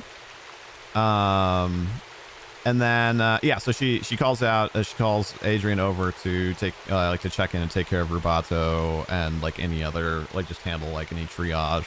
And then she calls to Ethan and like orders him to help secure the livestock, right? Because there's like 2 donkeys running around and like the horse is like swimming / being swept downstream, right? I think it's like down here somewhere now. Oh, not underwater though. It was at the top. What the heck? Why did it do that? If you want, I can ride out and lasso the horse that is heading downriver. Yeah, I think that's are you like offering that in character? Yeah. She's not overwhelmed, like she's acting with purpose, but she's very much just kind of like checking things off the to-do list right now, like you like she's just taking charge. So she does actually stop and and kind of like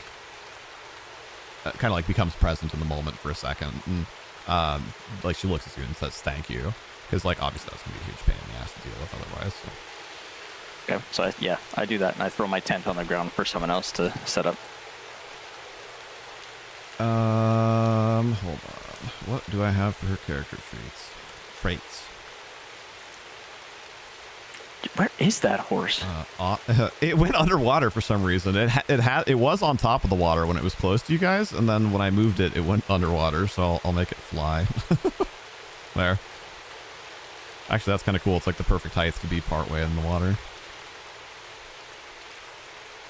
I don't see it still. Yeah, I definitely don't see it. I can't find it. Wait, yeah, go that way. Go down river. Oh, what the heck? Why not? I saw it when it was under the water. Yeah, me too. Hold on. Let me try moving it up. Oops, not alt. Shift? Nope. Control. There we go. Control. What about now? Yeah, there we go. Yeah. now I Weird. see. Oh, on my screen it was perfect when I was at like basic flying heights, which just kind of like lifts it up like a foot or so. It was like the head and like it was like the shoulders and up was above the water, like pretty much like it would look like if a horse was swimming. So it looked perfect. Way but over there. if it was invisible for you, then that's not helpful. I'm not very good with horses, so. She stops like ever so briefly, and like looks down at Bastion, but like in her head she's pretty much like, yeah, that kind of like follows under taking care of people, which is what I told whoops, not hide, which is what I told Adrian to do. So she like kind of finishes her round, and one of the donkeys was like a ways away, and you know, she's got her horse and whatnot, so she like loops around the back and kind of herds that furthest donkey back. Can I check up with the nobles to make sure none of them were injured? Sure. Just like make sure they're all right. As alright as they can be, anyway. So yeah, at this point they're, you know, more or less harumphing, right? They're like dusting themselves off and like talking amongst themselves about like how incompetently they think the whole thing was handled. And yada, I'll yada. also make sure I keep my distance because I'm still like very covered. Yeah.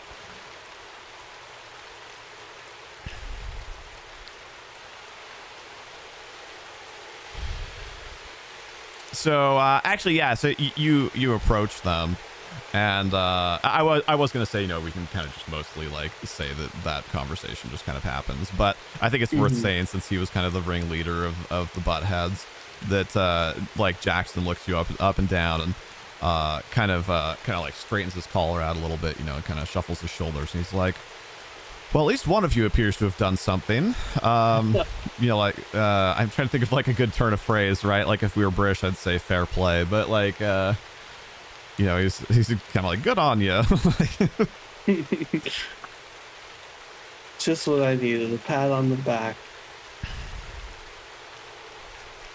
Yeah, he, Yeah, you know, obviously Baheer can read or not read as much into this as he wants to, but, you know, there's not a whole lot of weight behind it, but he gives you kind of a hand wavy, like, you know, Alarn is in your debt kind of statement.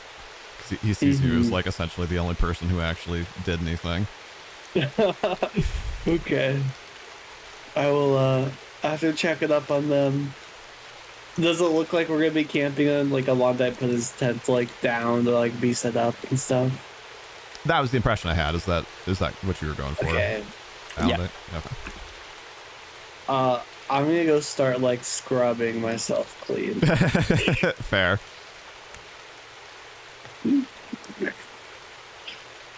I forget how big is your down in front tent? of everybody. What was that? It's I think a 4-person tent. Okay. I would have to check the No, specifics. that's fine. What did you say, Mendez? Oh, I was like, Baheer just strips down and starts bathing right there. Well, I ain't shy. I'll go a little more down the river. This is the thing we can accomplish. Ba-boom! Tent. Nice. Oh, hey, look, there's that horse. You get it, Alondite. I'm just gonna. Yeah, over make here. I won't have you do it too many times, but just for funsies, go ahead and make 1 or 2 ranged attack rolls and see. Let's just show off that those cowboy skills. I mean, really, I think tonight has mostly just cemented what we started the night with, which is that Alondite should be a redneck. Now you're out here roping livestock and. First thing I want to do is get its attention by like just whistling and trying to see if it will obey any commands. Yeah, to make come on its own accord. a handle animal check. It's the same thing. It's 15 to get it to heal. Oh, okay. 13 plus 6. Yeah.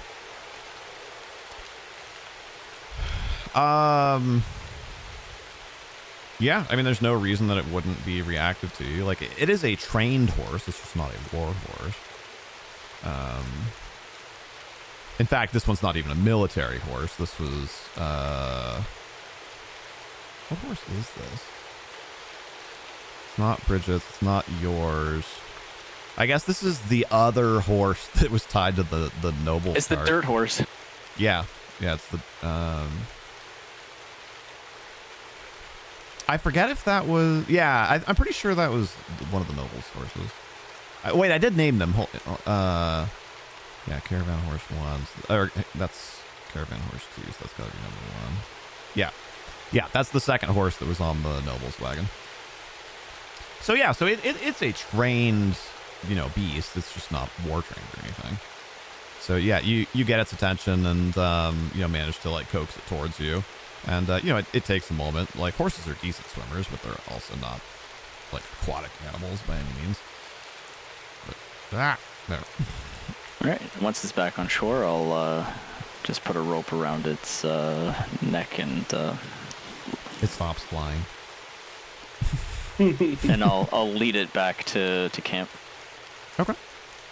It's like, I'm on. I do also carry on me soap for my cleaning Oh, nice. All right. I'm doing. Wait, I like how there's like an easy, obvious, like shallow, right? Like where those orcs were coming out of. And you, Well, that's where all those people are, and they're making a big fuss. Got it. Mhm. Got it. Can't get naked in front of the nobles.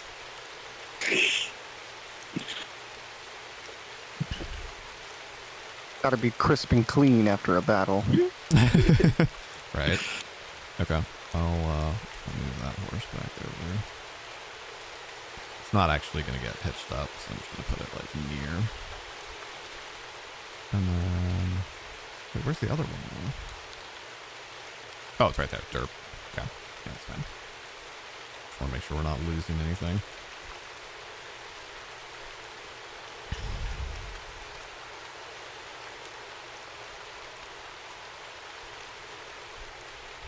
All right. So as you come back to camp, Alondite, and I guess anybody else is probably around the time that Ava's getting back as well and whatnot.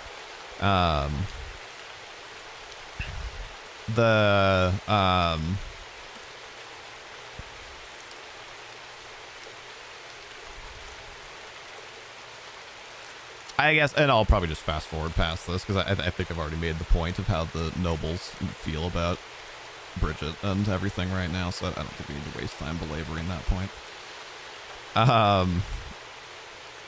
Like Brigit, kind of like makes the call to like assemble the enlisted personnel.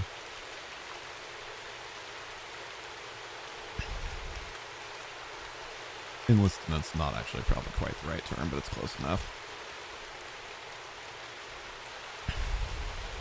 So, like, Adrian leaves Bastion with Rubato. And actually, you said you wanted it to be a medical tent, right? So, they probably don't know. Although, the same thing, Yeah. can't actually put it in there, which is a little bit of a bummer, but it's close enough. Oh, enjoy that dwarf butt.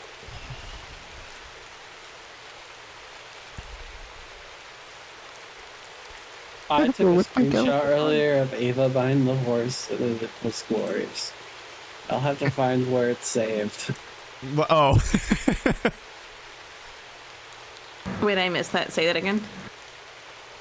I got a picture of you and Talespire right next to the horse's butt. Oh, great. Yeah. Thank you. I gotta find where I put it though. Okay. It's in here. What are you? He comes over.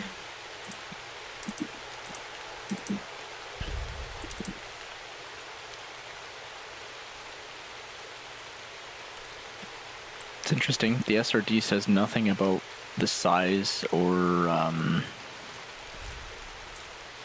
specs of the tent, other than it's a 20-pound tent with worth 10 gold or 10 silver, does it? Huh. So I assume for a 20-pound tent, it's going to be of decent size. Yeah, well, and it specifies, right, it calls it a 4-person tent. right? Oh, it does? I don't know. I thought that was what you were calling it, so I thought that maybe That's what I was implying. Got it. But for 20 pounds, that's a heavy-weighted tent. Well, but I mean, it is canvas, right? We're not exactly talking modern materials here. Even then, I will look further, but that was in the SSRD or SRD. It still didn't say size.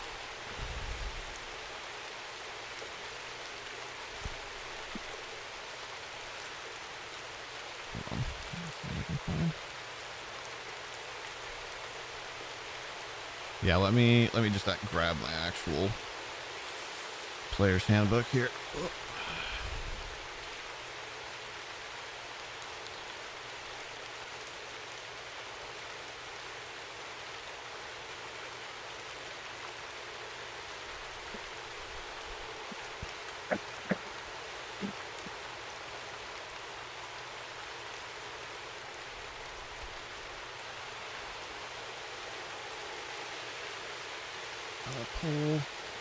Okay, so in the actual book, do we have an actual cleric in the group? Nope.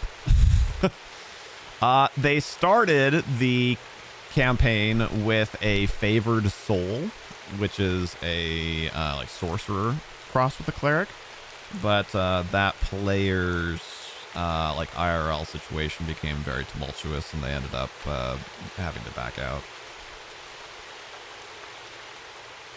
So, under goods and services, let's see. Tent. So you have the 10 gold, 20 pound tent. Correct. Okay. Yeah, in the actual book, under goods and services, that is defined. It says this simple tent sleeps 2. Only 2. Okay. Well, like I that's said, max canvas, capacity right? then.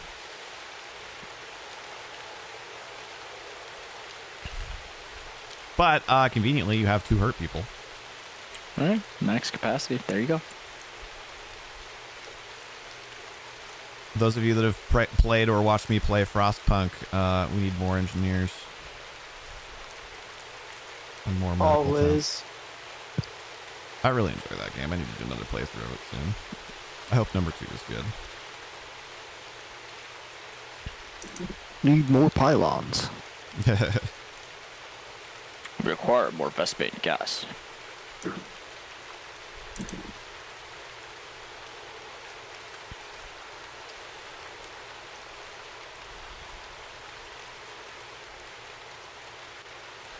All right. Did anybody else have anything else in particular as far as like activities, or shall I move on to Marshal? Not until like nighttime when I want to go talk to. Yeah. I'd be in there performing triage and long-term care. Or for those who aren't, I guess, unless they have someone who just does it better. Well, so she has kind of like sounded the bugle, so to speak, to and like summoned the enlisted personnel, which arguably doesn't include Alondite, but also arguably does. Right, like paladins. There are paladins who are like in the military, but also like any paladin at any time, like because of kind of the intertwinedness between church and state, like any paladin at any time can like assume command of troops when needed. So, like, I mean, it's up to you. If you want to explicitly not be like at this, you're more than welcome to choose not to be. But I think it also makes plenty of sense for you to respond to that. Yeah, I think that's where I would definitely be. Okay. Sweetie, can you move the camera so we can see that gathering? Like I said, I think that's where I'd be, and then you moved away. Oh, with the medical tent? No? Oh, okay. Never mind. I misunderstood that. Yeah, no. She's like, she's like, hey, like soldiers come here. Right. Okay. Sorry. I thought that was about the tent. Not bad. You're good. So yeah, I mean, like, she's not being surreptitious. Like anybody else is welcome to be around or whatever. But like specifically, she's calling for Ava and Adrian, Martin, and Ethan, and like I said, arguably Alondite. as well.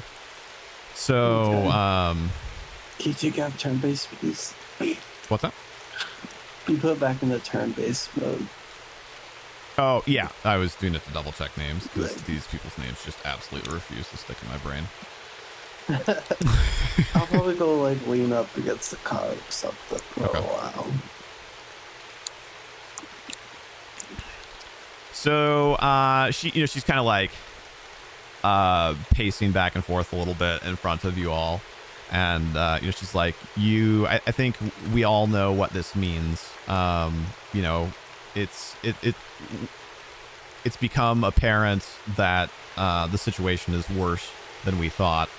Attacks have been increasing, but until now, this area along the river, between Kellan and Capstone has been relatively safe, and trade has still been able to flow up and down the river. But this signals a mortal danger for our town. Not only do our troops and I need to be able to move back and forth freely between the guarding the mountain pass and protecting Capstone, but also much of our food and vital supplies comes and trade flows along this river. So we did a good thing today, and this is important information to have, but this signals more trouble ahead. And then she kind of starts I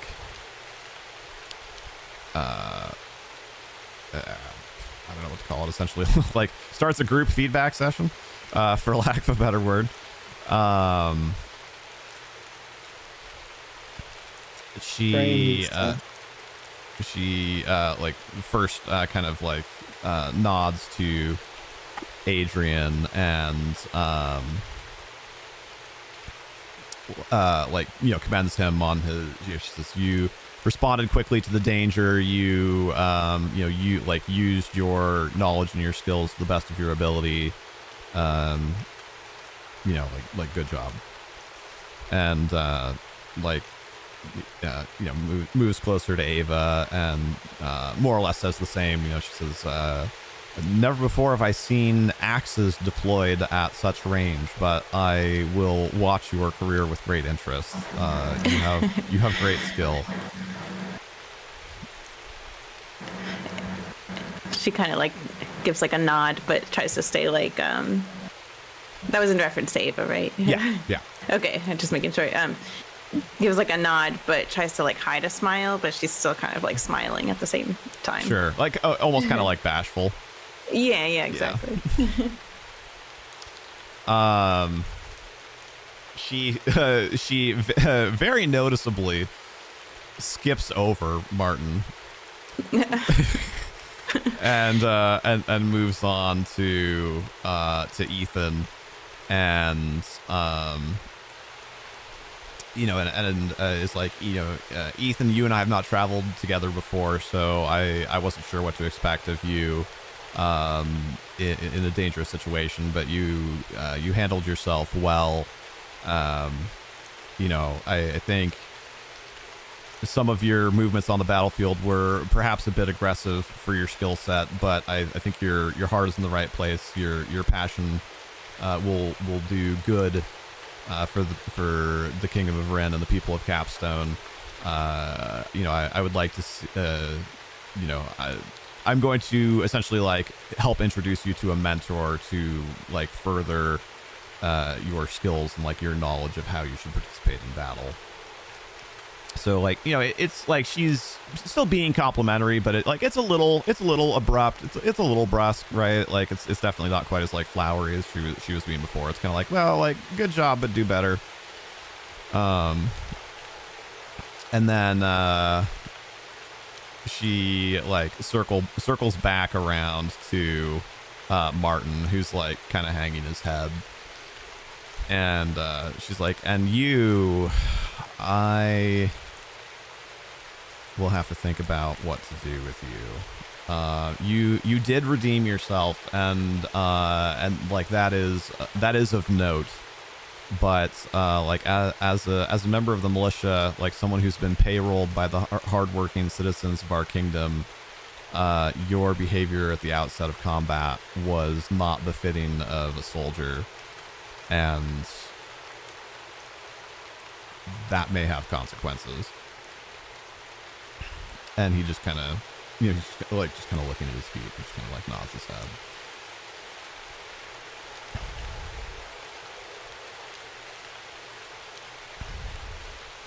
It's really annoying that I can't link these minis together. I really wish I could.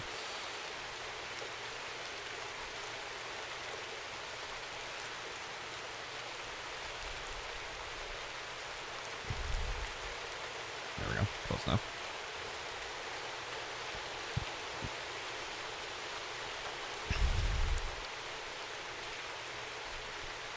All right, and then she finishes moving down the line and approaches in front of Alondite, and doesn't say anything at first. Like, she's just kind of looking him up and down, and she looks kind of deep in thought. Where I know it's like in Talespire, it's in your mini, and so yada yada. But like in kind of like RP terms, like where would your horse be? Probably over by the tent or towards the water area, by the beach. Okay. Actually, here I can just make him. Oh wait, hold on. I turned it invisible. Is he still here somewhere? Yeah, I found him. He's back. So just kind of like over here ish. Yeah. Okay. Awesome. So she sits there for a moment, like not like a literal minute or anything, but like long enough that it's kind of like hedging on awkward. And then like she looks at you, she kind of like looks at everyone else, she like looks around at like the dead orcs, the captive orc, like the medical tents, like your horse over there. And then your mini obviously has its helmet on. Do you have your helmet on, or would you have taken it off? I would have it on unless instructed to take it off. All right.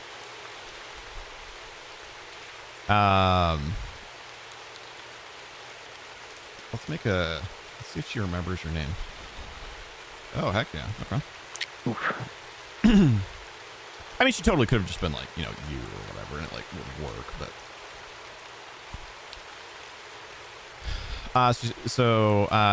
she looks at you like, obviously because you know how helmets work, like she probably can't actually see your eyes, but like she's like staring you dead in the eyes, or in the eye slits of your helmet at least.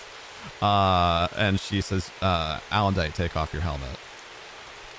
And if anything, you might be a little surprised that she remembers your name, because like you have only just barely talked to her.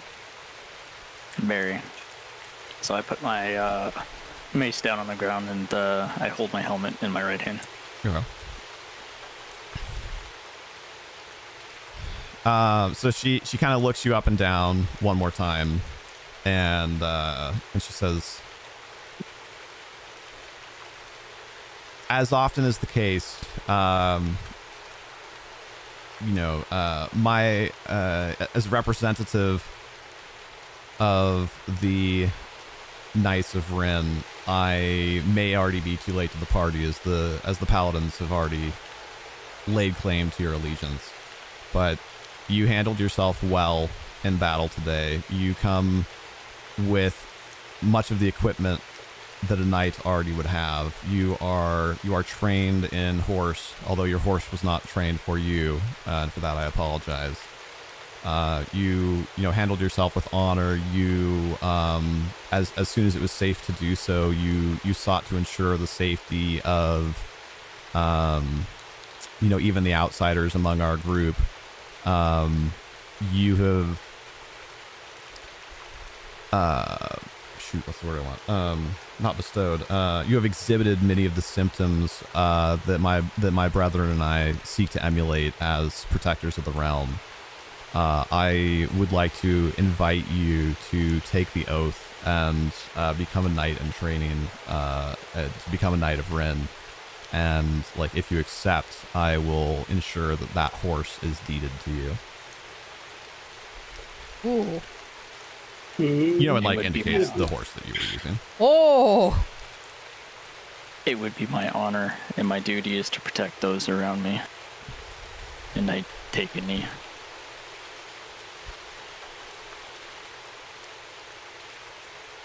She, you know, she just kind of, like, almost imperceptibly, but she just, like, nods her head. She, like, clicks her heels into her horse's sides, and I don't know what the actual term is, but, like, the horse kneels. You know, so, like, you can have horses where they, you know, they like, get down low, so you can, like, get on and off of them. So like it's an incredibly well-trained horse, right? So like without even saying anything, like just like a little click of the tongue, and like the horse kneels, and like she steps off of it, and as she does so, she draws her sword. There you go. Are you flying anymore? And you said you already taken me. Yeah. And I put my helmet down on the ground and cross my right arm over my left chest. I'm gonna message this to you on Discord, so that way you don't have to actually like panic, try and memorize everything I'm saying. So you can just like repeat after me. Okie dokie. Obviously, fill in for the brackets. I guess I could have changed that for you before I sent it, but hopefully you get the point. Look, guys, he gets his horse. The horse that he practically almost, you know, lost everything.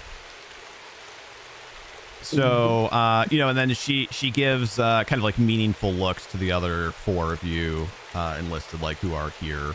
You know, like this is obviously like a moment of like reverence and whatnot. So, like do whatever feels appropriate. You know, take your own knee or like bow your head, like take off your headwear if you are wearing any, like you know, whatever, that kind of thing.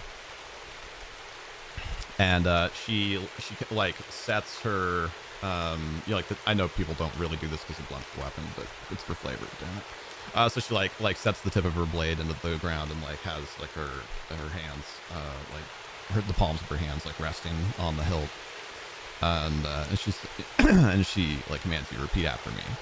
I, Alondite, do solemnly swear upon my honor to dedicate my life to my kingdom. I, Alondite, do solemnly swear upon my honor to dedicate my life to my kingdom. I pledge to uphold the ideals of knighthood and to serve my liege with valor, integrity, and unwavering courage. I pledge to uphold the ideals of knighthood and serve my lineage with valor, or my liege with valor, integrity, and unwavering courage. In times of war, I will be a sword, standing at the forefront of battle, fearless and indomitable. In times of war, I will be a sword, standing at the forefront of battle, fearless and indomitable. I shall face the enemy with unyielding resolve and lead my comrades with dignity and honor. I shall face the enemy with unyielding resolve and lead my comrades with dignity and honor. In times of peace, I shall be an envoy, fostering unity among the realm and forging alliances that ensure the prosperity and harmony of our kingdom.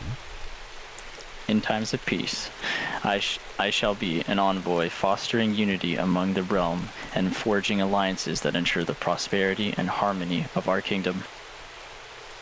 I swear to protect the realm and its subjects, shield the innocent from harm, and defend the weak against all forms of injustice. I swear to protect the realm and its subjects, shield the innocent from harm, and defend the weak against all forms of injustice.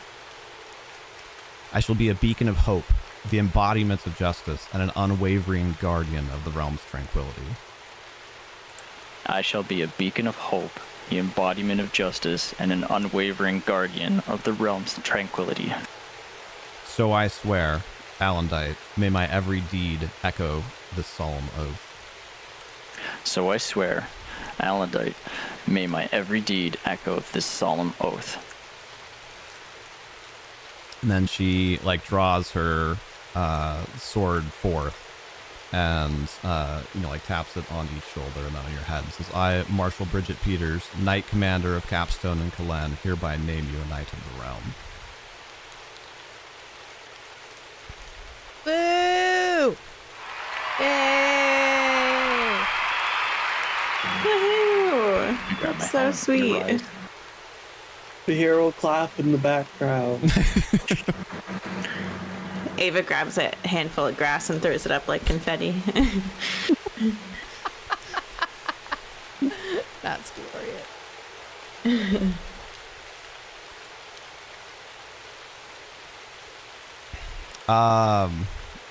So she urges you to stand up and like holds out a hand and kind of like clasps you forearm to forearm to like help you up. Arise.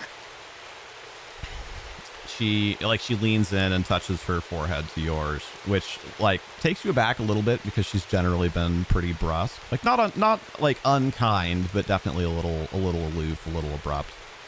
But she just like touches forehead to you, like closes her eye to your forehead, like closes her eyes for a second, and then stands back up straight and like backs up, and and kind of like lets the demeanor fall just a little bit, and says, it's similarly to what she said to Ava, I suppose, but obviously the context is a little different. Says that I look forward to watching your career with great interest. I stand straight and I salute and I say, thank you, Marshal Brigit.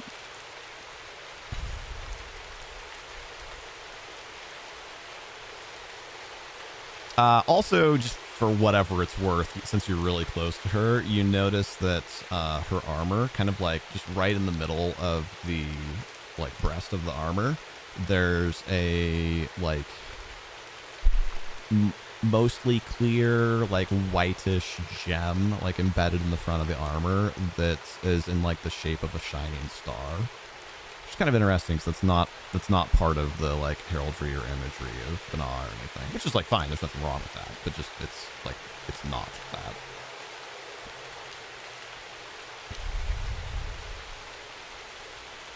And that's really the only thing that's ornamental about her armor. Her armor is otherwise quite plain, and her shield, although obviously special, is also like fairly plain. I know the one on the mini is pretty ornate, and actually it's a pretty freaking cool looking shield, but it's kind of like not her vibe. That was just the best mini I could find. Okay, I'm writing that down. That's why I'm quiet. Yeah, no, you're good. I'm going to look really quickly. Obviously, we're getting close to winding down, but like that was a major character moment that we've been building towards for a bit.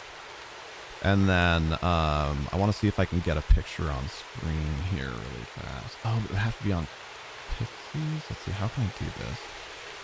I was just going to say I have a few pictures of Brigit because, of course, I just spent a lot of time making pictures of stuff from our D&D campaign. So I was just going to like give context really quickly for what she looks like.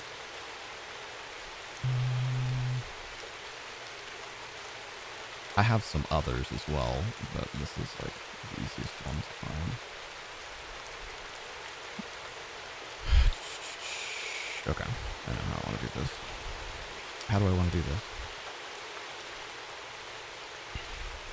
Babosh creeps out to. Does this mean we don't have to deal with that nasty paladin anymore? I really don't like her. As I am still a paladin. Yeah, these are not mutually possible. exclusive states. Could we find a different paladin to befriend? One that might actually like us.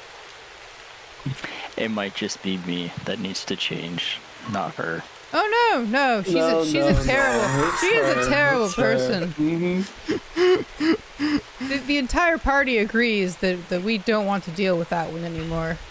She is a witch. Oh, Silver Skulls, did you get to? Were you here for Marshal. the oath? I'll be bummed if you missed it. I mean, I'm out cold, and I agree with everybody here, Alondite. Just saying. Alondite, I would rather have my fingernails peeled off one by one than deal with her. You're making food? Oh, you'll have to catch it on YouTube. I don't know. I think that turned out pretty good. I'm pretty happy with how that Nails on a chalkboard, her voices. I mean, I do still feel indebted to Bana for everything. Yes, but there are probably many other paladins in the entire area that we could probably deal with. It might not be so... I don't know what the word would be. If I may, this is her... No, you're all good, Silver Skulls. I didn't mean to, like, rub it in or anything. I was just curious to hear what your thoughts were on the ceremony. But I hope you'll enjoy it when you have a chance to watch it. You must also remember that she really doesn't like me.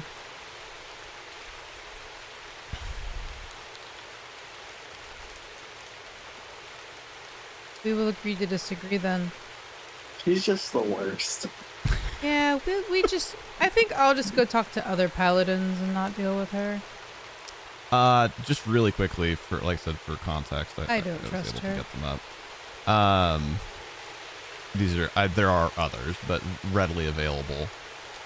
These are 2 of the images that I generated of Brigit. Hey, it's me. Oh, it's all my brother. Yeah, that actually was a small whoopsie, because I remembered after the fact that the script actually said he was talking to a captain trying to get them to introduce him to Brigit, but I have a workaround for that. Okay. So she's a pretty badass, no nonsense lady. She's not afraid to stare someone down and tell it like it is. She's a strong, independent woman that don't need no man. As a quick aside, I cannot understate how difficult it was to get Midjourney to generate these images. Like, AI apparently, 2 things. 3 things. AI does not seem to believe that a man and a woman can speak to each other without touching each other. So it was very difficult to get posing that I was happy with. Furthermore, it took not quite as much cajoling as point 1, but man, it was hard to convince it that women could wear armor. That took a lot of work also. And then this one, frankly, I just it wasn't worth putting the effort into. But one thing that I've definitely found throughout our art project here is that it really wants people, and especially women, to be beautiful. And I mean, like they're all like supermodels. It's fine. Like, it doesn't matter. Like, I didn't really specify anything about her like attractiveness or not. So, like, it's whatever. But like, whew, that bias is very strongly intrinsically ingrained into AI. Like, everyone, and especially the women, like, it's just like, okay, not everyone has to be a supermodel. Like, calm down. But I am happy with. I think she looks cool. I don't think that she's like overly ridiculous in the way that, you know, women in fantasy obviously are. I think we got her some cool armor. Like, I'm happy with how she turned out, but it took these 2 images took about 3 hours to get because of all the prompt engineering that I had to do. Nice.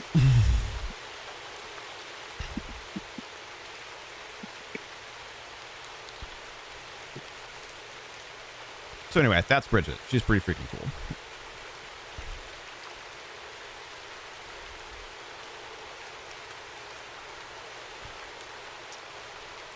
Yeah, exactly. And some of it, I'm sure, is just my newness. I'm relatively new to image generation, so there may be decent ways to prompt, you know, averageness or whatever we want to call it, or even below averageness, whatever. Like, you know, I don't care. But I did just notice that, like, intrinsic to the system, there was much more variance for males, whereas the females were pretty much exclusively like high on the conventional attractiveness scale.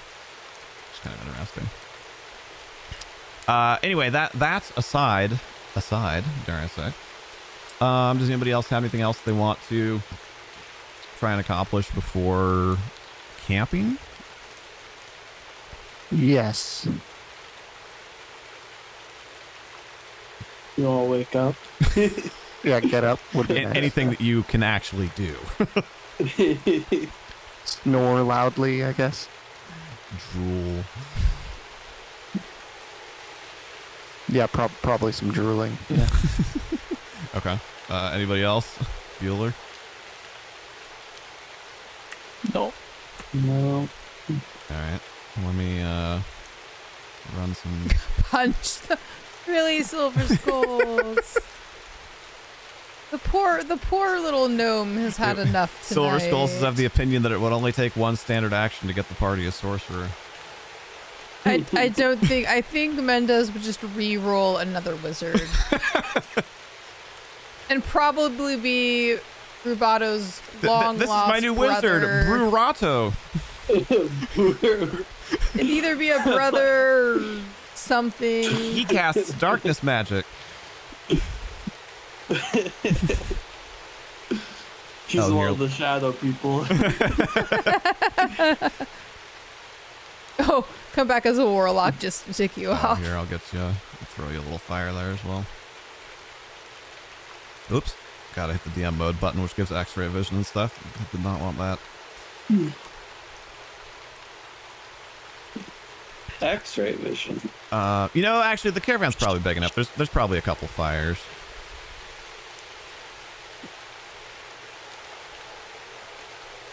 Oh, and also the rain stops. You know, like, because since we're like out of combat, like the day is passing now and whatever, so the rain dies down finally. It can only actually rain for a couple hours, but you know, combat, like all of that combat, like everything that we did there that took, you know, like 3+ IRL hours, actually more like 4.5.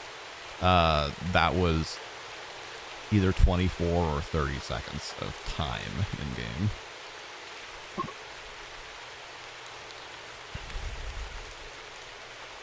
Oh, there we go. Options. As calming as the rain has been. Mendez, is that the let's take it out behind the bar? I'll see you in Discord. All right, and we can make, you know, I'm assuming there's a body pile that's not like 5 feet away from one of your fires. Mm-hmm. Where's that other? Oh, there it is. Oh, it's really like in the bushes there. There we go.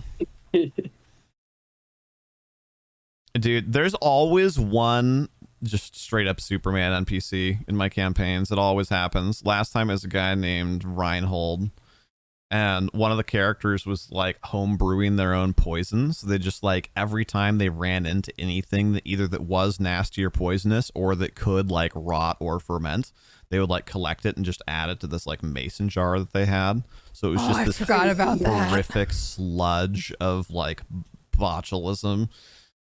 And they somewhere along the line they got into a drinking contest at a bar because, you know, D&D, and they were getting hammered and they like challenged this random guy at a bar. So yeah, I'm like, go random generate stats for him, random generate a name. Like, it's totally not an NPC that I had planned or whatever. They have like, you know, between a 6 and a 12 and all their stats and whatever.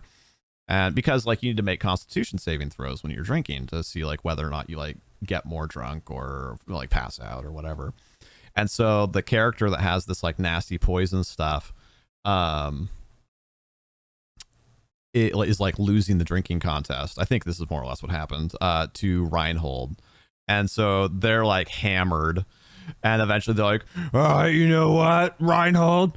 If you're so awesome, I bet you can't drink this. And like pull out their nasty homebrewed poison sludge that they've been making.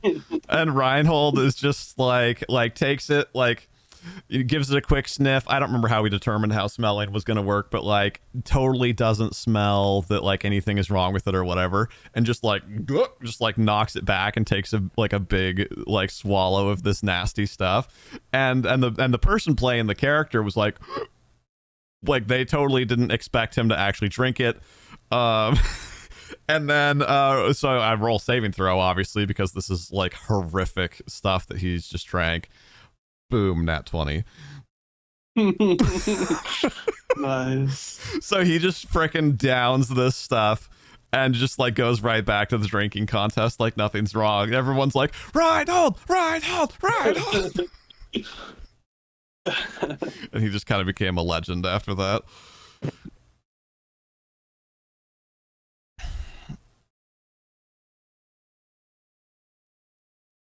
Yeah, exactly. Dakota says, yeah, we literally killed a random person with that stuff, and he just tanked it.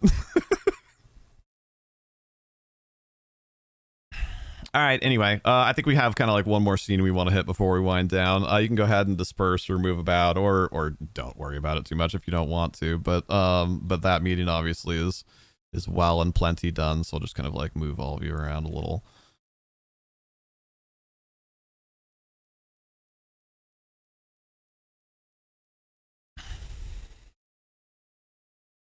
As the kind of that meeting, whatever war council like breaks up, the other enlisted guys like clap Alondite on the shoulder and just like kind of generally like kind of men at arms like sit you down, like take you over by the fire that they're going to like sit down and like chat and whatever. The one dude's still under the cart, by the way. Oh.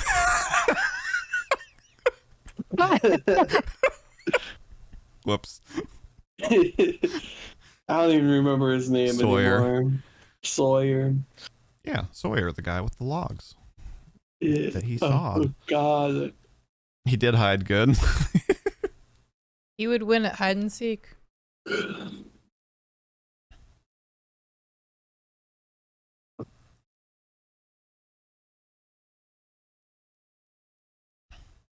right. Here we go. All right. So as like the night winds down, I'll try to go find Marshal. Oh, what's her last name again? Brigit Peters. Marshal Peters. I'll try to go find her and see if I'll ask her if she has like some time to spare.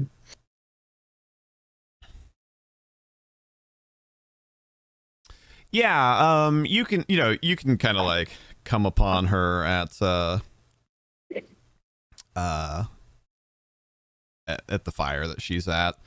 She's not she is kind of separate from everybody else. Also like notably kind of like closer to the captive orc, just to keep an eye on it.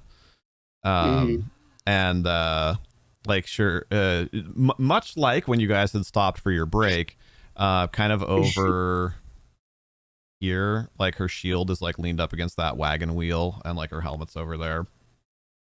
She still has all of her armor on though, like she does not dress down at all in that way. And you see she just has like a really simple bedroll that she's laid out. She's not laying down, but like she's laid out a bedroll near this fire and she's kind of like sitting on it, piecing away at some food or whatever. Like some fight we had today, huh? Thank goodness nobody got hurt. Or some people got hurt. Thank goodness no, I think it's died. fine to trip over your tongue a little bit like that. She just raises an eye at you, and like she's not really feeling up to like challenging you on it, but she definitely like stares you down and raises an eyebrow and goes, "Indeed." So I have to admit I'm not entirely on this expedition for selfless reasons. I wanted to ask you a few questions, if you'd mind. She kind of like sits back and crosses her arms and says, "Yeah, everybody." And like as she's saying this, she kind of like nods her head toward the wagons where the nobles are still kind of like fretting about, and like she's like, "Yeah, everybody wants something. What do you want?" Well, I'm not from here. I'm from somewhere a ways away. And I came here looking for my brother who had been sent here a while ago. And a bard had told me that you might have seen him at one point. He probably like looked like me, and then I can show her like my signet ring that I have, and he probably had a ring that matched mine. Oh, I forgot about the ring. Okay. That's good because I rolled a 2 for her to remember him, just like without any prompting. Oh dear. just to see if she like looked at you and then essentially kind of like how the bard did in your backstory. And she definitely did not do that. Okay, and did you also name him? Because I think you only okay. I'd say his name's Kian Al Pasha. Okay, and you're actually handing her the ring, or are you like holding your hand out to her with the ring? I'll hand her the ring, I guess. So she can inspect it. Like she takes it, like holds it up close, kind of like holds it out at a bit of a distance, at kind of like at an angle, so the light of the fire shines off of it since it's starting to get laid out, so that way she can like look it up and down, and like kind of like she's looking at it, but it takes a few seconds, and then suddenly you like kind of see it all come together on her face. Then she looks at you and she says, "What is your purpose with him?" Well, he's my brother. Make a sense motive check really quick. Okay. I don't think I'm very good at those. I'm not. 15. Not bad. That's actually a pretty good roll. Okay. Decent. You hear a hint of concern in her voice. So she is challenging you, but I guess kind of the implication is that she might know at least a little bit about what's going on, and so it's actually, you would perceive that as a good thing, that she's not just like, oh yeah, that guy, blah blah blah blah blah. Well, my father ended up sending him away, and he would never tell me what happened to him, so I came out to look for him. She just like stares you down and she's like, but you haven't answered my question. What is your purpose with him? Well, to find him and hopefully bring him home. So he can fix things. So when you say bring him home, she like very much narrows her eyes at you. So he can fix things. I want my father has become very sick, but not like sick in the head, I guess. And he's not fit to rule over our city-state anymore. So I'd wish to bring him back to hopefully set things back into order. So as you say that, like, she relaxes a little bit, but she's still definitely a little guarded, and she's like, and what is, how much do you know of your brother's plans? All that I know is that he wanted to do things diplomatically, and he and my father had a disagreement about that. And that's about it, really. From what my father told me, he sent my brother out here on a like wild goose chase, if you will. All right. Wild scorpion chase. Make me like DM to Rocket. Like Noble Baheer, make me a diplomacy check here. A diplomacy check. All right. See that courtly training in action. 15, and I think I have plus diplomacy. Yeah. 19. Nice. Okay.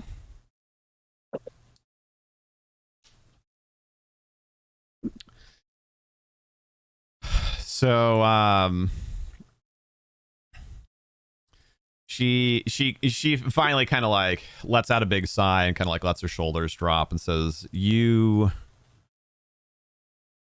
know, kind of looks at you and she's like, I guess it makes sense, being the younger brother, that you might not have been fully involved in this whole affair, but you don't know the half of the deterioration of your brother's relationship with your father. He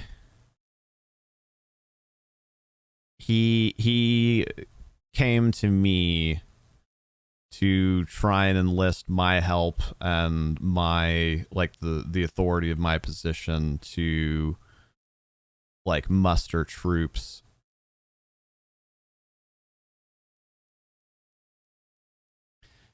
to go back to your home and if necessary forcefully dethrone your father.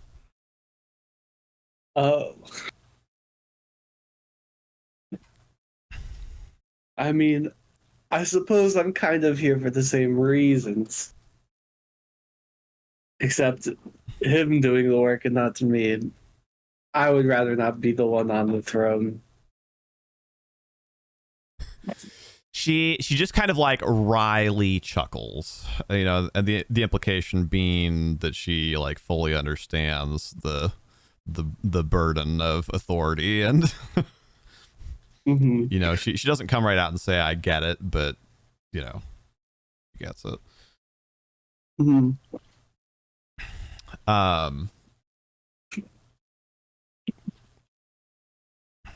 So do you know where I might be able to find him?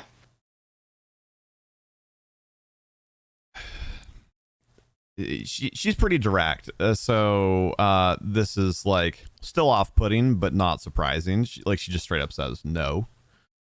Okay. Because a lot of people would kind of beat around the bush and I'm really sorry, she says no, and then she says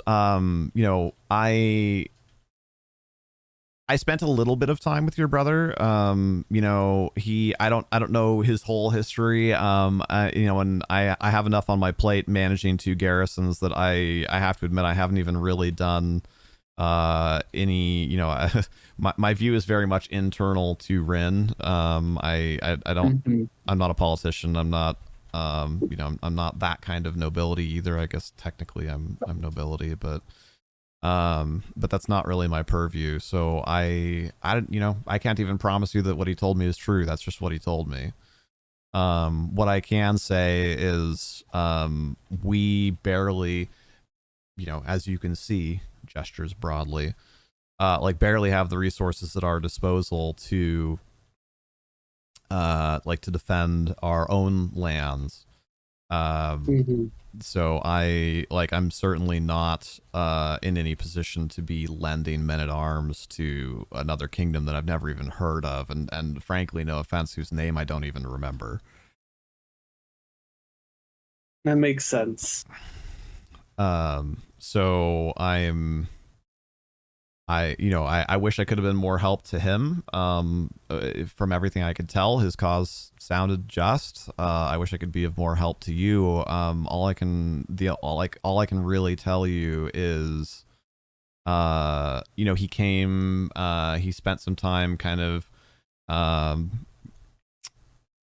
doing contract work for the garrison, and he befriended a few of the captains, and eventually that got him an audience with me, and I saw potential there. Clearly he's a diplomat first and a military person second, or maybe even third or fourth.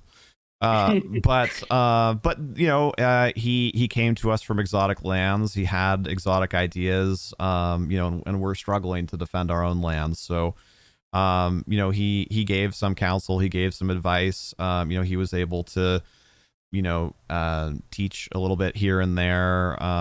He lended a hand around Capstone for a little while, a few months maybe. I don't remember exactly.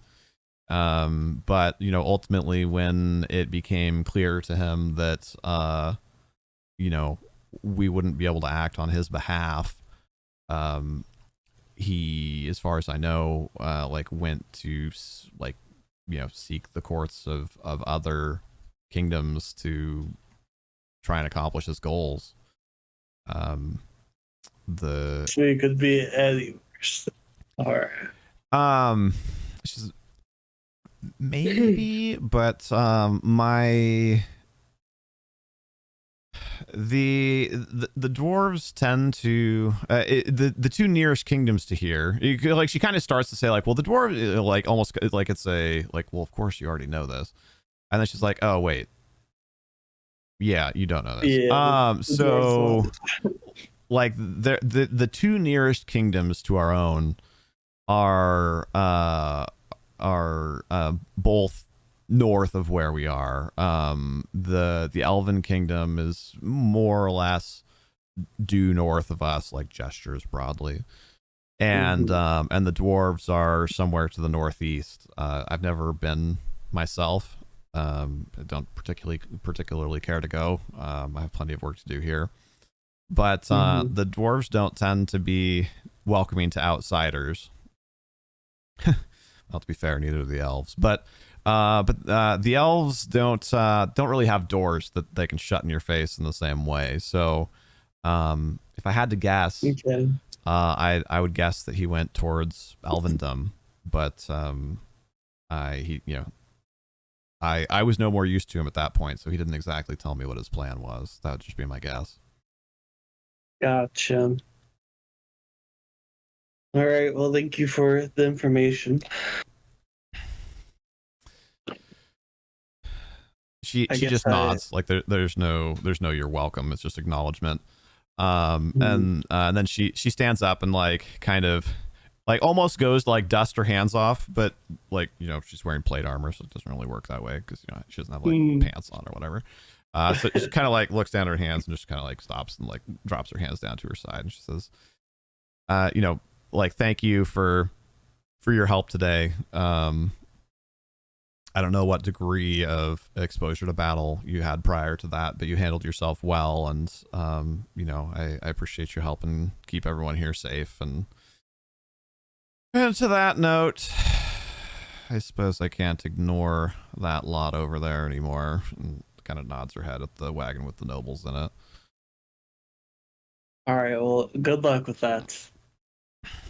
I know just how difficult people like they can be. She just like purses her lips and like goes over and collects her shield and like grabs her shield and her helmet. She doesn't equip them, right? Like she's not like going to battle or anything, but she like has her like shield and helmet kind of you know, like in the crook of her arm sort of thing, and and like makes her way over there to get dressed down by these geniuses and to try and, you know, try and play diplomat, which you know, is not exactly her strong suit.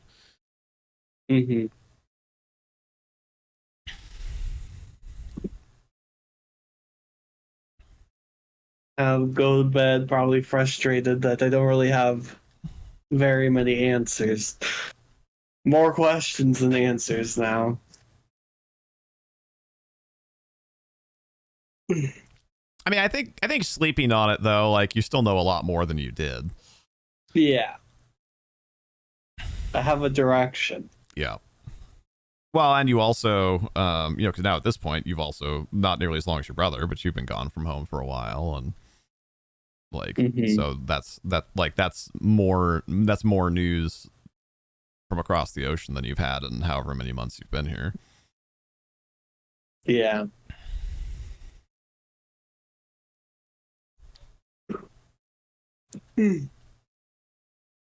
Also, this may be a tad metagamey, but there is also an elf here. If you want to try and make any connections there, probably not a thing to do during session tonight. I think that's a pretty good spot to leave things off, but a thing to consider going forward. Oh, God. So I think watches and like some of that sort of stuff we can just sort out in group chat and whatnot. But is there like anybody who wants to try and actually like provide long-term care to Rubato, or do you want to use your potion on him, or like what's the plan? I'd be providing long-term care over the night. Okay, for sure. Go ahead and roll that heal check. I mean, I'll take first Or watch. both of them, actually. You're unconscious, my friend. You can't take first watch. Well done. All right. Does anybody want to try and help? Done. Abigail. I can help her. Okay. Yeah, go ahead and make a heal check as well. The DC 15. I'll try to. That's only a 13. Wait, was that an 11? Yeah, Yes. 13 total. Okay. It's a little metagaming, but I'm fine with it. Does anybody want to provide aid to aid another? Sure. If you can, if you go and help Ava provide first aid tonight, then that would give her a +2, which would be a Nope, I success. do not help. That's a If Ava and I help each other. Actually, you might be able to do that now that you mention it. Right? I didn't even think about that. I think you can provide long-term care to more than one person. I'm glad you said that. Look really quickly.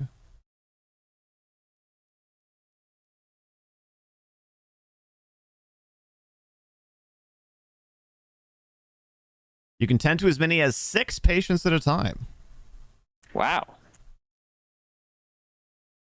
Yeah, for as far as like non-combat abilities go, it's pretty good. Yeah, thank you so much for being here, Silver Skulls. I will I'll try to remember to include you in the ping when the video goes up on YouTube later in the week, next week. And I mean, obviously I'd love to have you watch the whole thing, but even if not, I'm sure there will be a timestamp for the Knight's Oath, because that was a pretty cool little scene. Mm-hmm. Cool. Thanks so much for being here and supporting, Silver Skulls. Appreciate you. So if we want to retcon that, that's fine. Theoretically, Alondite can just take care of both of them, but also if Ava and or Skabosh wants, for role-playing purposes or whatever, to spend the night helping, you totally can. Well, then we could take turns and maybe actually sleep. Technically, you have to spend the whole night doing it. yeah. Oh. Although, I'm fine with that. That's like a meaningless thing to be a stickler on. So yeah, I'll say if somebody else helps, you can both. It's kind of like the whole watch thing, right? It'll make the night take longer than just like the normal 8 hours, but it'll be less time than doing like 2 whole long-term cares. Mm-hmm. What do you think, Ava or Skabosh? I'll help. Yeah. Okay. Yeah, I think if 3 of you do it, I'm comfortable saying you can all get a full night's rest. It wouldn't quite work out that way, but it's close enough. And since Alondite succeeded at it, like when his like watch ends or whatever, he can be like, hey, like, do this, like bandage that, like give him water, blah blah blah. I'm gonna walk you through it. I'm sure if our strapping, compassionate dwarf helps too. You can certainly ask him. Yeah, I'll do diplomacy to convince him. Sure. Last roll tonight. No. Yeah, PTSD. I mean, more or less, right? So yeah, so he just looks at you kind of sadly, and he's like, "Lad, I've done more than I can do today. I'm glad your friend's safe. I'm gonna leave it in your hands now." I respect that. I understand. No problem. Thank you for everything that you've done. Take all the time you need. Cool. All right, I think that's a good spot to leave it, unless anybody else has anything that's pertinent to like IRL tonight. But that sounds like a good stopping point to me. Sounds good. Cool. Thank you guys. I know. Obviously, we trended long on this one again, but it had been like 5 weeks since we played, so we had. I wanted to get some extra bang for our buck tonight. And we're all level 2 now. Yes. Right? So if you hadn't heard, congratulations. That is a ding for everybody asterisk, except for Ava, because she was already level 2, because it started as an NPC. But yes, congratulations to Alondite, Rubato, Baheer, and Skabash. You are all level 2 now.